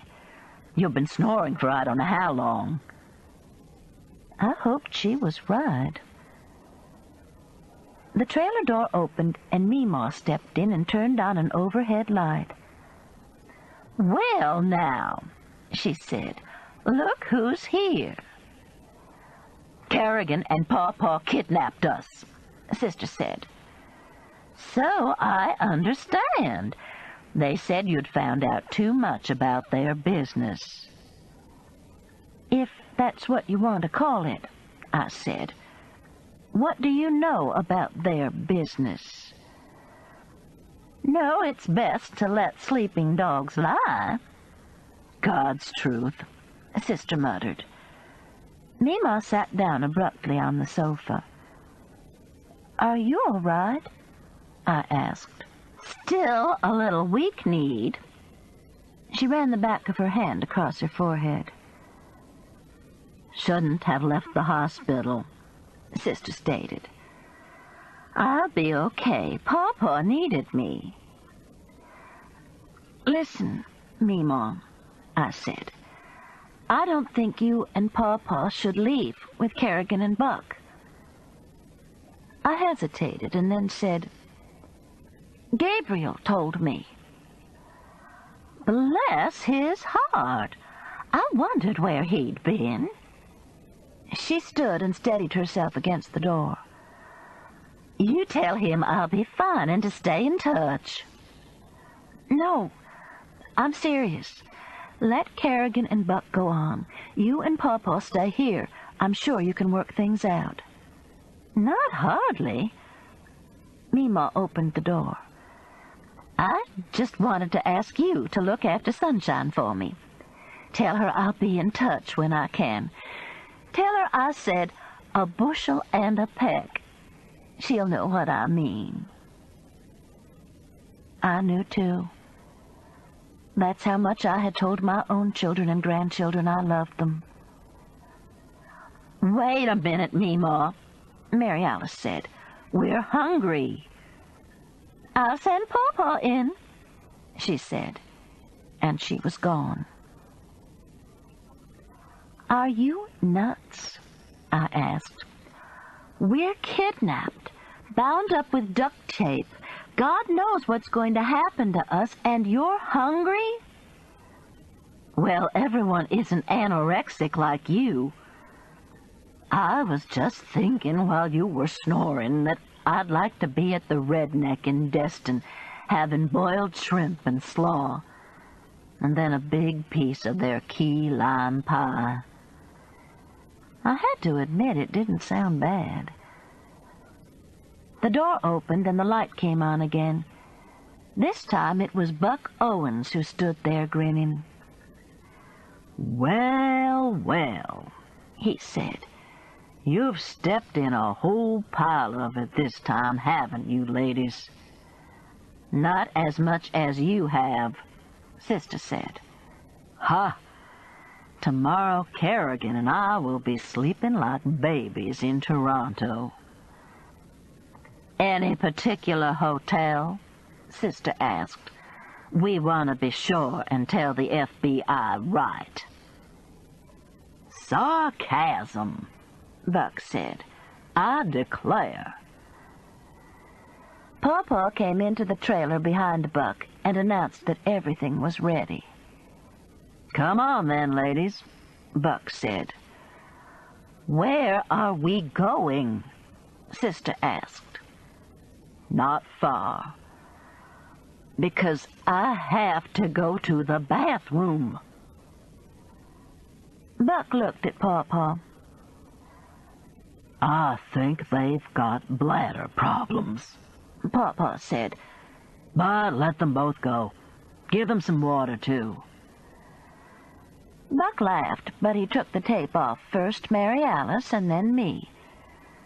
My hands tingled as I held the glass of water. My legs shook as I walked to the bathroom. "Okay, potty break's over," he announced as I came back. "I'm hungry," Sister said. "Dear Jesus," Buck said. "Ray always said you were a pain in the butt. He just didn't say how much."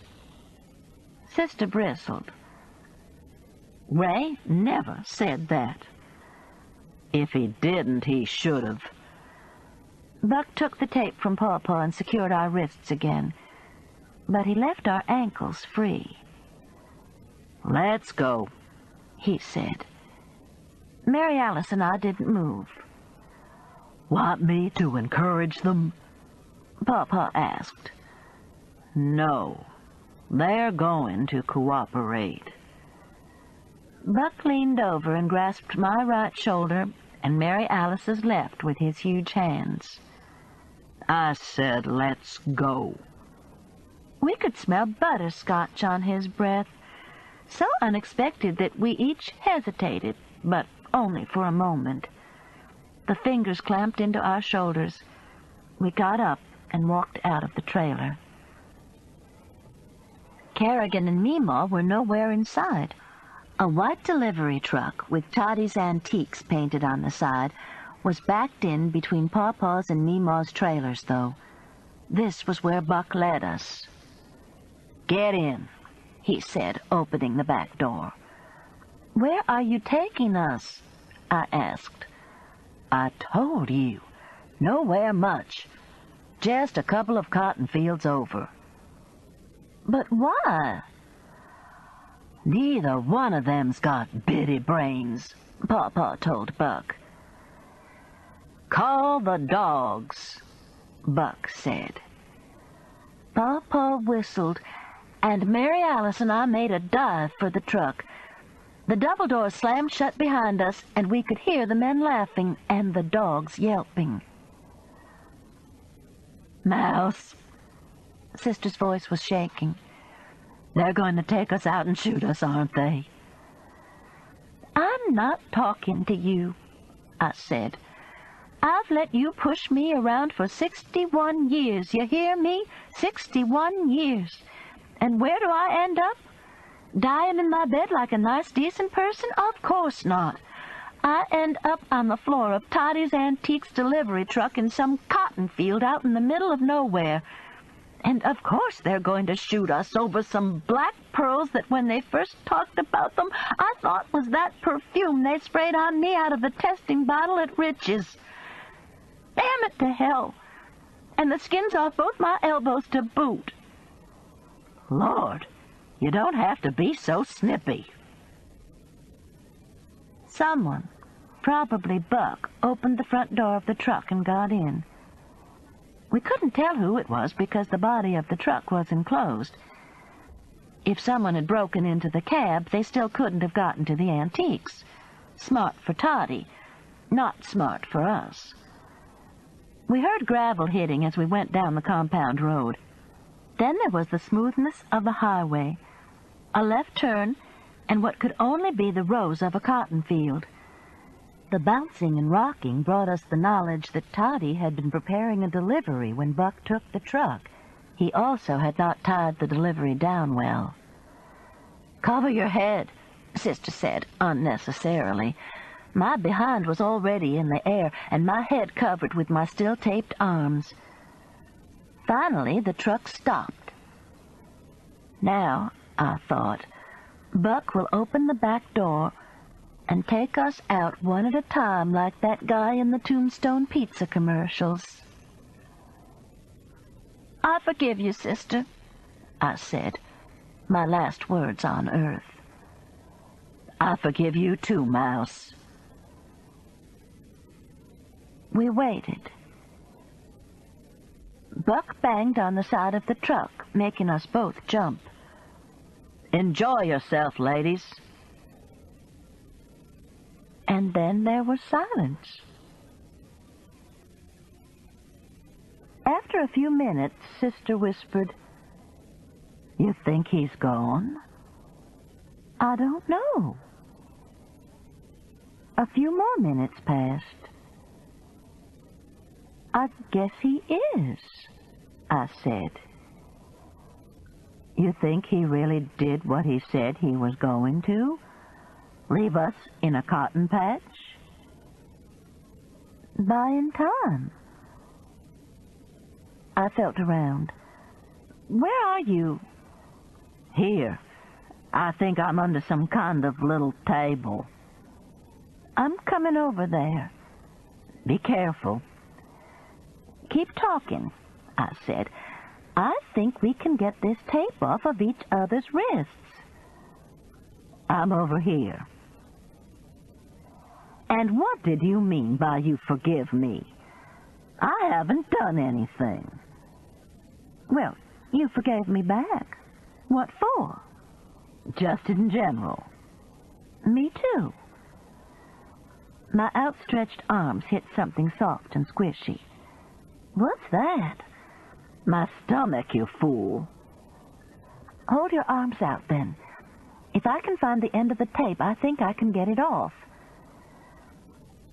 It took me about 15 minutes since I was working with taped wrists. Sister had me loose in about 5. "Now we need to get out," I said.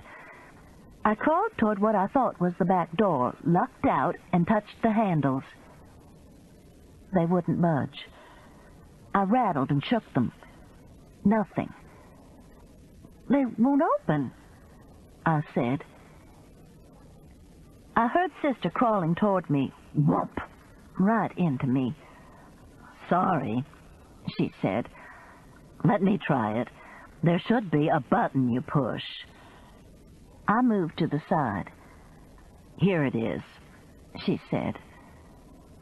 I could hear her pushing the button, jabbing at the button. Nothing. We both knew the truth before Sister voiced it. "We're locked in. They fixed the door so we can't get out." The rest of the truth hit us about the same time. We were locked in an enclosed truck parked in a cotton field, therefore in the full sun during an August heat wave. How diabolical. By 10 o'clock the next morning, we would be dead. "Someone will find us soon as it gets light," I said. But I knew better. No one would be looking for a white delivery truck. And even if they got a helicopter out to search and they spotted the truck and sent someone to look into it, by that time it would be too late. We talked about a lot of things that night, my sister and I. We talked about Mama and Papa and Grandmama Alice. We talked about old loves, old grievances, childhood trips and traumas. We didn't talk about Fred or Haley or Ray or Debbie. We couldn't.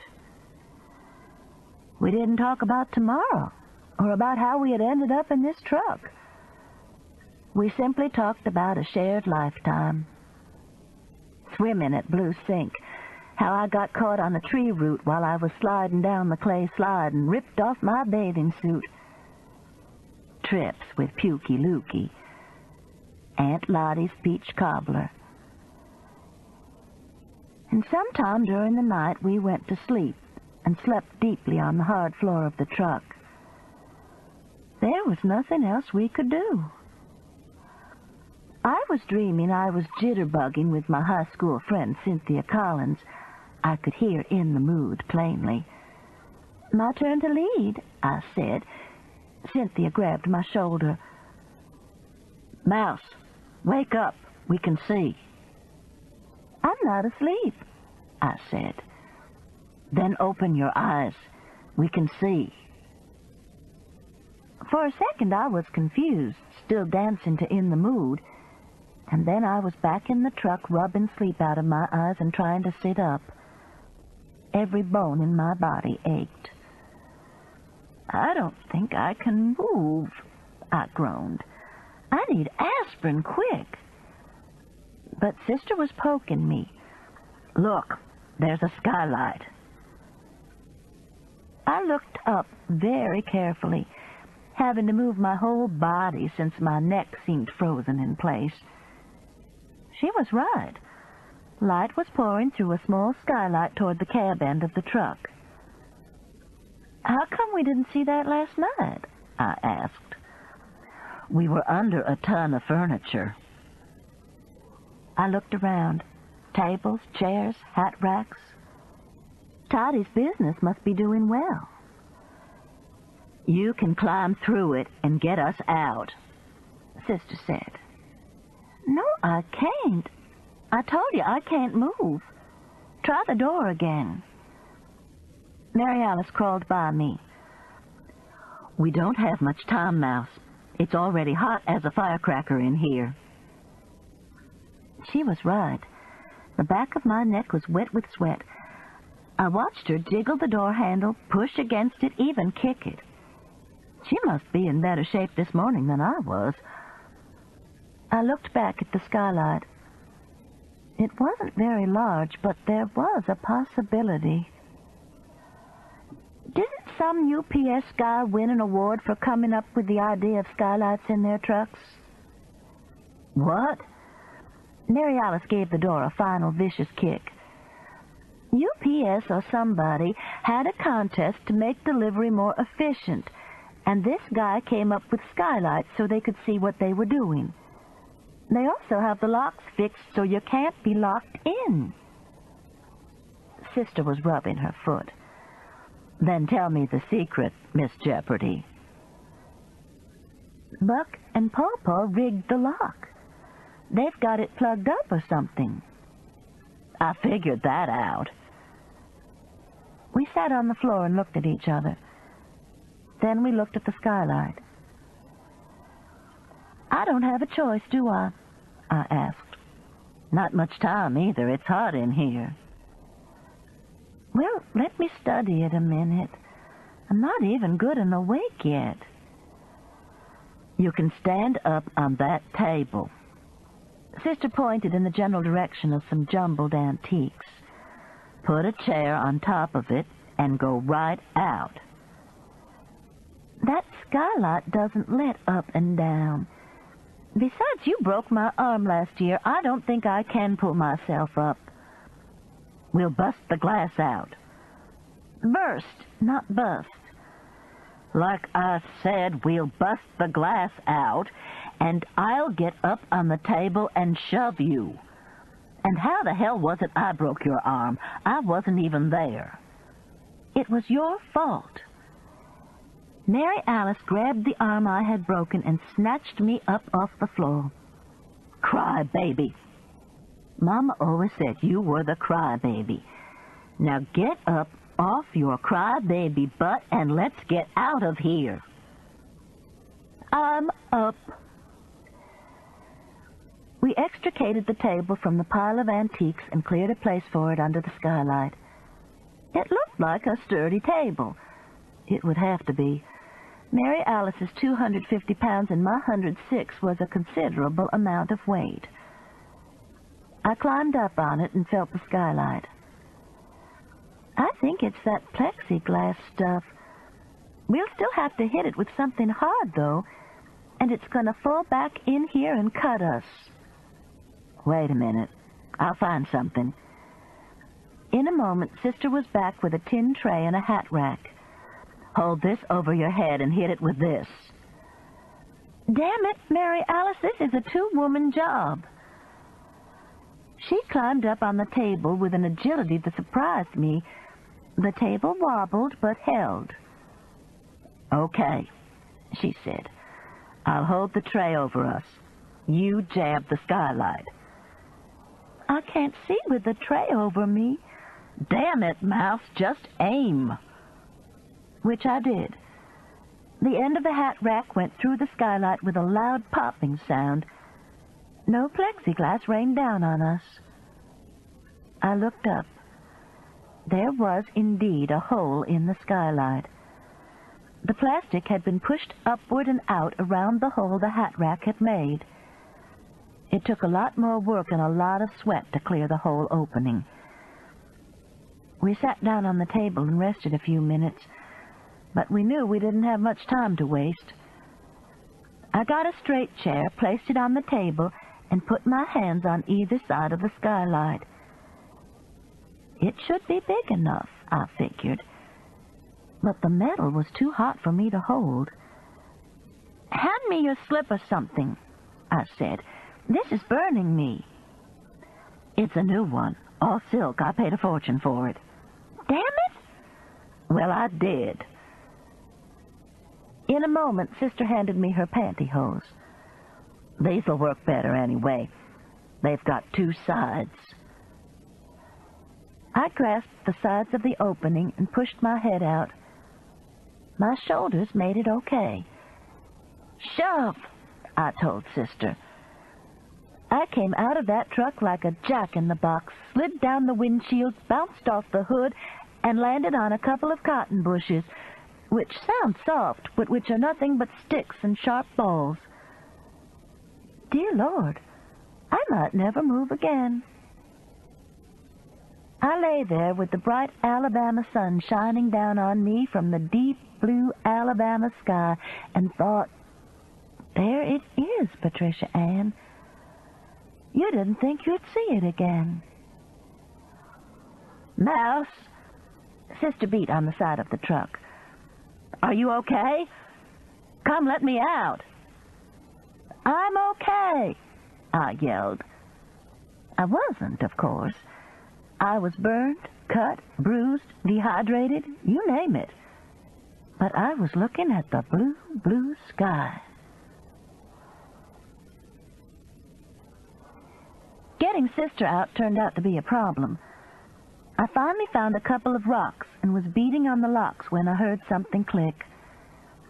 It's the safety button, she yelled. Move. I think I can open it now. And she did, crawling out into the cotton field. hugging me, wanting to know what I'd done with her good pantyhose. We stood in the shade of the truck for a few minutes, trying to decide which way to go. Maybe Buck left the keys in the truck, Sister said. It was a great idea, but of course he hadn't. Let's follow the truck tracks, I suggested. He turned off a road not too far back. So that's what we did. It hadn't seemed far the night before in the truck. Walking in the sun was an all-new ball game. The field seemed to stretch forever. We'd have died just as well close to the road, Sister grumbled. But eventually we did come to a road, one of the farm-to-market roads that Alabama politicians are so fond of building. And whoever they are, they have my vote. I have never been so glad to see a strip of asphalt.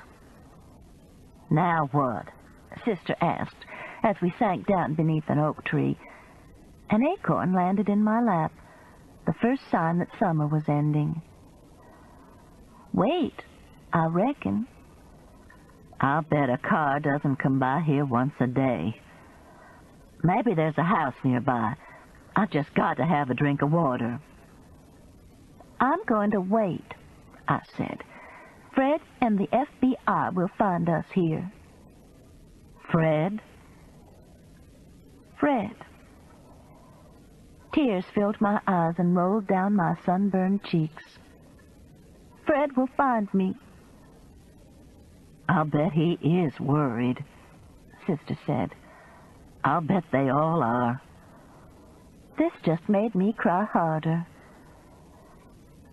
I was wiping my nose on the hem of my skirt when an old pickup came around the curve. A man and woman were in the front. The back was loaded with turnip greens. We waved frantically and they stopped. "What are y'all doing out here?"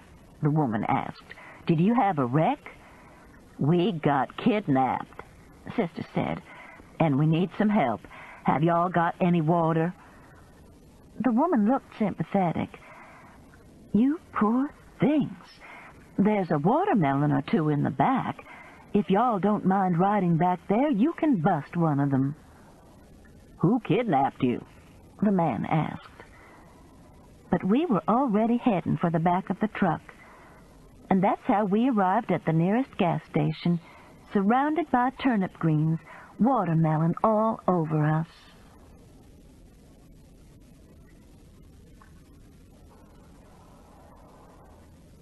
Chapter 20. I can't believe it. I just can't believe it, Haley said. I was lying on my den sofa with the heating pad on my back, an ice cap on my head, and various and sundry ointments smeared on my cuts and burns.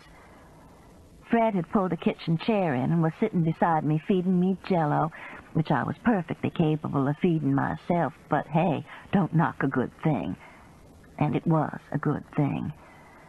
Mary Alice and I had been checked out at the emergency room, declared fit but slightly dehydrated, and sent home to rest and drink fluids. She was getting the same attention I was. I had just talked to her. "They won't get far," Fred said. "But smuggling black pearls, that's wild." Haley held out a glass of iced tea. "Here, Mama, take another sip of this." I sipped. "Actually," I said, "it all fit together. Pawpaw's a scientist, albeit a rocket scientist, and when he went to work for the company that furnishes the seed material, he saw an opportunity. Probably didn't have any trouble talking Buck and Kerrigan into going along with him. Probably not." Fred held out another spoonful of Jell-O. Bless his heart. I had slept some the night before. He hadn't, and he looked it. "I want you to go take a nap," I said. "I'll sleep tonight." Stubborn man. Lovely man. "And it was Kerrigan who murdered the Indian guy," Haley said. "Yes. Other than chiefing, Dudley Cross worked at Toddy's Antiques, which is how he learned about the pearls and decided to help himself." But what about Sunshine? Was she involved? Not with the murder. I don't know about the pearls. I think the sheriff and the FBI will have some questions about that. I looked over at Haley. She looked tired, too. Not surprising considering the last few days. "I'm sorry about your flight," I said. Haley shrugged. "Don't worry about that 1 minute, Mama. We can go tomorrow just as well. We kept thinking of things we hadn't done anyway." Fred yawned. "Sweetheart," I said, "why don't you and I go lie down on the bed for a while? Haley needs to go see about Philip." "Do that, Papa. I'll check on you later this afternoon." He agreed so quickly, Haley and I smiled at each other, and he was hardly on the bed before he was asleep. I had thought I would sleep, too, but I lay there with a busy mind, as Mama always said. I finally sneaked out of bed, got the phone, and went into the bathroom so I wouldn't wake Fred up. I sat on the toilet, feet propped on the tub, and dialed Mary Alice. "You okay?" I asked when she answered. "Feeling pretty good. I'm surprised. How about you?" "Not too bad. How's Debbie?" "She's okay. She spent the night in the hospital, so she didn't know about our disappearing act." "Just as well. How about Ray?" "He and Sunshine are closeted in his room. They've been there about an hour.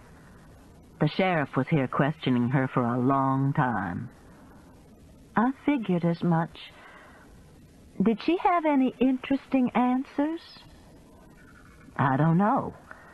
They were in the living room with the doors closed. Tacky." The call waiting beep sounded. "Wait a minute, Mouse," Sister said. The minute turned into 5, but the bathroom was cool and an emery board was on the counter. My fingernails needed work, Lord knows, from that plexiglass skylight. So when Mary Alice said "Mouse," I jumped. That was Sheriff Roos. Buck and Kerrigan were arrested a while ago in Kentucky. Kerrigan's being charged with murder. "And Meemaw and Pawpaw?" "Weren't with them." "Dear God," I said, and hung up. I shuffled over to the kitchen, got out a quart of Baskin-Robbins pralines and cream from the freezer, and tried to straighten things out in my mind. Ate almost the whole damn thing, and still felt like I'd been hit over the head with a 2x4. Sunshine came in that? I pointed toward the old green car parked in Sister's circular driveway. "That's Dwayne's car, isn't it?" Sister nodded. "She and Ray are still talking. Come on back to the sunroom." I followed her down the hall. "I'm stiff as a board. How about you?" "I'm feeling pretty good. I'm surprised Fred let you out, though." "He doesn't know I'm gone," I admitted. "He had to go over to the plant to check on some things, and I took off." I sat down in a wicker chair. "Actually, I don't feel as bad as I look." "Good," Sister said, looking me over. "And no Meemaw and Pawpaw?" "That's what the sheriff said." I was afraid of something like that. Mary Alice stood up. "You want some Coke?" I followed her into the kitchen and patted Bubba Cat, who was asleep on his heating pad. He stretched and yawned. "What about the pearls?" I asked. "I didn't know what they were," Sunshine said. She and Ray had walked into the kitchen so quietly we hadn't heard them. Sunshine looked as if she'd been crying. "Dwayne had to tell me. He'd just seen an article about black pearls in National Geographic while he was waiting for the dentist." sister handed me my Coke and offered one to Sunshine and Ray. They both said no. "Here, Aunt Pat." Ray pulled out a chair for me. "You look like you need to sit down." "I feel better than I look," I said again. But I sat down at the kitchen table. Sunshine and Ray pulled out chairs and sat too. "Sonny's been telling me what happened," Ray said. "How she got involved in the murder." "I wasn't involved in the murder, Ray." Sunshine frowned at him. "I told you that." "Well, I'd like to hear about it." Mary Alice sat down with a Coke. "The whole time we were locked up in that truck, I kept telling myself there was a logical explanation for how I got there. But I couldn't figure out what the hell it was. One minute I was delivering an atomic bomb wedding cake, and the next minute I was halfway through the pearly gates." "I'm sorry." Sunshine took a paper napkin from a holder and began to pleat it like a fan. "I'm sorry about hiding the pearls at your house, Mrs. Hollowell. It just suddenly seemed like a good, safe place for them while we tried to figure things out." "Not safe for us," I said. "I'm sorry," she said again, wiping her eyes with the corner of the napkin. I wasn't letting her off that easy. "Kerrigan and Pawpaw said you told them where you'd hidden them." "I had to. They found me at Dwayne's and said they would do something to Ray if I didn't." Tears overflowed Sunshine's eyes. "What I want to know," Mary Alice said, "is how long this pearl thing's been going on." "I don't know." Sunshine began to cry in earnest. Ray, who hadn't said a word, handed her another paper napkin. "I should have known I hadn't won a free trip to Bora Bora, though. And now everything's all messed up." I looked over at Ray. There was a deep sadness in his face I had never seen before. Whether his golden girl was telling the truth or not, and I seriously doubted it, things would never be the same. "Start at the beginning, Sonny," he said. "You mean winning the trip?" Ray nodded. "Well, I got this letter from the Wheel of Fortune people that I'd won a trip to Bora Bora. Meemaw and I had entered one of their viewer games, and I just thought, now that's good luck. Things evening out because I'd just lost the Miss Alabama contest and was down in the dumps." She glanced at Ray. "And I really believed it. The letter was registered and everything. I had to sign for it, and it said Wheel of Fortune." Sunshine took another napkin and began pleating it. "It was the grand prize, and all I had to do was call a 1-800 number and claim it. So I did. And the tickets and all came in the mail with a certified check for $2,500 for expenses." "And you didn't question any of this?" Sister asked. "No, ma'am. Everything was registered and certified, so I just went on the trip. I had a great time, and I met Ray and fell in love hook, line, and sinker." Again she looked at Ray, but he was picking at some invisible spot on the table. "Anyway, after we'd been out a couple of days, Buck came up and asked if by any chance I was kin to Kerrigan Dabbs. He said he saw on the roster that I was from Locust Fork, and he used to be in love with a girl from there named Kerrigan Turkett, and he thought she was married to a man named Dabbs for a while. Well, of course, I was tickled to think what a small world it was. And when I left after the wedding, Buck gave me a present to take to Mama. A box about the size that thank-you notes come in, all wrapped up pretty. He said it was a necklace for her to remember him in the good times. And he said it was right nice, so I should put it in my carry-on bag. I looked over at Ray to see how he was taking this story. He had his arms folded and was drumming the fingers of each hand on the opposite arm. "Is that what you did?" Sister asked. "Yes, ma'am. It was wrapped like a present. Had a pink ribbon on it." "Which you unwrapped," I guessed. Actually, it wasn't much of a guess. "I did. When I got home." Sunshine fanned herself with the pleated napkin. "I just wanted to see the necklace, and instead, it was all these old pebbles.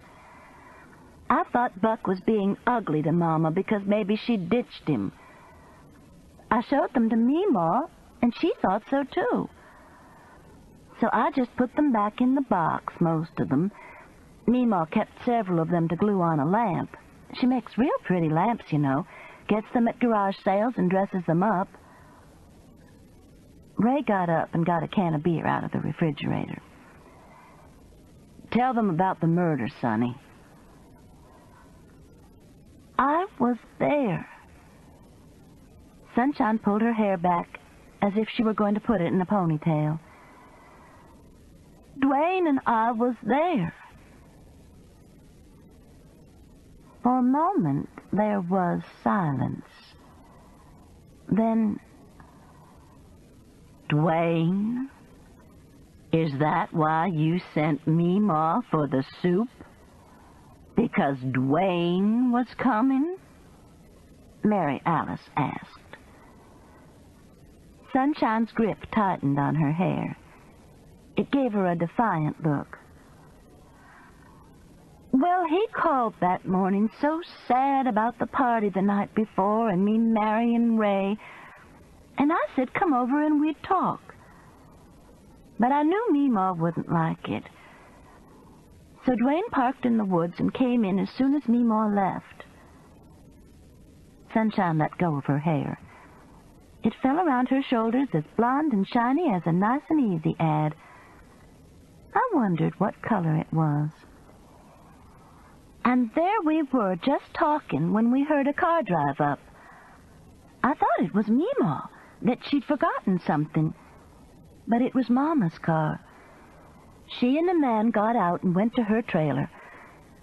Dwayne said he'd better go, but I said she didn't know we were there and wouldn't come in Meemaw's trailer anyway. So we kept on talking." Sunshine paused. "He was real upset." Ray turned up his beer and drained it. "I think they can figure out the rest, Sonny." "I can't." Mary Alice leaned forward. "How did the man get killed in Meemaw's trailer instead of Kerrigan's? And what were they doing there together?" "Well, Dwayne and I were in the bedroom because I wasn't feeling well, you know. And I was showing him the pebbles, and he was saying, 'God, Sonny, these are black pearls,' when we heard Mama and the man coming across the yard and up the steps.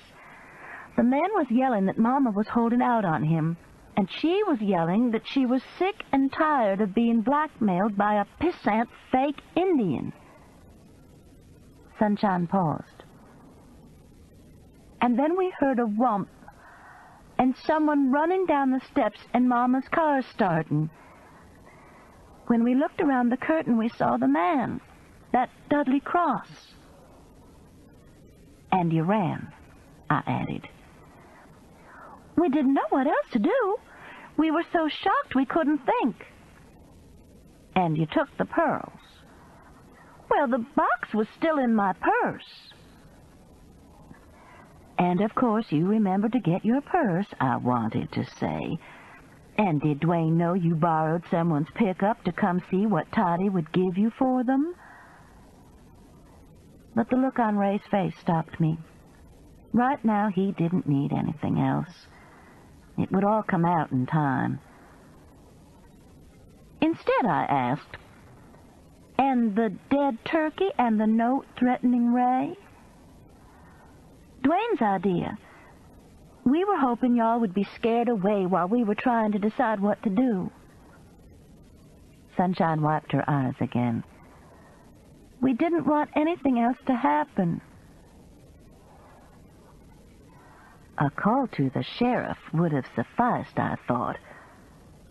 I also thought, very generously, that those 2 kids in that trailer would have been scared to death, and that given the circumstances, running like hell must have seemed the only thing to do.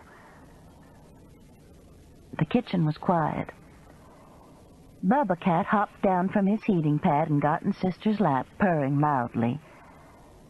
Down the valley we heard the first rumble of late afternoon thunder. The 4 of us were caught in a moment of waiting. And then Sister said,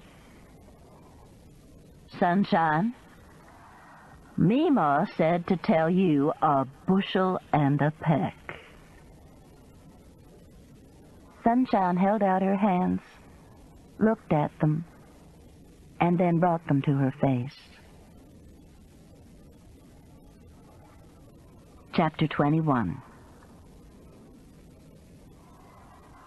"You let me know everything that happens now as soon as it happens," Haley said the next morning as we were waiting for their plane to be called.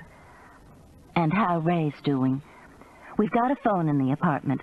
I'll call you as soon as we get there and give you the number, and Philip's got email at the university, or you can fax us. I'll give you that number too when I call." "Ray's going to be okay," Sister said.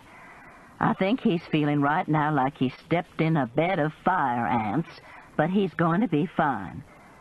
He says he's going back to Bora Bora as soon as he can. Without Sunshine, of course." "Think she's in much trouble?" Philip asked. Sister shook her head. "Nothing she won't slide right out of." "I'm just glad Meemaw and Pawpaw are okay," I said. "I was so relieved when the sheriff called and said they were in Muscle Shoals." "Pawpaw'll probably slide right out, too," Sister said. "You watch." The man was a smuggler, had kidnapped us and left us to die. But for Meemaw's sake, I was hoping her old stud Muffin did get off light. He had refused to leave without Meemaw, and in my book that earned him a lot of points. As for Kerrigan and Buck, I hoped they threw the book at them, and they probably would. And Toddy? I thought of the pleasant, handsome young man in the antique store. I hoped he sang like a bird for the authorities. Toddy in prison was not something one wanted to picture. "If you've forgotten anything, I'll mail it," I promised, "and Muffin will be fine." Philip shook hands with Fred. "I'll take good care of Haley." "Your uncle took good care of me," Sister said. "Of course, he died real early. He had a mint of insurance, though. A mint. It never hurts to have a lot of insurance, you know." Philip laughed. "I'll take care of it, Aunt Sister." "Where's Ray this morning?" Haley asked. "I was hoping he'd be here." "I didn't wake him up. At 3 o'clock he was still in the den watching TV." "Well, I'm so sorry about Sunshine and the whole mess," Haley said. "I wish we'd gotten a chance to see her fly fishing and dancing," Fred said. I looked to see if he was serious. He was. The plane was announced, and there were the last hugs, the last kisses, the last promises to take care of Muffin. And then our Haley was gone with her new husband to a foreign country. We walked back through the airport slowly. "Let's stop and get something to drink," Sister said. "There's something I want to show you." We sat in an Orange Julius booth. Fred held my hand. "Here," Sister said, handing us an envelope. "What's this?" Fred asked, taking it. Your Christmas present. Open it. He handed it to me. But Sister was telling us what it was before I could get it open. We're going to spend Christmas in Warsaw. It's tickets on the Concorde, 3 seats together. They're little, but Mouse, you're little, and Fred, you and I can scrunch up. We'll be over the Atlantic in nothing flat, and then we've got 2 whole weeks in Warsaw, the 3 of us. I've got all sorts of stuff planned for us to do besides seeing Haley and nephew. We'll go to museums and concerts and on day tours. Won't it be wonderful? Can you think of anything more exciting? It's wonderful, I agreed. Thank you, Sister. I kicked Fred, who was thinking. Over the noise of the Orange Julius, we could hear the roar of a plane taking off. Haley. Fred rubbed his leg and smiled. I can't wait.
Chapter 21. You let me know everything that happens now as soon as it happens, Haley said the next morning as we were waiting for their plane to be called. And how Ray's doing. We've got a phone in the apartment. I'll call you as soon as we get there and give you the number, and Philip's got email at the university. Or you can fax us. I'll give you that number too when I call. Ray's going to be okay, Sister said. I think he's feeling right now like he stepped in a bed of fire ants, but he's going to be fine. He says he's going back to Bora Bora as soon as he can. Without sunshine, of course. Think she's in much trouble? Philip asked. Sister shook her head. Nothing she won't slide right out of. I'm just glad Meemaw and Pawpaw are okay, I said. I was so relieved when the sheriff called and said they were in Muscle Shoals. Pawpaw'll probably slide right out, too, Sister said. You watch. The man was a smuggler, had kidnapped us and left us to die.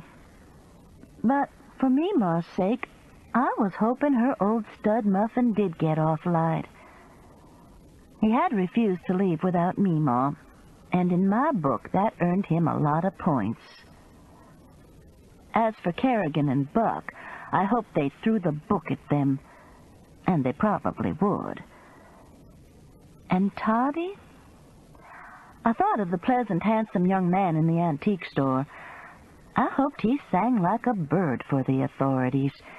Toddy in prison was not something one wanted to picture.